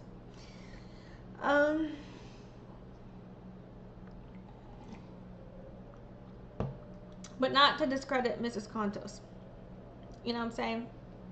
Hope she understands. Yeah. But because I just gotta say that for the shit I can't prove.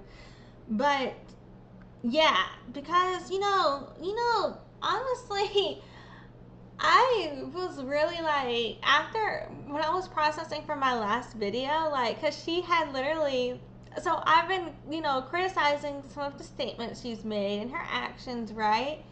And then I, in that process, did not agree with statements related to her having an indigenous childhood and stuff like that, and called her out. And in that process, she told Bill Deo that I was saying she's not native at all and invalidating her and blah, blah, blah, blah, blah, I think, or something like that. Highly paraphrasing, summarizing, generalizing, whatever. This is not word for word shit for anything. And then I was like, like, basically like, no, I said what the fuck I said. It's not that I was invalidating the DNA. I don't believe the statement she makes is what the fuck I said, right? But then she goes right after and tells another woman who's also got far distant native ancestry that she's just a white woman colonizer. But she just wasn't she just crying a bill about me doing that? So, and the only reason I did that was because she's claiming she wasn't white. And she is white. There's nothing wrong with being white. Like, being white's alright. But anyway, my bad. Okay, so that, anyway, just to say, like, I was like, what, because that shit got me fucked up, right? And so I was like, so for a second, I was like, am I overreacting? If I say, I was like, bro, that is evil. I was in my head thinking, am I overreacting for thinking like that, getting that vibe? But honestly, Mrs. Conto said it. So, am I fucked up for saying, like, dude, I kind of have thought that before? I wasn't gonna say it, didn't think I should say it, but someone else said it, and I was like, bro, honestly though, but I've thought about it too. So I will say that. I don't know if that's wrong to say, but I put it out there, I'm gonna stand on it, and, well, technically I'm sitting on it, and drinking some Ovaltine with it. Might blow some bubbles too. Okay, we're gonna go to the next video now. I did say I won't. Oh god damn, they really love reposting this clip. It's the same fucking video. But we got new comments.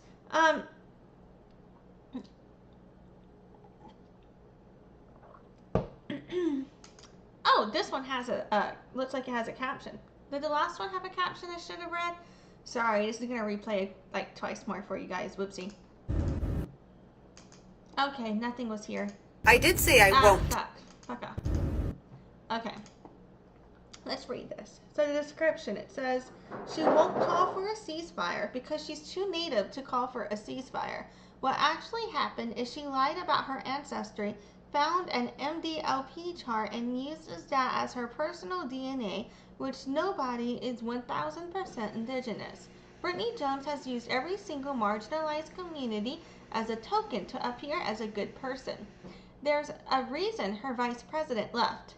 There's a reason she has people making videos talking about their experience with this woman, including several Afro-descendants and Native women she's accosted.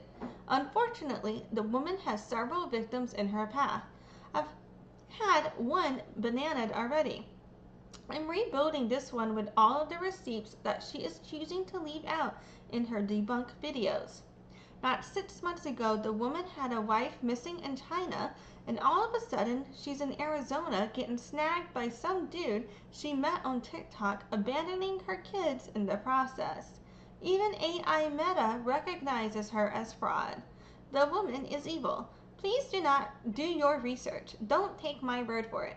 Do your research is not just confirmational bias. Look at it all.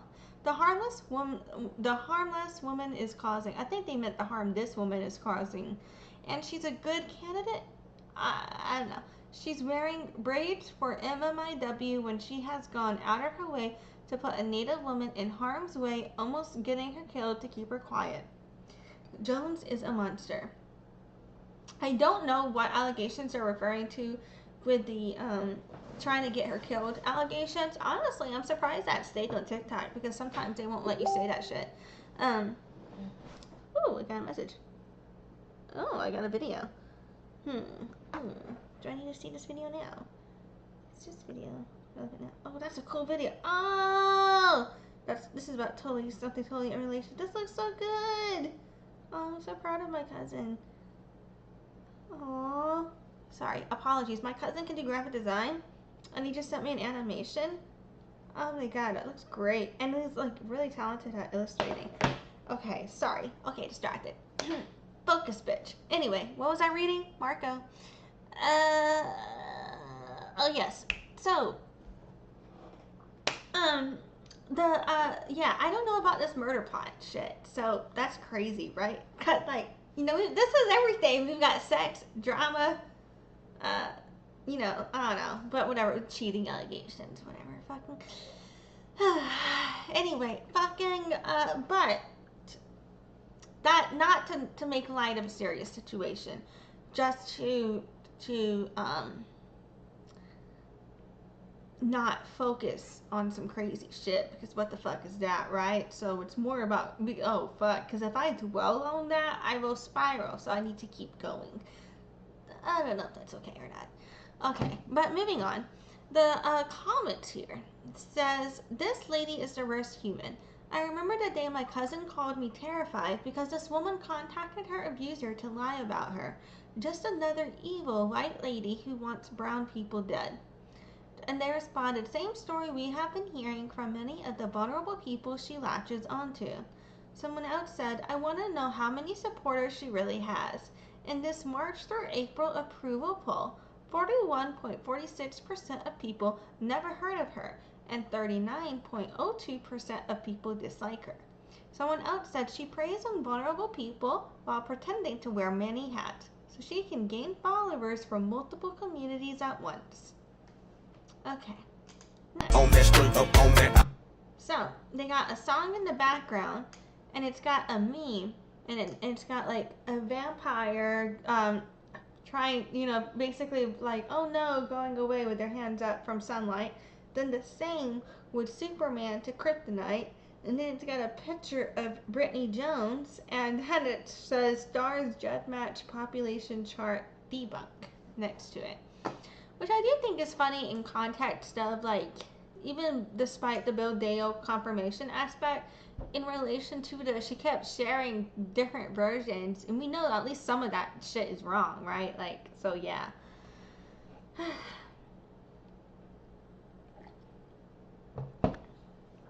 So,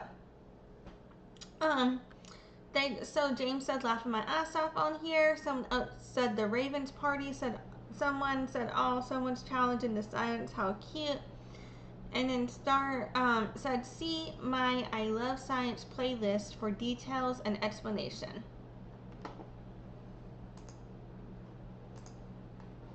And then they're showing here, it's just a screenshot that Brittany Jones had her presidential campaign TikTok banned.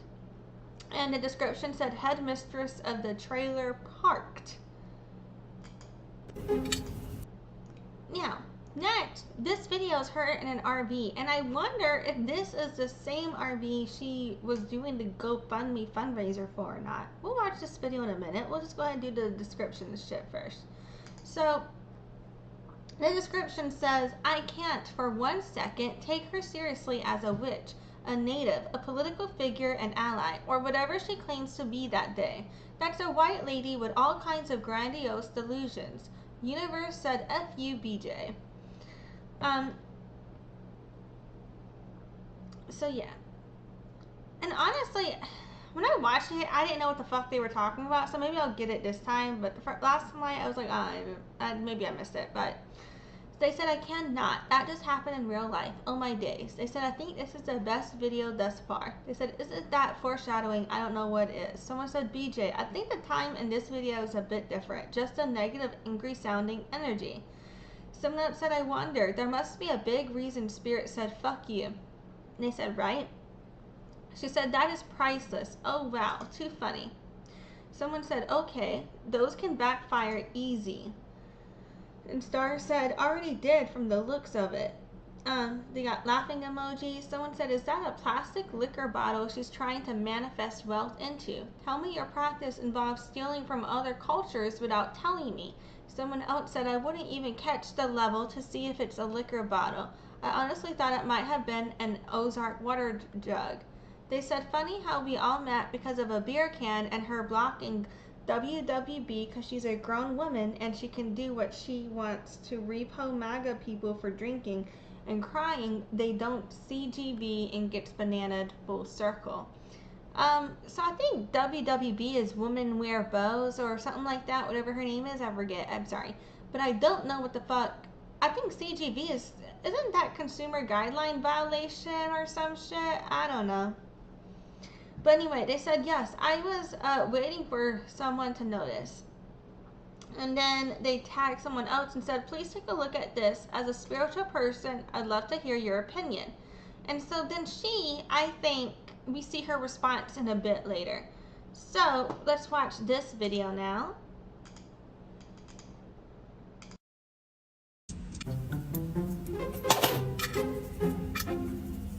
Working on my money goal.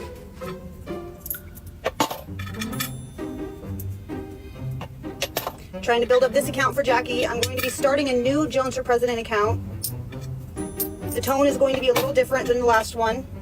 And we need to get that one up to 1,000 followers as soon as possible.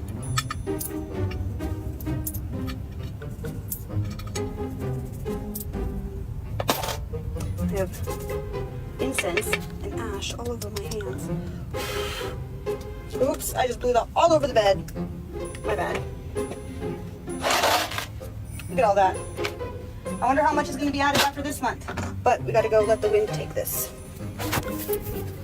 Gotta go let the wind. I can go live. Now I get it. Okay, so when she shakes the money, they're saying now ain't the smartest, but I'd say that money spell didn't work. Almost there, wait for it. Live on my account after 1,000 followers. Stay lemon. It's 10,000 followers to be a part of the crew. God, the wind blew it right in my face. She looks like she fell out right there too. Oh shit. Yeah. Okay. I think she fell out of the trailer.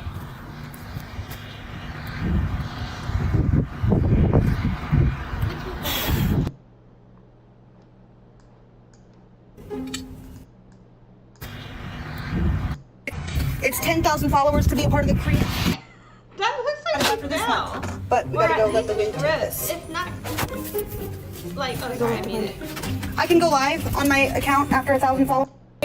God, the wind blew it right in my face. Ah shit, I fucked that up. Whatever. It's like she fucking fell. A part of the crew. God, the wind blew it right in my face. 1,000 followers. Stay lemon. That right there. I don't know. Maybe I'm reading too much into it, but I could have sworn I thought she fell. Yeah, replaying that was difficult. That was rough. Anyway, next. My fellow Americans. So,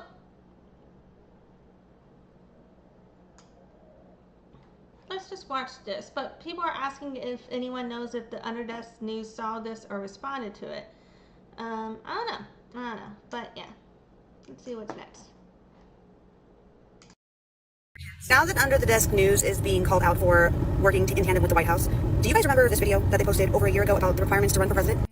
Last video got a couple questions about why I'm not talking about all the candidates for president in 2020. I want to share my story of my direct interaction with V from Under the Desk News as an independent presidential candidate for the 2024 election. The video clip I just showed you is an example of them gaslighting and blatantly lying to the people to make sure that you don't vote third party. And that video was created in response to myself and my followers. Back in the beginning, we were mutuals, and they seemed to have integrity. When it came down to the wire and we were talking about how independent candidates and third party are historically kept out of mainstream media. They are suppressed, they are not given a voice, they are not given a platform.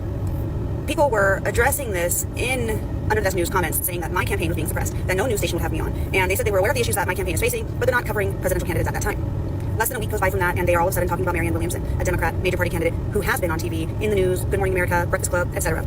People in the comments brought up the fact that V said that they were not going to talk about presidential candidates for a few more months.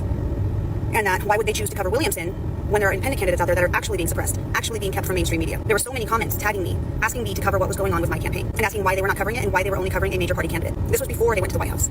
In response to all those comments, V made that video.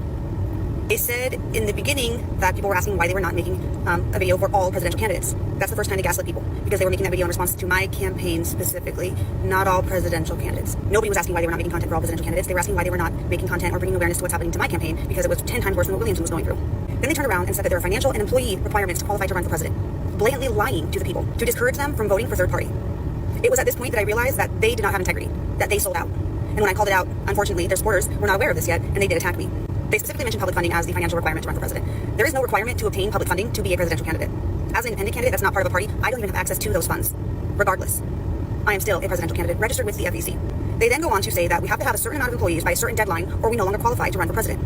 There is no requirement for employee retention or to pay people a certain amount for a campaign to be considered viable or qualified. We do need electors in each state to go on to say that we have to have a certain amount of employees by a certain deadline, or we no longer qualify to run for president. There is no requirement for employee retention or to pay people a certain amount for a campaign to be considered viable or qualified. We do need electors in each state to get ballot access, but not having ballot access in a state does not disqualify you from running for president of the United States. And there are some filing fees in a couple of states for ballot access. But like I just said, not having ballot access in some states does not disqualify you from running for president. But the way they spun that video, they said that those candidates, myself included, considering that video was made in response to my followers, did not qualify to run for president because we did not meet those deadlines. And that's why they were not covering our campaigns. Spreading misinformation to help suppress independent candidates that are actively fighting against the system is not having integrity. And I hope to the people that took that video that they made and you took it to heart and you believed them, that you're able to see through what they were doing and realize that independent candidates do have a chance this time. Don't let yourself be misled by people who got bought out. This is my new TikTok. I had 200,000 followers, 1.7 million likes on my profile. I had millions of views on my hashtags. So we're building up this account while we do TikTok for the other account back. And we'll be walking you through the process on this account as well. So if you're ready for change and you want to be a part of a revolution without bloodshed, where your greatest weapon is your vote, follow me and get ready to vote for me in 2024. Now that Under the Desk News is being called... My fellow Americans. Now that Under the Desk News is being called out for working in tandem with the White House. Okay, so yeah. Basically she's calling them out, but I don't know. I guess she's just mad I didn't do enough to promote her or some shit. But to be honest, like, I don't understand what the fuck. Because, like, if you're an actual candidate, if you have a PR manager, then you should be able to get press. So I don't understand why she's taking that out on them or some shit. Whatever. But that's kind of what I got from them. They just put some sound in the back of this, but I guess we're gonna watch this. But the overlay of this says BJ has been misreporting her FEC since the very beginning, running live streams for MMIW on her Cash App with no reporting of donations or FEC for neither of the 24-hour live streams in 2023. She has been late for every report and hasn't updated Cash App donations on FEC, only PayPal and her campaign page. Do your research, call the FEC yourself. Ask questions. Okay.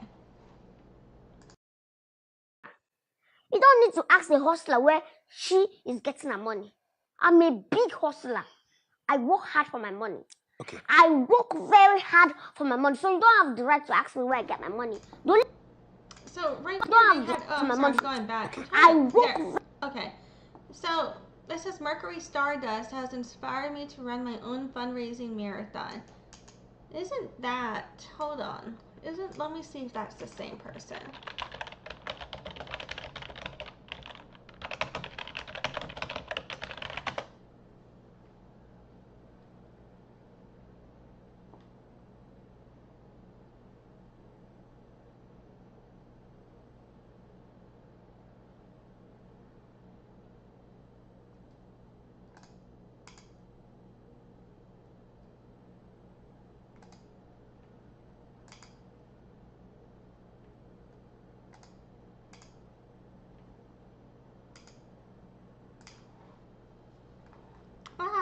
Nope, wrong one. Sorry. Okay.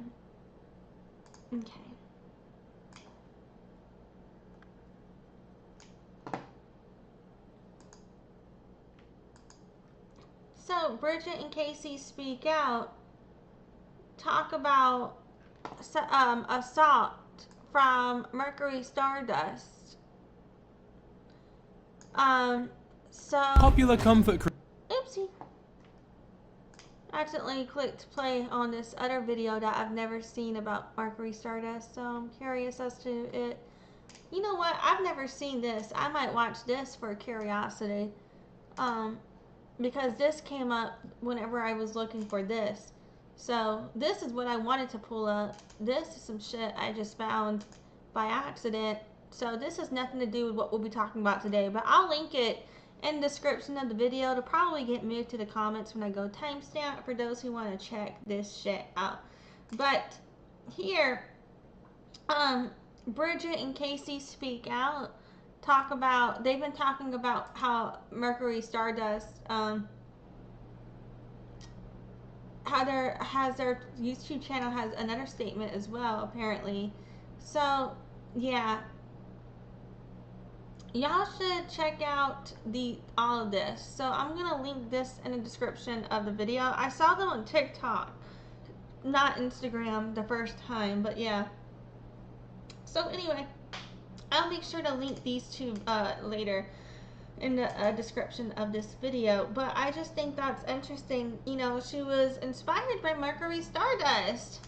That makes sense. That makes sense that this is what she'd be inspired by. Par for the course, you know, in alignment with her values, I'm assuming. Anyway, so let's go back to the video. I'm gonna just pick up where we left off and hit play. Very hard for my money, so you don't have the right to ask me where I get my money. The only person that can ask me now and I'll answer is sister, because sister is a hustler. She works for her money too. So we need to create ideas together. We need to like exchange mindset, business mindset together. Not you, because if I tell you now I'm wasting my time, you just want to monitor my. Do we have here? We have here. This is like a statement of organization for Jones for president. It looks like a filing form for the committee or whatever for the FEC. I'm not reading all that, but just letting y'all know what the fuck I think we're seeing here. Money, have my money come and go. So Okay. don't stop me again.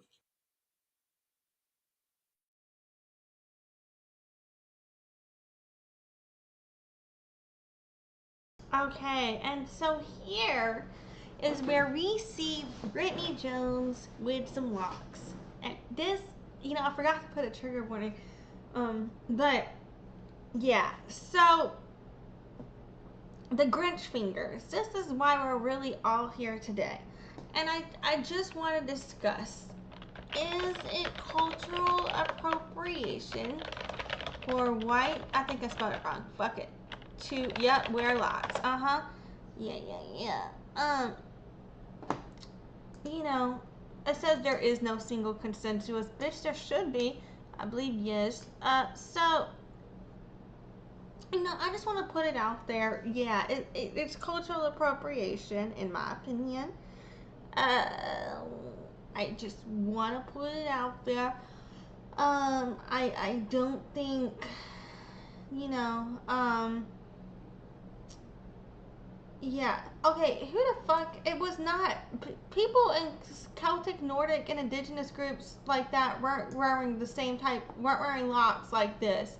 Anything that we had close to what people might see as locks were actually different hairstyles. I know that is some bullshit.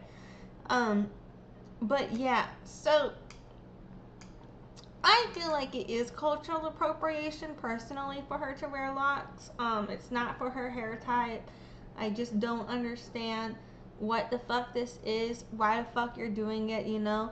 It's a hairstyle that comes from African community that they're discriminated against for wearing.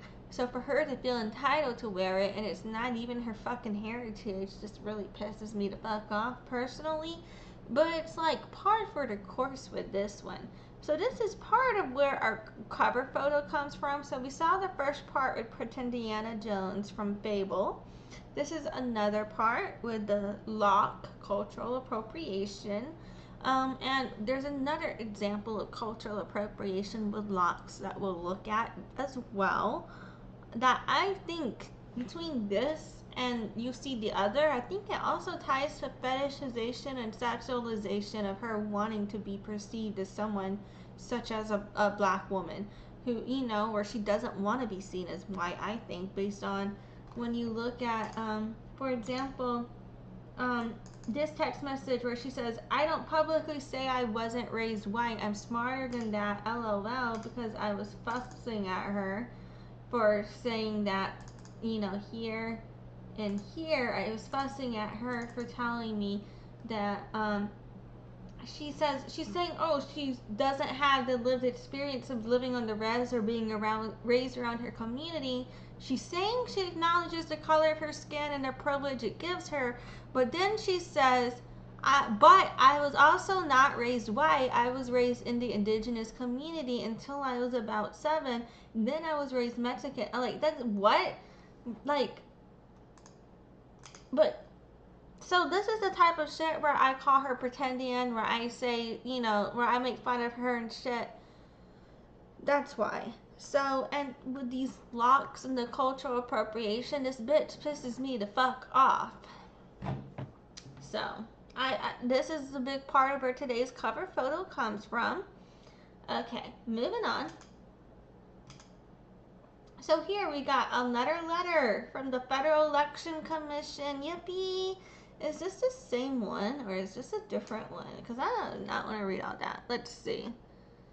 Yeah, this is the same thing. We already read this. This is a letter that we already read to Brittany Jones from the Federal Election Commission, and it was basically just about the fact that there was no reporting filed for her shit. And so we already read that. They're just posting the same thing, I think, a few different times here. But yeah. We already read this. Okay, so for the commentary here, or is this from a different time? You know what? I didn't check the dates on that. So I didn't check whatever the date was of the previous one, but this one is July 31st, 2023. So now I'm over here like, wait a minute, what if this is a different one? Because the description says late again. I see, BJ. So what if this is more than one? Oh shit.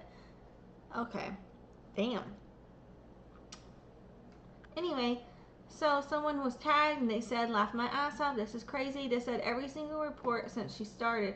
Wait, so let's pay attention. Oh yeah, paying attention to the dates. At first I was like, wait a minute, they're just posting the same thing over and over. Pay attention to the dates. So each one of these is a different notice that she is late on reporting with the FEC. So first, we have April 30th, 2024. I think that's posted twice. April 30th, 2024. And then we have February 15th, 2024. We also have November 2nd, 2023. And we have July 31st, 2023. All of these different notices where she hadn't reported her funding on time.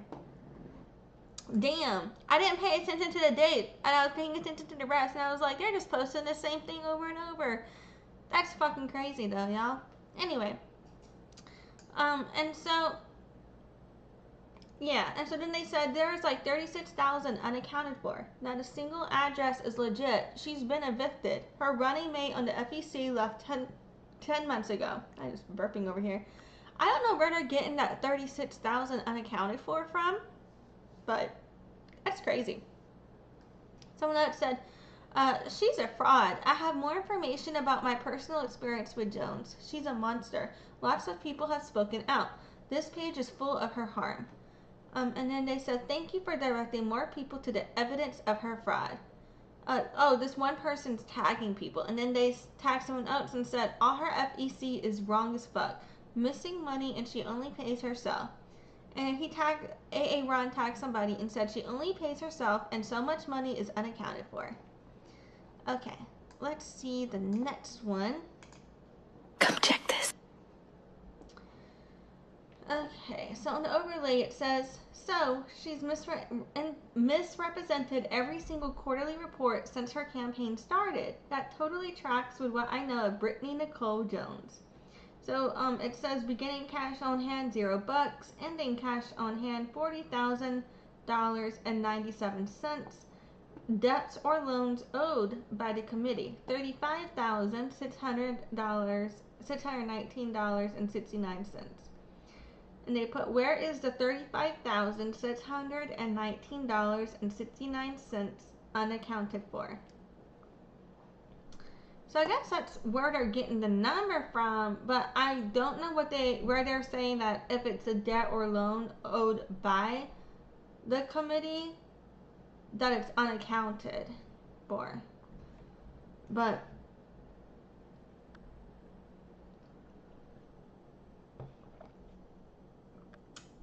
maybe I'm just not processing. I don't know. So then somebody said not at the, so where it comes, answering the question, where is the money unaccounted for? Someone said, not at the orthodontist. That's for sure. I guess making fun of her teeth, which I feel bad for because I had really bad teeth. They're still kind of bad, but I got braces, so they're better. But yeah, they said you can absolutely say that again. Ain't nothing changed there. Someone else said, if I had that in my account right now, I would not be tripping about my job loss at the moment. Even if I had half of that, I'd be investing in equipment to start my own business. And someone said, wait, what? Yeah. All right. Let's see the next one. Comment reads.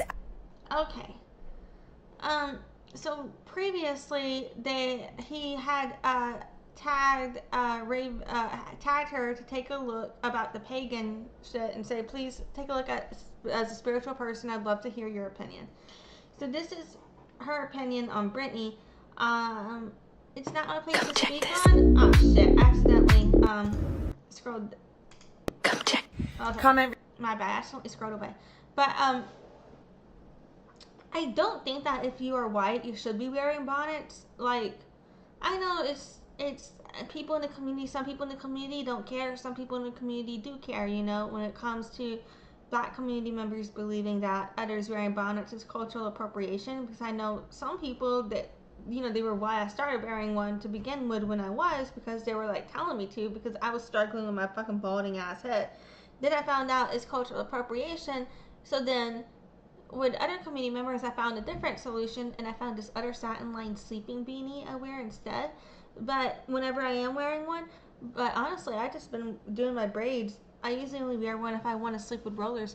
But yeah, I just, you know, so I know that not everybody believes it's cultural appropriation, but to me, it's like, if one person does, that's kind of enough of a reason for me to stop. I don't know if I'm making sense, but yeah. Anyway, back to this. Reads, at Alyssa Ravenwood, please take a look at this. As a spiritual person, I'd love to hear your opinion. That person is not spiritual. Their very existence on this app is an insult to the pagan community. They started running for president claiming that they were going to represent the pagan community, claiming that they cared about us and our values and held our belief system. But everything I have seen from them has proven to me that they don't care about anyone but themselves. Do not follow that creator. It's one of the very few people that I would say that about, but that is one of those people I will always say that about. That person is only after your money and your attention. Do not afford it to them. Comment reads, at Alyssa Ravenwood, please take a look at this. As a spiritual... You know, that's what she got from it, you know, and, yeah. Come check this. So now they're replaying the screenshot for the total receipts. Oh, here it's saying total receipts 90,000. I've never seen that before. What I had seen said 53,000 for total or some shit. Or maybe I wasn't looking at the right thing. But it says total receipts $90,000.57. Total contributions $53,432.44. Total individual contributions $38,034. And then it lists these different contributions. But yeah, it says, and nothing to show for it but a campaign trailer she's been living out of for months. Well, someone said $90,000 and no work for the campaign to show for it.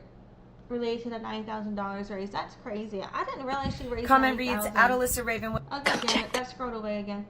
Hold on.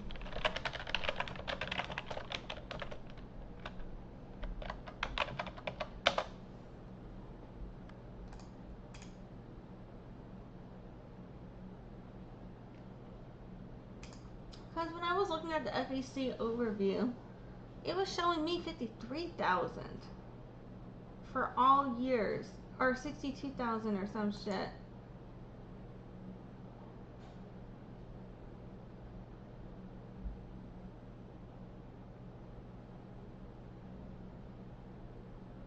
Huh.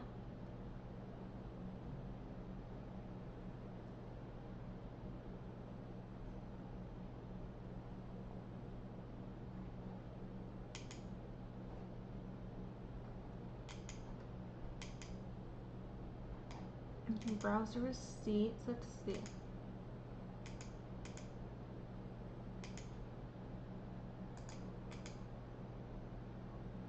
That's crazy that they're seeing 90,000, but I'm not. We're looking at the same thing, huh?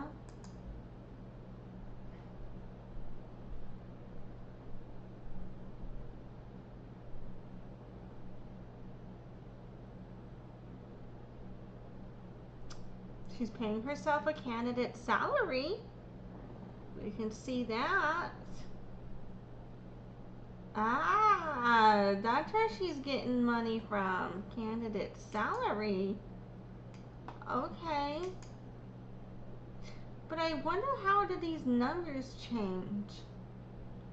Why are they seeing 90,000 but we are not?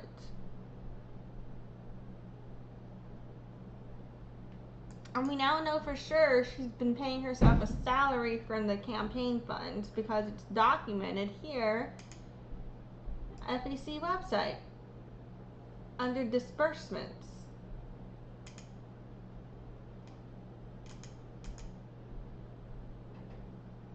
Okay. You can browse receipts or disbursements.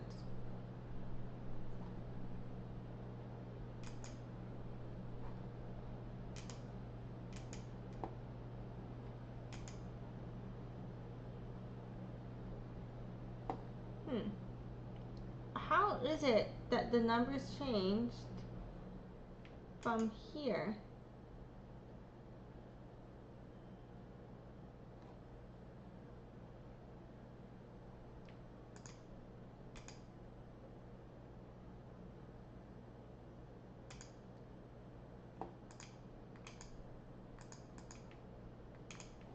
From here to here, like here they're saying 90,000 under FEC.gov website.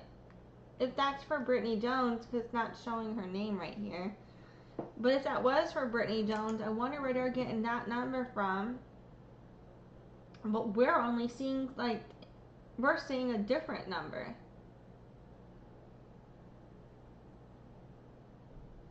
You know what I'm saying?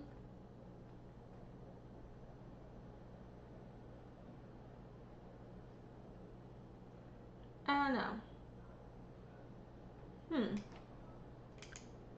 But anyway, that's confusing. That's suspicious. I did say I won't. God damn it. I guess that's it. In the comments here, they just said, oh my god, has she attended any actual political events in the past 6 months? They said, not that I've seen, just a Renaissance fair with Jackie. And they said there's 36,000 unaccounted for. We think they are the lawyer fees she sent for child and civil court.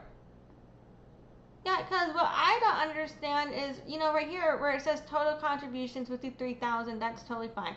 Versus total receipts $90,000 and 57 cents. Oh wait, y'all can't see that right there. And $90,000 and $90,057 shit and 40 cents. Fuck, I cannot speak. My bad. Why is it then? Right here though, we are seeing, what is it? Total receipts, total contributions. Our total receipts here 62,000. And total contributions 57. You know what I'm saying? Like, where are these different numbers coming from? Because this is confusing.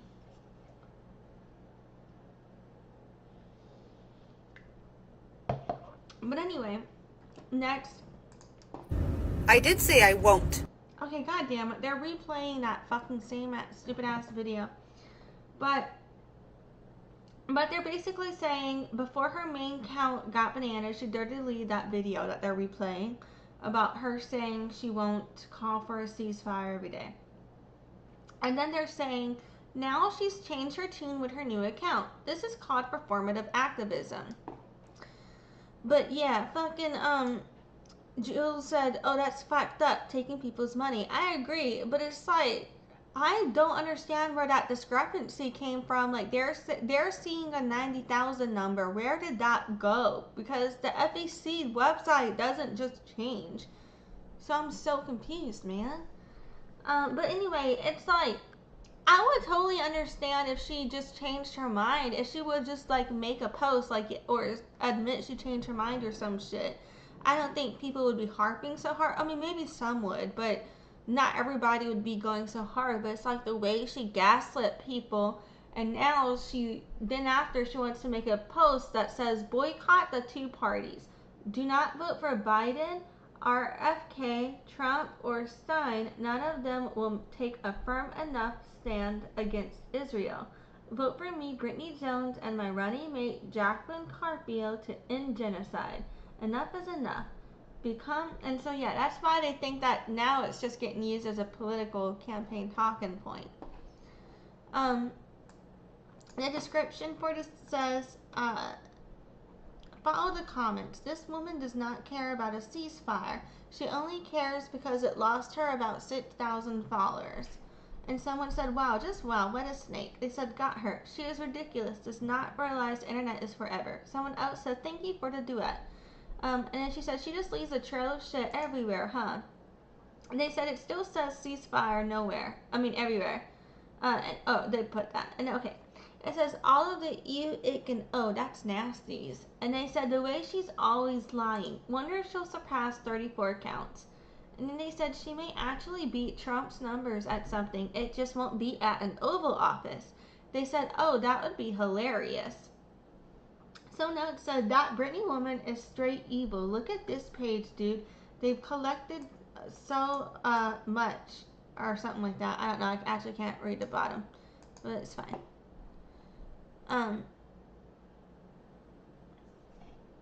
But yeah.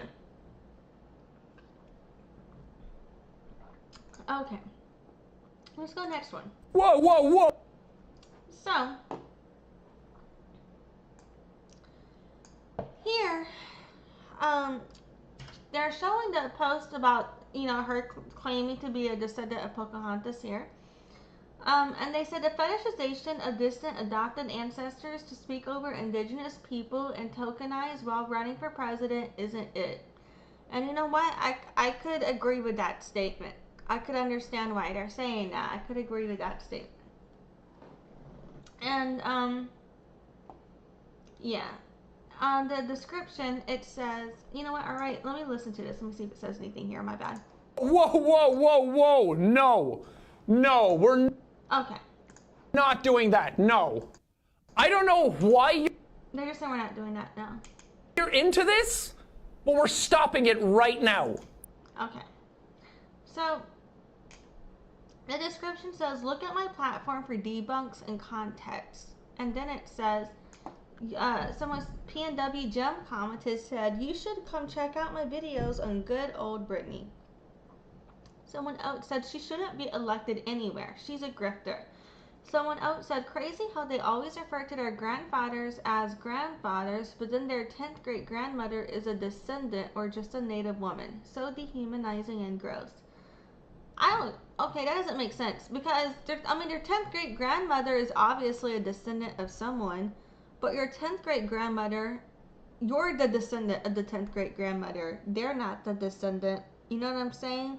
And when you say you're a descendant, that's important. That's to clarify the distance, so you're not claiming a false proximity to a community you don't have. That's a good thing to say, in my opinion. You know what I mean? That's not dehumanizing. Being a native woman is not dehumanizing unless you are trying to dehumanize native women. Now, if you're referring to the fetishization of the way she uses and tokenizes the distant ancestry, yes, but I don't feel that was articulated here. Anyway, but Ron said, right, weird how they do that. They said the woman in question is running for president, actively grifting and causing harm to multiple marginalized communities. And they said it's happening again in a rural community, Mapleton, Oregon. And they said Facebook? Yep. That's probably why I never saw those posts. Okay. Next one. No, Okay, we've seen this before, but fuck it, we'll rewatch it. Hold on, let me put on the caption. Okay. But someone commented here, Jones for prison 2024, and they said, agreed, just dangerous. Okay, and let's see what they said. I'm not voting for Brittany Jones in 2024. I don't think that she is the best candidate. We have a lot of different women coming forward right now saying that Brittany Jones, Indigenous women, mind you, saying that Brittany Jones was harassing, stalking, and bullying them as soon as they didn't agree with her agenda. She claims that she's an Indigenous woman, but she holds no regard for Indigenous women or Indigenous lives. And so she's done more harm in the community than good. There's a lot of things that she says that just aren't mathin'. Along with her military career, she calls herself a veteran, but then in one of her videos she also states that she couldn't get her GI funding for education because they said that she hadn't served active duty for 90 days. And so she is claiming that the military is absolutely wrong on that, and I don't buy it and I don't believe her. So no for Brittany Jones 2024. No, I'm not voting for Brittany Jones. So yeah, with that situation though, I wonder if her whole career was like reserve and she was never active duty, then that would make sense, right? But can you like get by being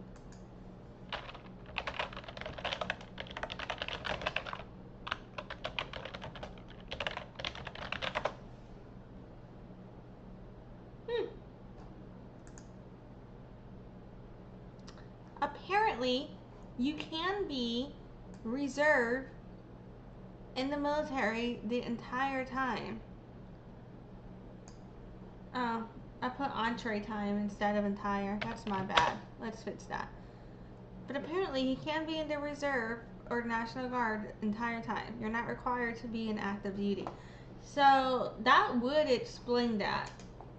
In my opinion, potentially that discrepancy, maybe, you know, maybe I'm wrong. I don't know. But yeah. Okay. So next. Okay, they are replaying that money jar RV clip video thing. And let's see. The caption. I mean, not the caption. The comment here says, "This will never not be funny." They said, right? And someone said, those are all missed report notices. How does she expect to keep anything on time as president? Oh, wait, shit. Did I miss something? Okay. My money as soon as possible. Alright. So, they're showing that clip, but then I'm just going to mute it. But then they're showing the money jar RV clip thing again. But then they're also showing, let's see.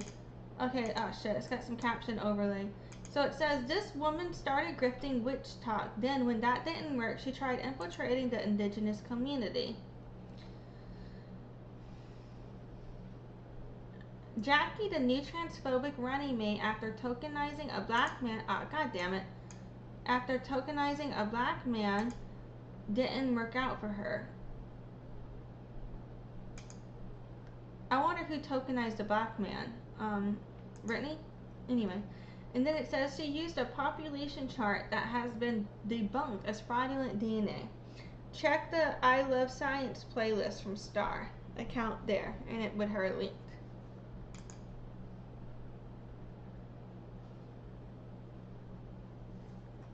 It says all of her FEC reports have been late, and looking at her FEC, 36,000 is unaccounted for of the 90,000 she grifted.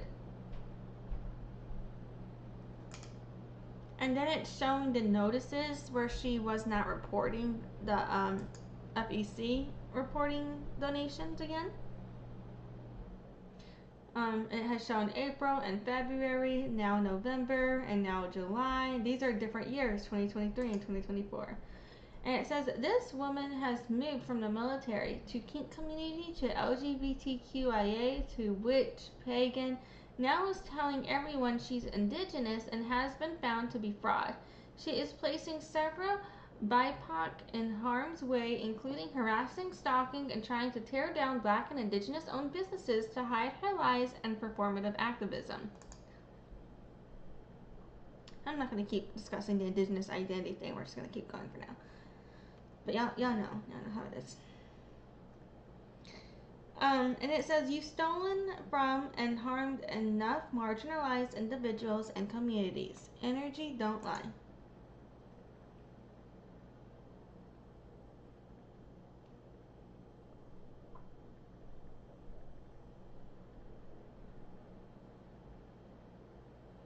And I guess that's it for the text overlay.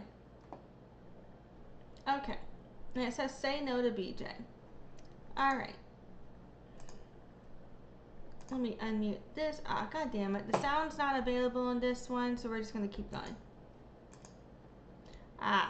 So here, they are showing, Brittany Jones dressed up as Marie Antoinette.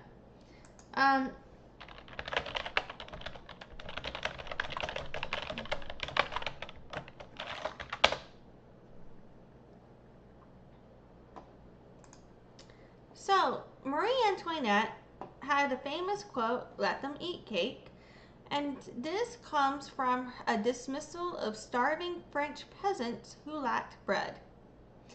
That's where the quote comes from and what it's supposed to represent. However, historians have claimed that she never actually said that.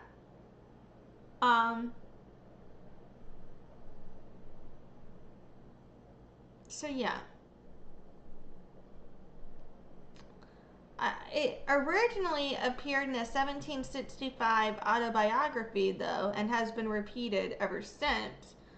But I just think it's interesting, though, even if it's true that she didn't technically say that, based on the symbolism of it, I just, you know, that's a choice to dress up like Marie Antoinette, given that context.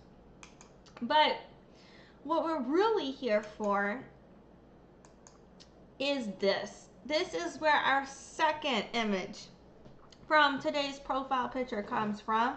Another example of what I would see as potentially fetishizing Black cultural hairstyles, you know, for example, locks, right? So, yeah. So this is some shit where it's just like, I don't find that appropriate, personally. But yeah. And the Marie Antoinette thing, oh, you know, and it's just like, you know, you putting that together, it's just like, I don't know. I feel like it's just a lot. It's just a lot. But yeah.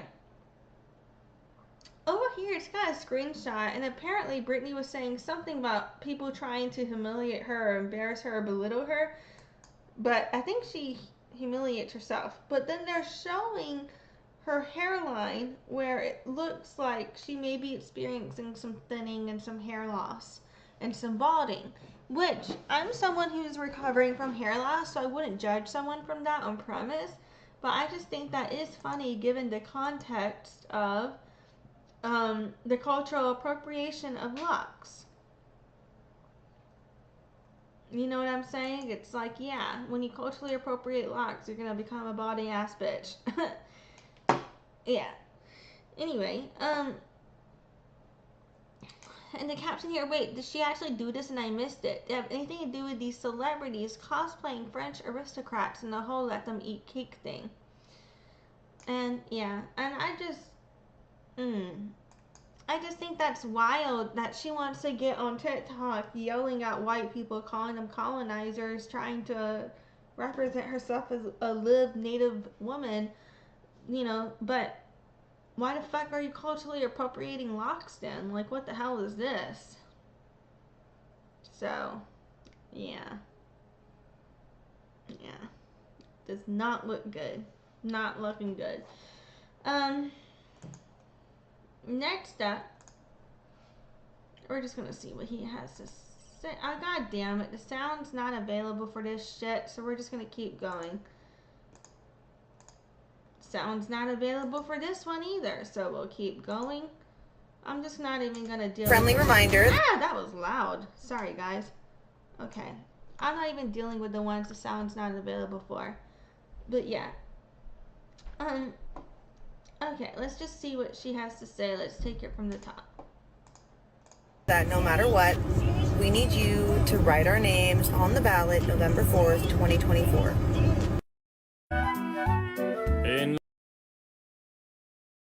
Okay. So then it's going into a song, but they're basically saying they need the people to write their names on the ballot no matter what. And then they're right here, they're saying don't waste your time, your vote, these women are grifting. And it's showing filings for statement of candidacy. You can see where they're looking at the statement of candidacy, and it's screenshotting where you can select between CSV, FEC, or a PDF for these things. Shit. Where the fuck can you get a statement of candidacy? God damn.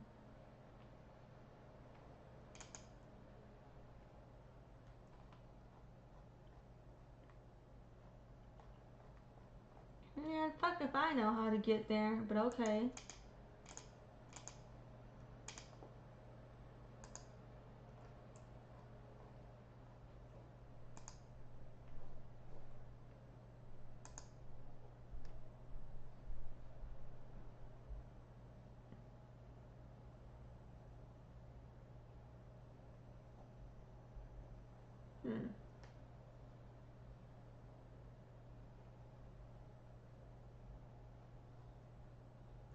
Yeah, I'm out of it. I was gonna see if I could find that shit. Whatever. My bad. Alright, let's just keep playing.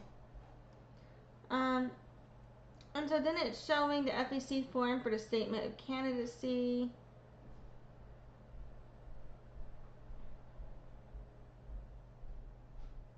And then they're showing the financial filings, and then they're showing the late letters of filing the reports late for the financial filings. Okie dokie. And it looks like that's it. I am so sleepy. Let's get ready to go to bed. Okay. It looks like this is another video, just a repeat of the video where she's asking people to write their names on the ballot. When they're reposting the financial thing. This looks like a repost of what the fuck we just saw. Anyway, okay. Ooh. So now we got screenshots from a Reddit thread. And the title here, it says, Presidential Candidate Throwing a Fit Over Not Being Covered by WQAD. Alt for Anonymity. Last weekend, there was a small We Say Gay rally. WQAD did a story ahead of it covering the speakers who were supposed to be there. One of the people there was a woman named Brittany Jones, who said she was a presidential candidate, had fake security with her, and her speech was unmiked, disorganized, had no stage, no presence, nothing that made her seem like a serious person. There were only a few people at the event, and overall it seemed like a bust. The event was not covered by QAD's broadcast that night. This weekend, she posted this tweet.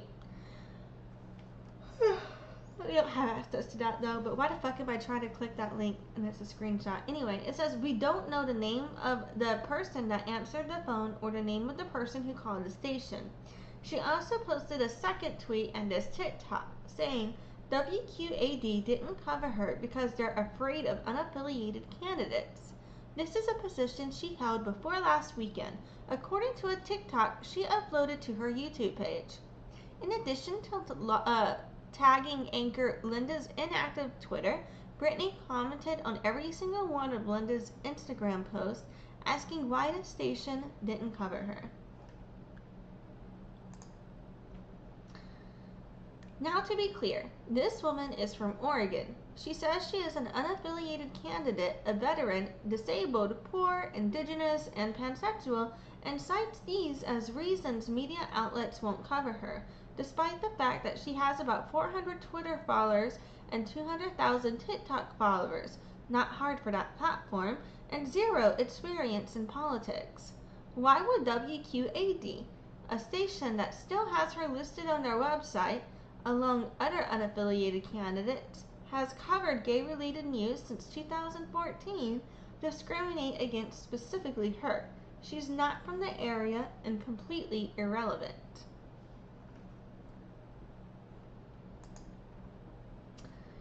And someone said, I think we have our answer. She's not from the area and completely irrelevant. Oh, you know what? The captioner is using the song the people are sick of this shit, is what they're using in the background. We the people are pissed off. We the people are sick of this shit. We the people are tired of the lies. We the people want answers. We the people are pissed off. I used this song whenever I did put together some screenshots. I think I did make a post about her with this song, if I'm not mistaken. So I think that's funny that they posted that with this song, because I hadn't seen that then. Anyway, I think the comment here says, I think WKAD didn't cover her because there's nothing to cover. Wasn't worth the bandwidth to go film a non-event. I don't see this as a case for discrimination. And yeah, she gets mad if you do cover her and mad if you don't. I don't know. But anyway, and then Star said, oh my god, that's what happened? I caught that rant. And then Always Asking Questions said, oh yeah, she's got an easy paper trail. Nobody likes her, but we who figured out her lies are the problem. Okay. And so here, Brittany said, I have been filing the paperwork. You're spreading harmful misinformation. Voting for the lesser of two evils is still voting for evil. Good job at being complicit. We are actively losing our rights. And then he's showing again the evidence where she had not been filing on time.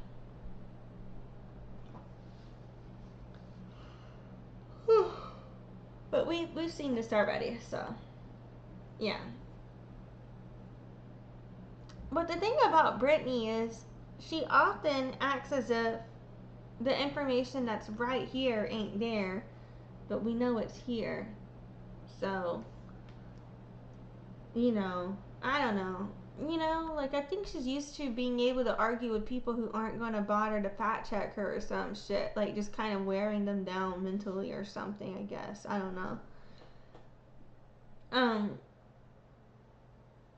But yeah, because I'm just saying, like, I could see how in person to person, where a lot of these arguments that are had with Brittany, you know, where she denies doing or saying the thing that we can prove she said or did, in real life, where it's not recorded, it's easy to gaslight people because people like to protect their social nicety, and a lot of times they won't call things out.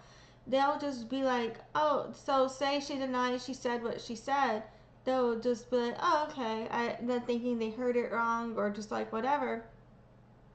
You know, and leave it at that. They won't, if they don't have it recorded or some shit, they're just going to let it go, because what else can they do if they can't prove she said what she said?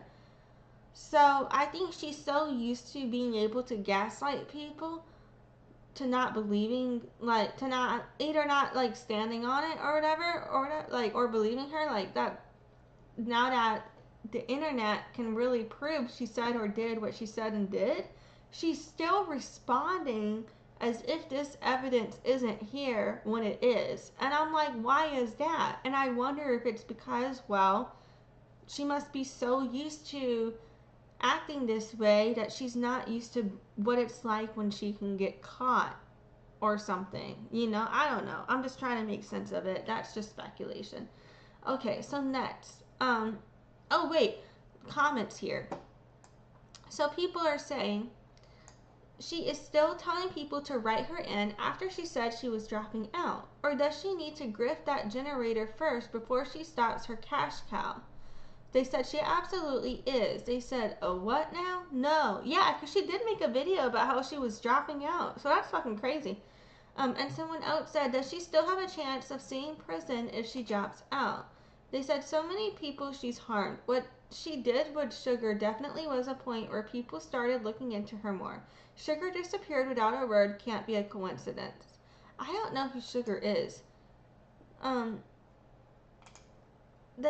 posted a picture here. I can't see what the picture is, but it looks related to FEC donations. And they responded, absolutely. She's going to be audited either way. Her FEC is a mess. And they said, exactly. Oh, and then Mrs. Conto said, hey, I'm kind of back, watching from a distance. I'm safe, but I absolutely reported her to the FEC for fraud in Arizona. That trip was an exaggerated booty call and white supremacy. Oh, shit. So is Mrs. Conto's Sugar? Oh, when you hover over, it says Sugar Soul F, so I'm going to assume yes. I wonder if I can see that picture. I tried opening the image in a new tab. Okay, and it's showing, yeah, loans right here, $4,000. Interesting, from the FEC. Okay. And then Mrs. Conto said, this woman is so dangerous. This doesn't even scratch the surface of how evil she is.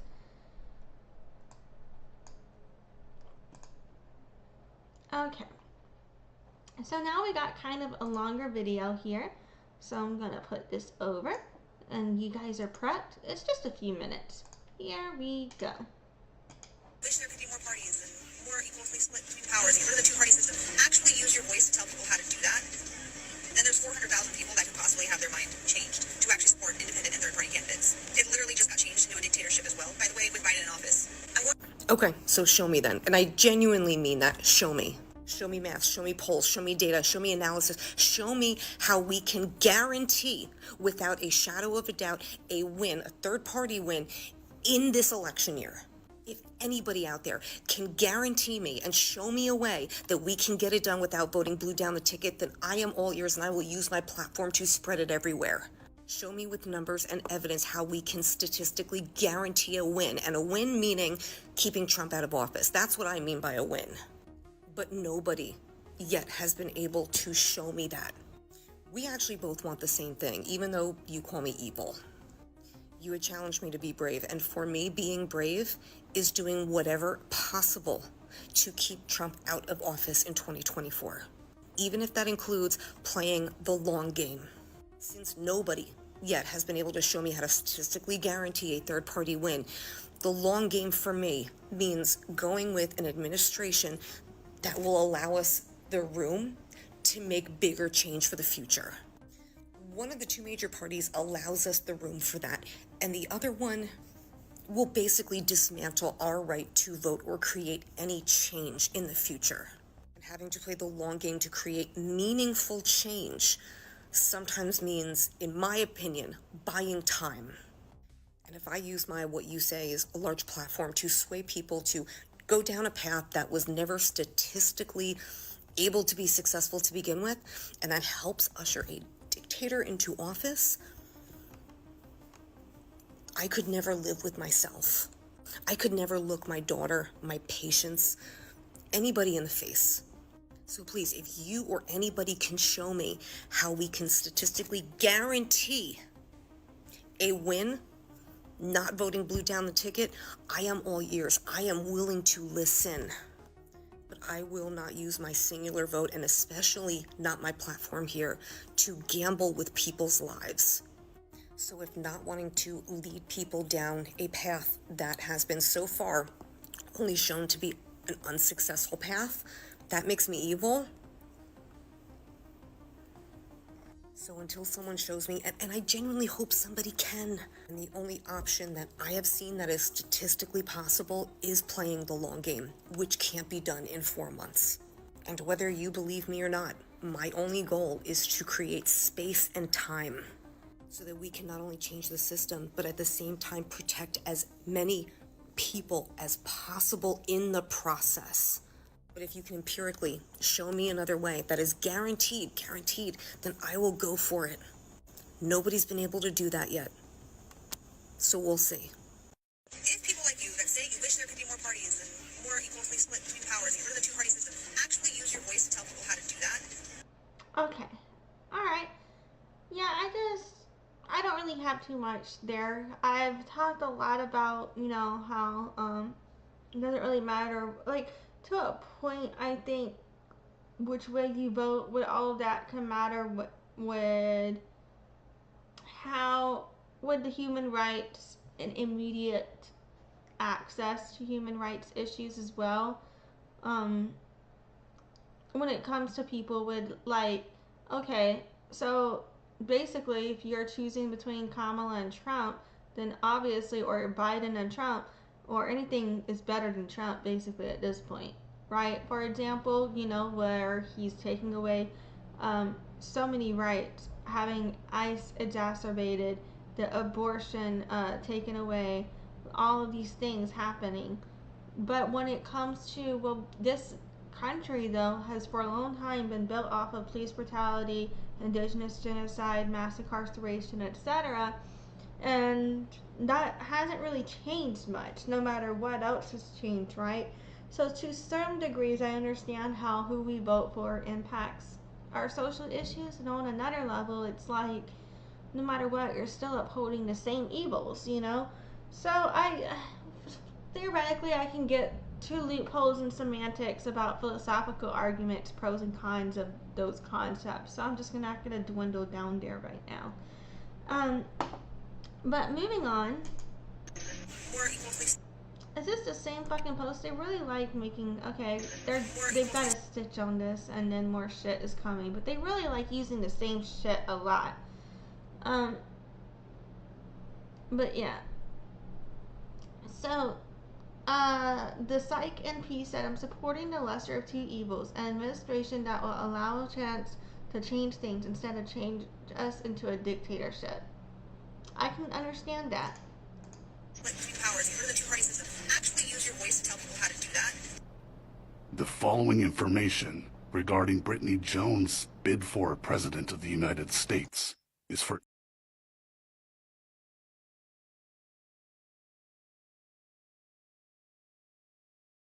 informational purposes.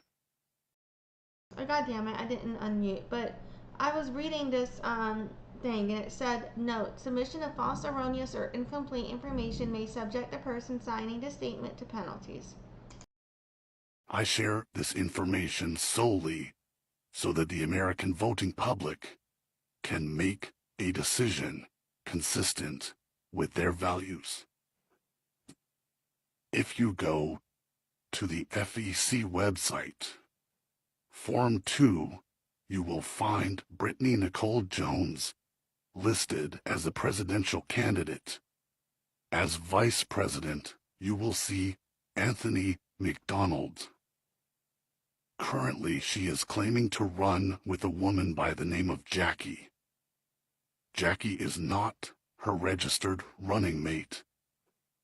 Anthony has not been in contact with Brittany Jones for months. The paperwork has not been updated. I do not know if it is legal for a person to write Brittany and Jackie into the ballot and then submit it as a write-in. But Anthony McDonald is certainly not involved. This information is not current and is not current as of more than 6 months ago. On the FEC Form 1 Statement of Organization regarding the Jones for President 2024 organization, the address listed at the top of the page is on Garfield Street in Eugene, Oregon. The custodian of records is listed as Brittany Jones on Crescent Avenue, also in Eugene, Oregon. Brittany Jones was evicted from her Oregon address. She no longer lives in Oregon. I do not know if she has a fixed address at this time. I do know that she has a campaign trailer. She may be living out of it. This was sent to me. It is a conversation from early January 2024. I will. So the a message says, I think it's someone replying to Brittany, and it says, I think that would work great. Also, just reference material to help with solo conversation too. And then Brittany said, let me get this final quarterly report filed. I think I have to file certain paperwork saying that I'm no longer running for office. Anthony might have some too in Oregon. Then we can move forward without the campaign holding us back from education. And they said, I think we're already building one hell of a plan, LOL. She said, I agree, LOL. If anybody in here does tarot in October and September, I was getting the Tower card a lot. That's not your cultural practice, so why would you be doing tarot? I don't... that looks like cultural appropriation to me. Anyway, and then it says, sounds like you have a lot of something, but alright, let's watch the rest of this fucking video. Read it for the benefit of those who have visual impairments. Let me get this final quarterly report filed. I think I have to file certain paperwork saying that. Well, shit, man, I didn't need to read it. We got fucking the Batman boys here. That I'm no longer running for office. Anthony might have to file some too in Oregon, and then we can move forward without the campaign holding us back from education. In January, she felt the campaign was holding her back from something else that she wanted to do.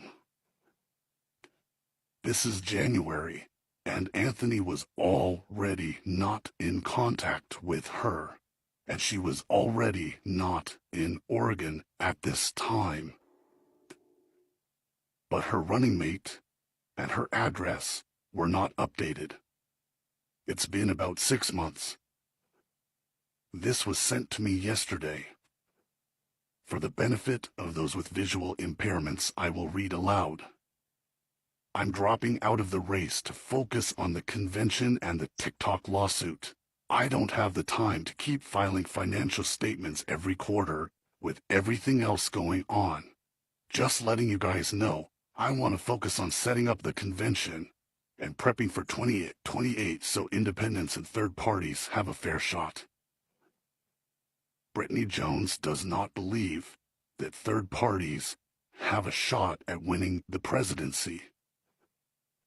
Brittany Jones has privately messaged her friends that she is dropping out of the race. I do not believe she has made a public announcement. While I do believe she should have a grace period before doing so, I do wonder whether she is continuing to accept donations, knowing that she is not going to continue. I furthermore am concerned that she does not think she has the time to keep filing financial statements every quarter. Every time she has had to file a financial statement, it has been late. She makes excuses. This is not a person who can manage large things very easily. So if you are a member of the American voting public, please consider that in your choice. To the best of my knowledge, the TikTok lawsuit refers to her desire to sue TikTok for banning her original account. I do not know the legal grounds of this lawsuit. I do not know that any lawyer has been retained, and I certainly do not know where she would have gotten the money to retain a lawyer for this kind of... If you are seeing this, it means that someone around you cares about the needs of the American people. Please share this information so that all American voters will be able to make an informed decision of how to use their vote for the betterment of your country. More equally split between powers, get rid of the two-party system. Actually use your voice to tell people how to... Alright. Yeah. Okay. Reveal of my... So, here it says, posting videos like this is cathartic for my healing journey. Turk's gonna Turk. And it's got Jackie Carpio, I think, and it says, no Turks allowed. But yeah. Oh, and then the caption here, the comment here, Star had said, wait, is that the woman BJ is pretending to run with? And they said, yes, oh my god. And they said the running mate isn't even listed on the FEC. Okay, let's hit play here. Ex's new partner is about to come. She's delusional enough to think. Hey Jackie, my pronouns are they, them, as you know, because you told Jess here that me being non-binary was a betrayal to my womanhood. The reveal of my ex's new partner is about to come. She's delusional. Oh shit. Yeah. So, apparently one of their videos was removed for abusive behavior or some shit. I don't know. I did say I won't. And they're replaying this same clip here. Someone in the comments said, LOL, you'll never be president. And they said, she's straight evil. People need to be warned about her and her disgusting activities of abuse and endangerment. And they also put in the description, and I have so much more proof she's a danger to everyone she comes across. This woman is evil. She's straight evil, from abuse of her children to harming Native and Afro-Indigenous people and small business to grifting and lying to everyone else. I think if you're going to say she abuses her kids, you need proof. You can't just be saying some shit like that, man. I think some of these other statements, it's like, okay, there's enough screenshots and evidence out there of shit she said and done where I feel like some of those things y'all can be saying, and it's like, you know what, there's enough evidence out there to argue for it. But with the whole specific allegation of abuse of children, y'all need to really have evidence before y'all start saying that shit. It's one thing if you want to, for example, bring up the medical exploitation situation and say that should be considered a form of abuse or some shit like that, and you want to argue that, fine, whatever.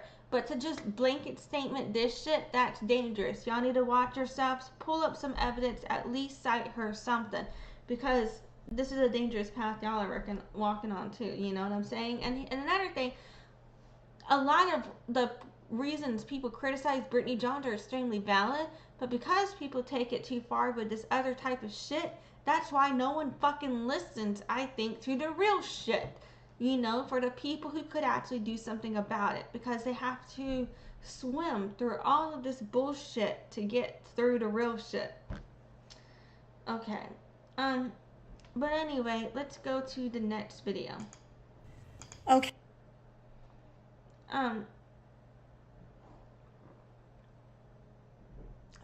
So the description says, Joe's calling people evil for asking questions as to why they should vote for her. So it shows Raven saying, why I say Raven? Because one of her names is Raven. It shows Brittany saying, she blocked me, you guys, as well as all of you probably. I don't know who Brittany's referring to. But here we have this lady in an interesting hat and some big glasses speaking. Hey, let me tell you who's evil. The person who throws away their vote in So she began by saying, let me tell you who's evil, but my captioner didn't get that right. Oh, this one did, but the other one didn't. I don't know. Okay, let's keep going. My bad. protest. Because what that means is that if enough of you do that, none of the candidates will reach 270 electoral college votes. And guess what happens? Republican-controlled Congress makes the decision. I wonder who they could choose. So she's basically talking about how too many people trying to run fuck it up because it disperses the votes to where people who could actually make a difference may not get enough votes, and then the wrong person does. So you will install a dictator, Trump, and guess what he will do to the Gaza Strip? And I will blame people like you for unaliving my daughter, who is a part of the LGBTQ community and is being targeted by Trump and the Heritage Foundation and Project 2025. If you think it's just going to be 4 more years of Trump, you're out of your flippin' mind, because Trump will take over as a fascist dictator for the rest of your life and mine. Okay, let me tell you who's evil. The person who throws away. Okay, let's go to the next one. So we got an incoming stitch coming, but this is another reply to the conversation with the psych NBP or whatever about the lesser of two evil and not being a dictatorship. But yeah. The description says BJ ruffling feathers trying to get voters and white supremacy on her side is what this says, and let's see what the video is. Replying to this comment specifically because you have the literal power with 400,000 followers to start making change now. Instead, you are still supporting the two-party system. You very clearly say that you are supporting the lesser.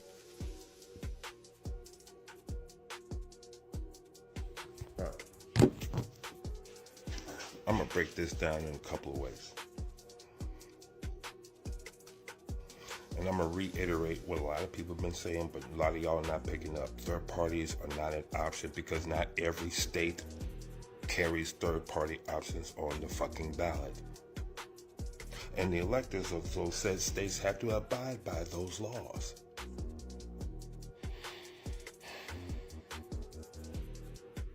You want a third party option? Fine, I'm cool with it. But third party has to be built and has to be done from the ground up, not from the top fucking down.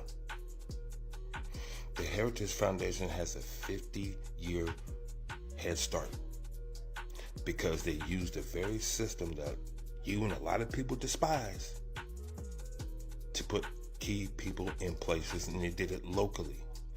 They did it by state government laws. They were able to infiltrate.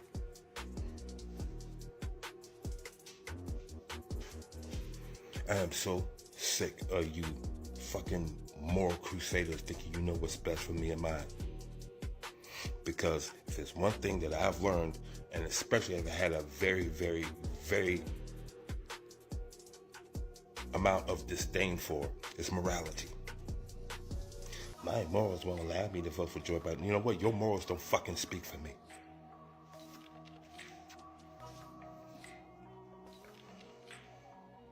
Welcome to the Black experience, where Black people had to vote for the lesser of two evils for as long as since we got the right to vote. Because we knew we couldn't trust a lot of people who look like you.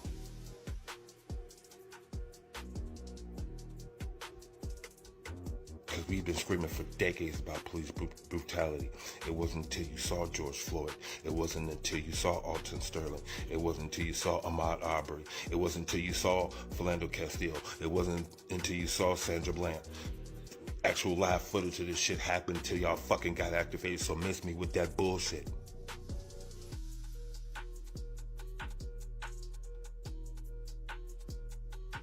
You don't like Joe Biden? Okay. So motherfucking what? Man, you vote for him. You're complicit in genocide. You know what? Fuck you. You've been complicit ever since you joined the workforce. It's not like this is new news. What's going on over there in Palestine has been talked about for fucking decades. And again, it wasn't until you saw the atrocity that you got activated. If you didn't see it, you wouldn't give two shits about Palestine like you haven't this whole goddamn time. You want a third party option? Sure. I'm cool with that. Voting for Joe Biden buys us fucking time. Because it's going to take a lot longer than 4 fucking months to build third party options. We got to where we are because people did not vet their candidates. Vehemently vet their candidates. If anything, when SCOTUS basically green-lighted Citizens United, that's when we all should have been fucking rolling. That's when we all should have been moving. But no. We went about our lives like we always do, didn't give a second thought about it.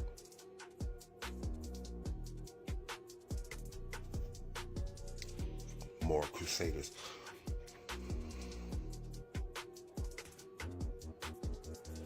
You can't get more privilege than saying burn the system down. You can't get more fucking privilege. And anybody in my mutuals that think like that, if you don't want to be mutual more, fine, deuces. I don't fucking care. Your morals don't fucking speak for me. Your morals impact me negatively. They impact my boys. Now, my boys piss me off to no end, but everybody who knows me knows I'll split this fucking planet in half for my boys. My very autistic boys who, if the right get their way, will be forced to be put on the goddamn registry. All because you want to be mad at somebody. SCOTUS already ruled that homelessness is a crime. Will allow states to declare it a crime. That fucks veterans. Because you want to be mad.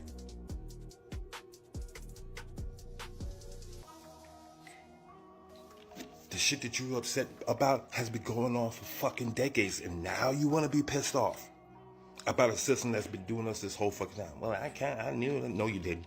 No, you didn't. It's only now that it impacts you that you give a shit. It's impacted me and anybody who looks like me and any other marginalized group for years. But so you can sleep at night. You determine the negative impacts of your fucking decision that's not all-encompassing.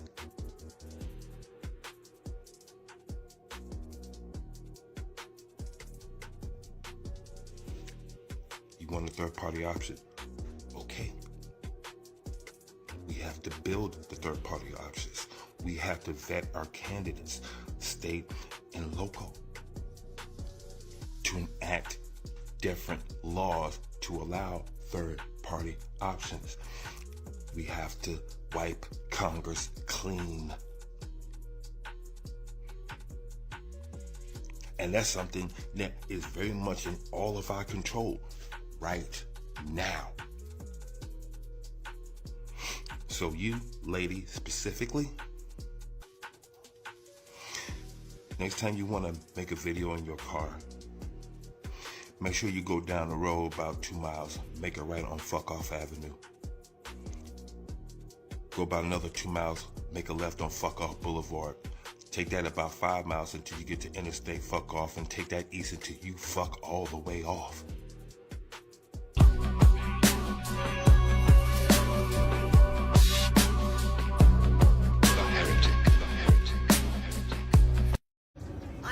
To this comment specifically because you have the literal. Alright, and now let's watch the next one. They not. Oh goddamn, this one's getting too long. But this is a receipt showing that Brittany Jones was warned that Jackie Carpio was dangerous in April 2023. So it begins, it goes so fast. I'm trying to pause it. It's not even letting me pause it. Hold on. So it says, "Hi Brittany, I'm a queer, non-binary, anti-capitalist who would under normal circumstances support you, but something happened with your campaign that makes it impossible for me to do so at this time, and I think it's important enough to share my story. Trigger warning, stalking, harassment, abuse, reference to rape. My wife and I have been stalked and harassed by a TikTok influencer for nearly a year. Their name is Genuine Jackie, and if you spend enough time reviewing their videos, you'll find a pattern of violent threats, including a video that describes stalking and lying in wait with intent to harm a separate individual. My wife and I were forced to file a restraining order against her, and she has many videos describing that. In addition, she has video detailing how spousal or date rape is not really rape, and another video describing her own pattern of sexual violence against women when she drinks. I am bringing this to your attention because you did an interview with her. A friend of mine, disabled, body positive, sex worker activist, sent me your campaign details because we are politically aligned. She wanted me to encourage me to sign petitions to follow support your campaign. I declined for the reasons described above.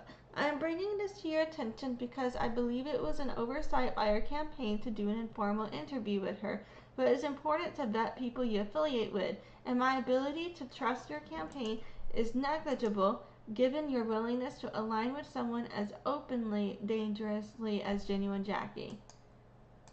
And Brittany responded, "She does not work for my campaign, and I cannot control who supports me and who shares my contact. I'm sorry that you went through that, and I do not condone that at all. But there's nothing that I can do against her, but I can't fire her because she doesn't work for me." And then she does end up using her as a running mate with knowing this already. That's pretty fucked up, in my opinion. So the response was, "I was not expecting a response, so I want to thank you for that. I hit the 3 message limit, so I couldn't send my last clarifying post. The reason I sent this to you is that you did an interview with her.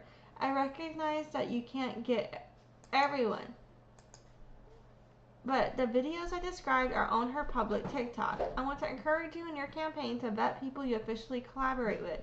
I recognize that none of this is your fault." It is her fault, actually. They're giving her way too much grace. But anyway, "but if I were in your position, I would want to know this." Okay.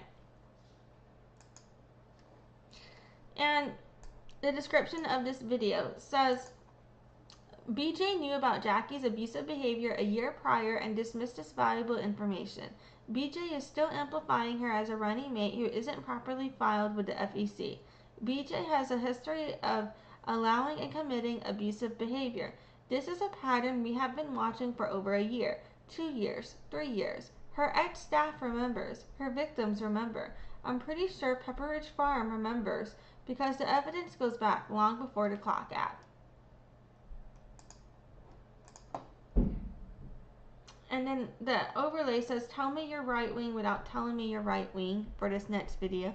But the description says, "I just thought this was really funny. The woman claims to be a running mate for the Jones president campaign as an independent with the most right-wing values I ever saw. Oh, also, we just got a bunch of delicious information about her. Stay tuned." But yeah, so, and this is a little montage of her, so we'll watch. Democrats are the vote independent. My point, Democrats are the reason I hate to break it to you, but Democrats are the reason Democrats are the reason Democrats lose elections. It's 4th of July, and all I want to do is talk about what's going on behind closed doors when it comes to politics right now. Warning, I am going to offend some people, and if you find yourself offended, self-reflect. The Democrats know that they are going to lose this election. Anything can be an...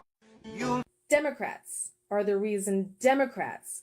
It is statistically and mathematically impossible. Tensions are high this election year, and people are scared to tell other people who they're going to vote for. I'm voting for Kennedy. Fucking dumbass, fucking dumbass, fucking dumbass, fucking dumbass, fucking dumbass. So now they're showing an overlay that says, "Check this out, she's not even registered to run." But they're just making fun of the way she says Democrats. Yo, you're a fucking dumbass, fucking dumbass, fucking dumbass. Democrats are the... Okay. So, next up, let's see. You know what? Okay. So, next up, it says, "You want to enact a revolution because she got banned on TikTok for misinformation, scamming, and causing real harm to marginalized communities. Now she wants people to throw away vote, have people write her in even though on paper she's dropping out. This is dangerous. People need to know and stop the script. Report her to the FEC for her fraud. Her platforms are still accepting donations. This is wrong." So Brittany Jones had posted, "On paper we are dropping out because we have to fight the lawsuit, but still write me in so we can contest the election. We have more than enough evidence for election interference and campaign suppression, and the statistics to prove that we would have had a very good shot if they didn't take away our largest platform." It says this is election misinformation and is illegal. Than a shitty ass person. It's a So it's a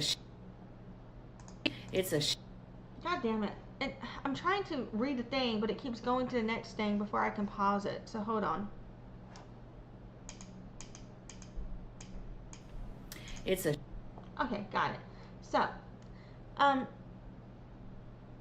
it says revolutions can't be planned in the open, even legal ones. It doesn't make sense. How is it a revolution? How is it a revolution if it's within the laws of what you're trying to revolutionize? That's not a revolution now, is it? Anyway, but it says, no wonder the American government has held so much power. The people under it can't keep their mouths shut or even use their brains to think.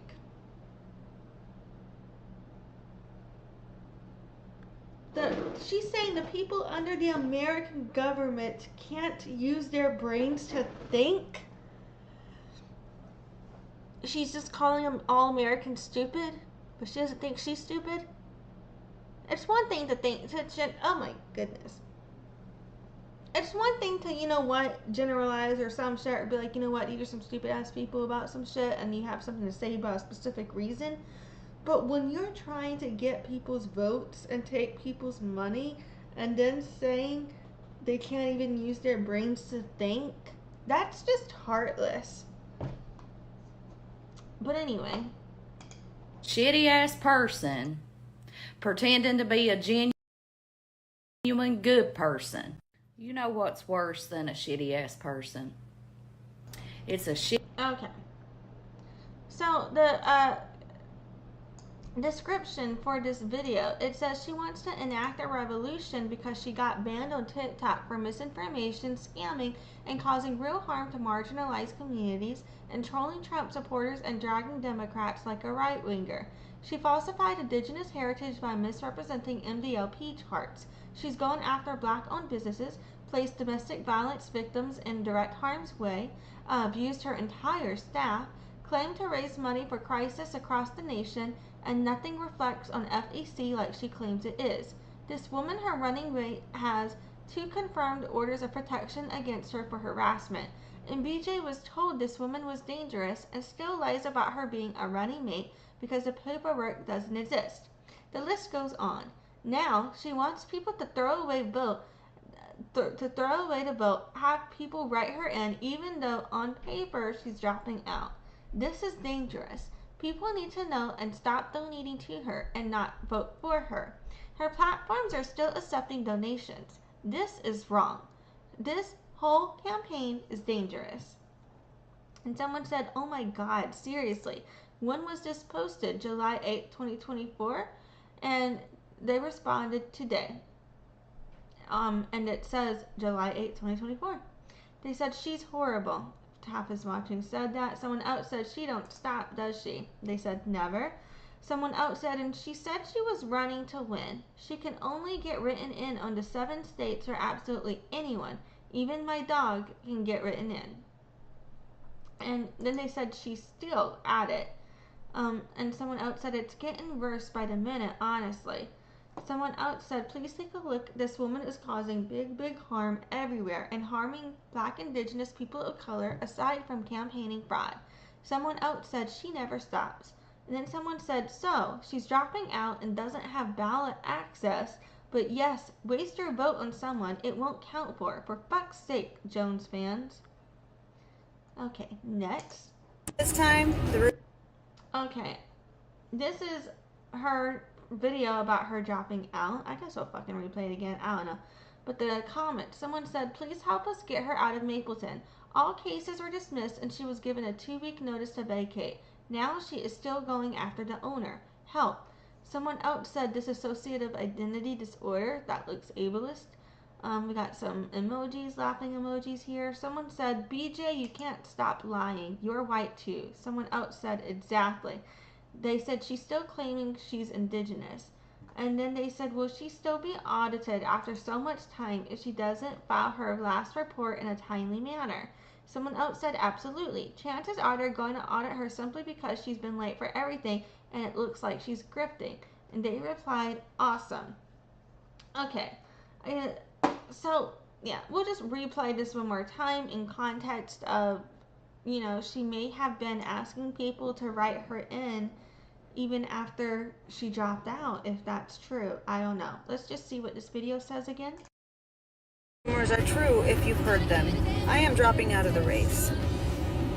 Not because I don't feel like you guys are not worth fighting for, but it's to the point where... So the caption, the text overlay, it says BJ, a Welsh white witch pretending to be native, who started a cult and has been caught in so many lies she's blaming and harming real native people. The collapse of the American government is going to happen. There's no way around it.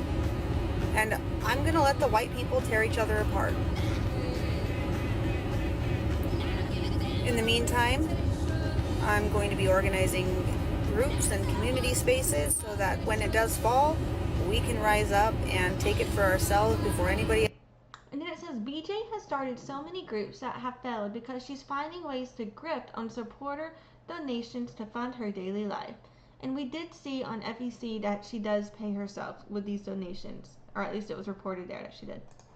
Else gets to, and we might have to stand up against the Heritage Foundation, but we will see. It's just not worth it fighting for people who are voting blue no matter who, or MAGA. They're in a cult. And it says she's been caught spending campaign funds for personal use and will be audited in her final report if she ever files it. I just realized I don't know if you guys are seeing all the captions on the bottom here. Oopsie, I'm sorry. They're completely brainwashed. They bully and belittle and attack anyone who wants to vote third party. They admit they are voting for evil, but refuse to see how that makes them evil, no matter how many times you educate them. And she says BJ targets traumatized people who join her cult and then abuses them when they don't fall in line. But what Brittany doesn't understand is even if she were to be elected, that's still voting for the lesser of another evil. Anything upholding the colonial construct of America is that, if you're pro-tribal sovereignty. More and more people are ready for a revolution in this country. We won't have to wait long for our chance. Once the government collapses, their laws are no longer enforceable. This time, the rumors are true if you've heard them. I am dropping out of the race. But yeah, so wrong button, but fucking, there's a lot to reflect on here. So let's look next. Oh, good, this is our last one. So, here, we got the overlay. Someone said, organizing groups in community spaces is what exactly? Accepting donations for another trailer? Buying land and starting a cult? And so, yeah. So, the text overlay of this image says, same grift, different name. We see you. So, someone said, I'm still writing your name in the ballot. And someone else said, even though you dropped out on paper, can I still donate? And then, Brittany said, no more donations to the presidential campaign. However, you could make a donation to the Ravens Party, which is the organization I'm starting to prepare. And then they said, nice, I'm glad to hear that. Where can I? Is it a filed party or organization? I'm planning to next time I get paid. So people living paycheck to paycheck, donating.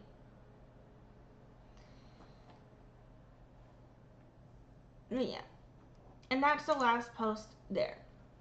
And so yeah, we've looked at a lot here. We've got a lot to reflect on, but I think it was well worth going through because all of this, I feel, really highlights and explains a lot of those underlying reasons that kind of give you background from even before the Gingerbread Village issue.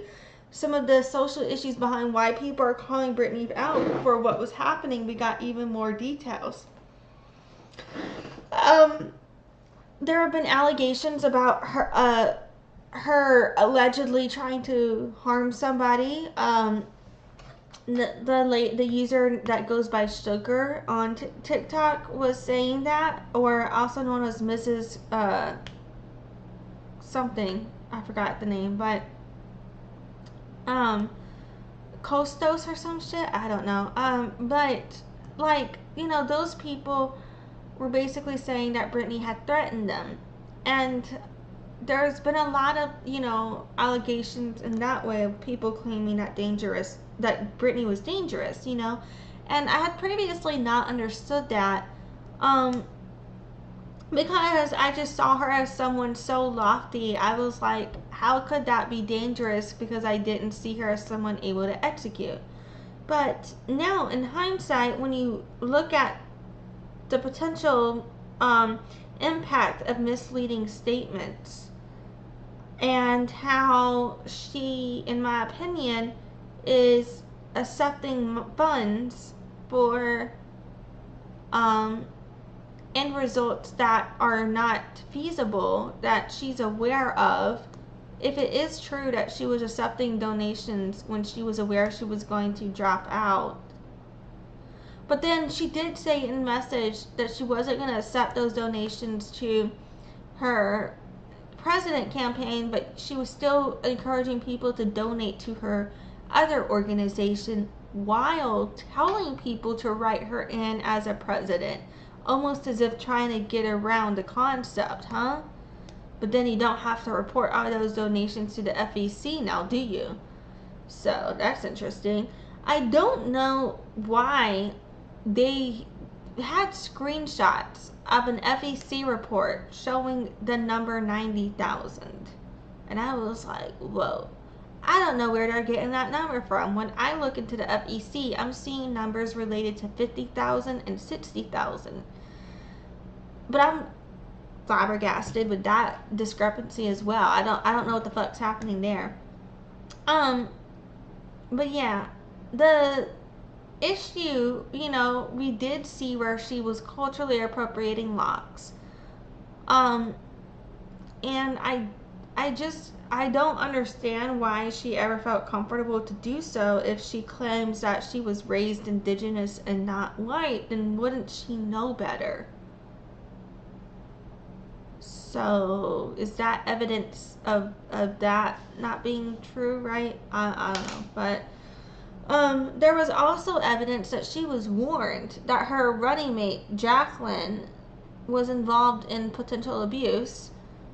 And it looks as if she still chose to try and go with that person anyway, but without actually putting them on the paperwork, because the person who originally agreed to be on the paperwork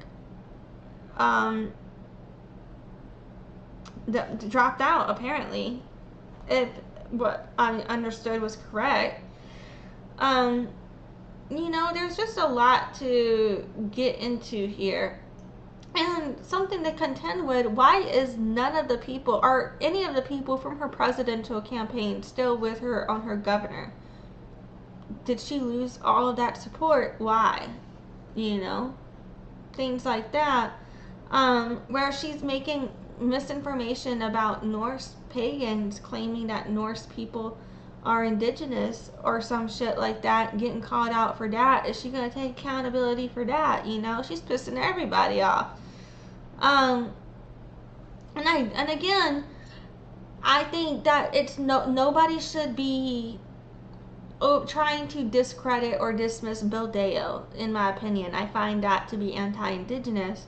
But I do understand why people call Brittany Jones a pretendian in relation to her actions, her statements, and the false DNA test. Because regardless of if it's true that Bill Dale did confirm a DNA test, I don't know what he saw, it's also true that Brittany Jones has posted and published multiple versions of a GedMatch DNA analysis that were not that were different, that she claimed made her native, but that totally don't make no fucking sense. So for all of those reasons, I can understand people calling her a pretendian. I think that people feel way too comfortable to speak over Powhatans on Powhatan issues, so I would really enjoy it if people who are not Powhatan would shut the fuck up about Pocahontas. But that's just me personally. They love to fucking bring that shit up. But anyway, yeah, there was a lot there with that coverage. We also had spent a long time going through answers that Brittany had given us. Well, not us, but, well, whatever, I guess us. had given in this interview about her presidential campaign. And some of those answers like really stood out to me because I felt like they were not in alignment. Like, for example, she was talking about wanting more of a police force on southern borders. I was like, what the fuck? How is someone who's theoretically against ICE and pro MMIW going to be talking about increasing police presence for the Mexican border? What the fuck is wrong with you? Shit like that, you know? So even though that took a long time, I think those questions are definitely worth looking into, because that does highlight, in my opinion, discrepancies with value alignment and changes over time in value alignment potentially. And then let's see, we also looked at something else. I forgot what it was. Oh, am I blanking? Let me see if I can pull up what the fuck I was looking at. Shit. Oh yes, the raffle. So we looked at the raffle, how we had the car SUV raffle, but she never gave away the vehicle. We looked at how she did the GoFundMe for her RV, on top of the fact that she had a raffle just for you to fucking meet her, apparently. Like, what? So we also looked at all of that too. And yeah, and Jules said she's even of Mexican descent. Makes no sense to me. Right, and so that ancestry, most of her dad's ancestry that is documented, that I found, is mostly European. Mostly European. But there is some Mexican ancestry that she has some family connection to. And yeah, but that also has a lot of European shit in it too. But it's like, yeah, so she does have, you know, family ties to Mexican culture, I believe, too, if I understand those records correctly and all that, blah, blah, blah. But it's like, I don't think she's actually connected to it, because what about her screams connected to Mexican culture? I am trying to do a conclusion, but I need to take a break. So I apologize. Do you want me to leave? Do you need more time? I'm trying to end it anyway. Do you care if I just give me like 5 minutes? And your hair looks great today. Apologies. Okay, guys. So fucking. So where was I? Shit. Fuck me. God damn it. Oh yeah, wrapping this bitch up. I am so tired. It's so late. It is like 1 a.m. So basically we were talking about the donations, the raffle. Oh yeah, we said she was fucking Mexican. It didn't make sense. I don't think she's connected to the culture. I think even if she has the ancestry, I don't think she's connected to the culture, because what about her says she's Mexican, right? Like, I don't think she knows Spanish. She doesn't seem to be connected to any form of Mexican cooking, or has ever posted anything like that. You know, even though she wants to make money off of fry bread, she's, you know what I mean? I don't see her listening to Spanish music, Mexican music. I don't see her doing anything that shows Mexican culture. You know, those outdoor dances that they do, and the boots and stuff, and like, or anything like that. Did y'all see her ever post a picture of her having a quinceañera? You know, things like that. Like, I don't think she's connected to the culture. But yeah, but fucking, I compared her to Alexander Graham Bell based on the way I feel when she gaslights me. We've talked about a bunch of shit in between all of this, you know, so thoughts and prayers. My bad for this shitty ass conclusion, but don't forget, if you want to learn about Pocahontas, if you want to learn about Powhatan people, go to Powhatan sources, okay? Pocahontas is Powhatan. She's Pamunkey Mattaponi connected descent, whatever you want to do with all of that. So go learn from Powhatan people, and if you're not Powhatan, don't speak over Powhatans on Powhatan shit. Anyway, yeah.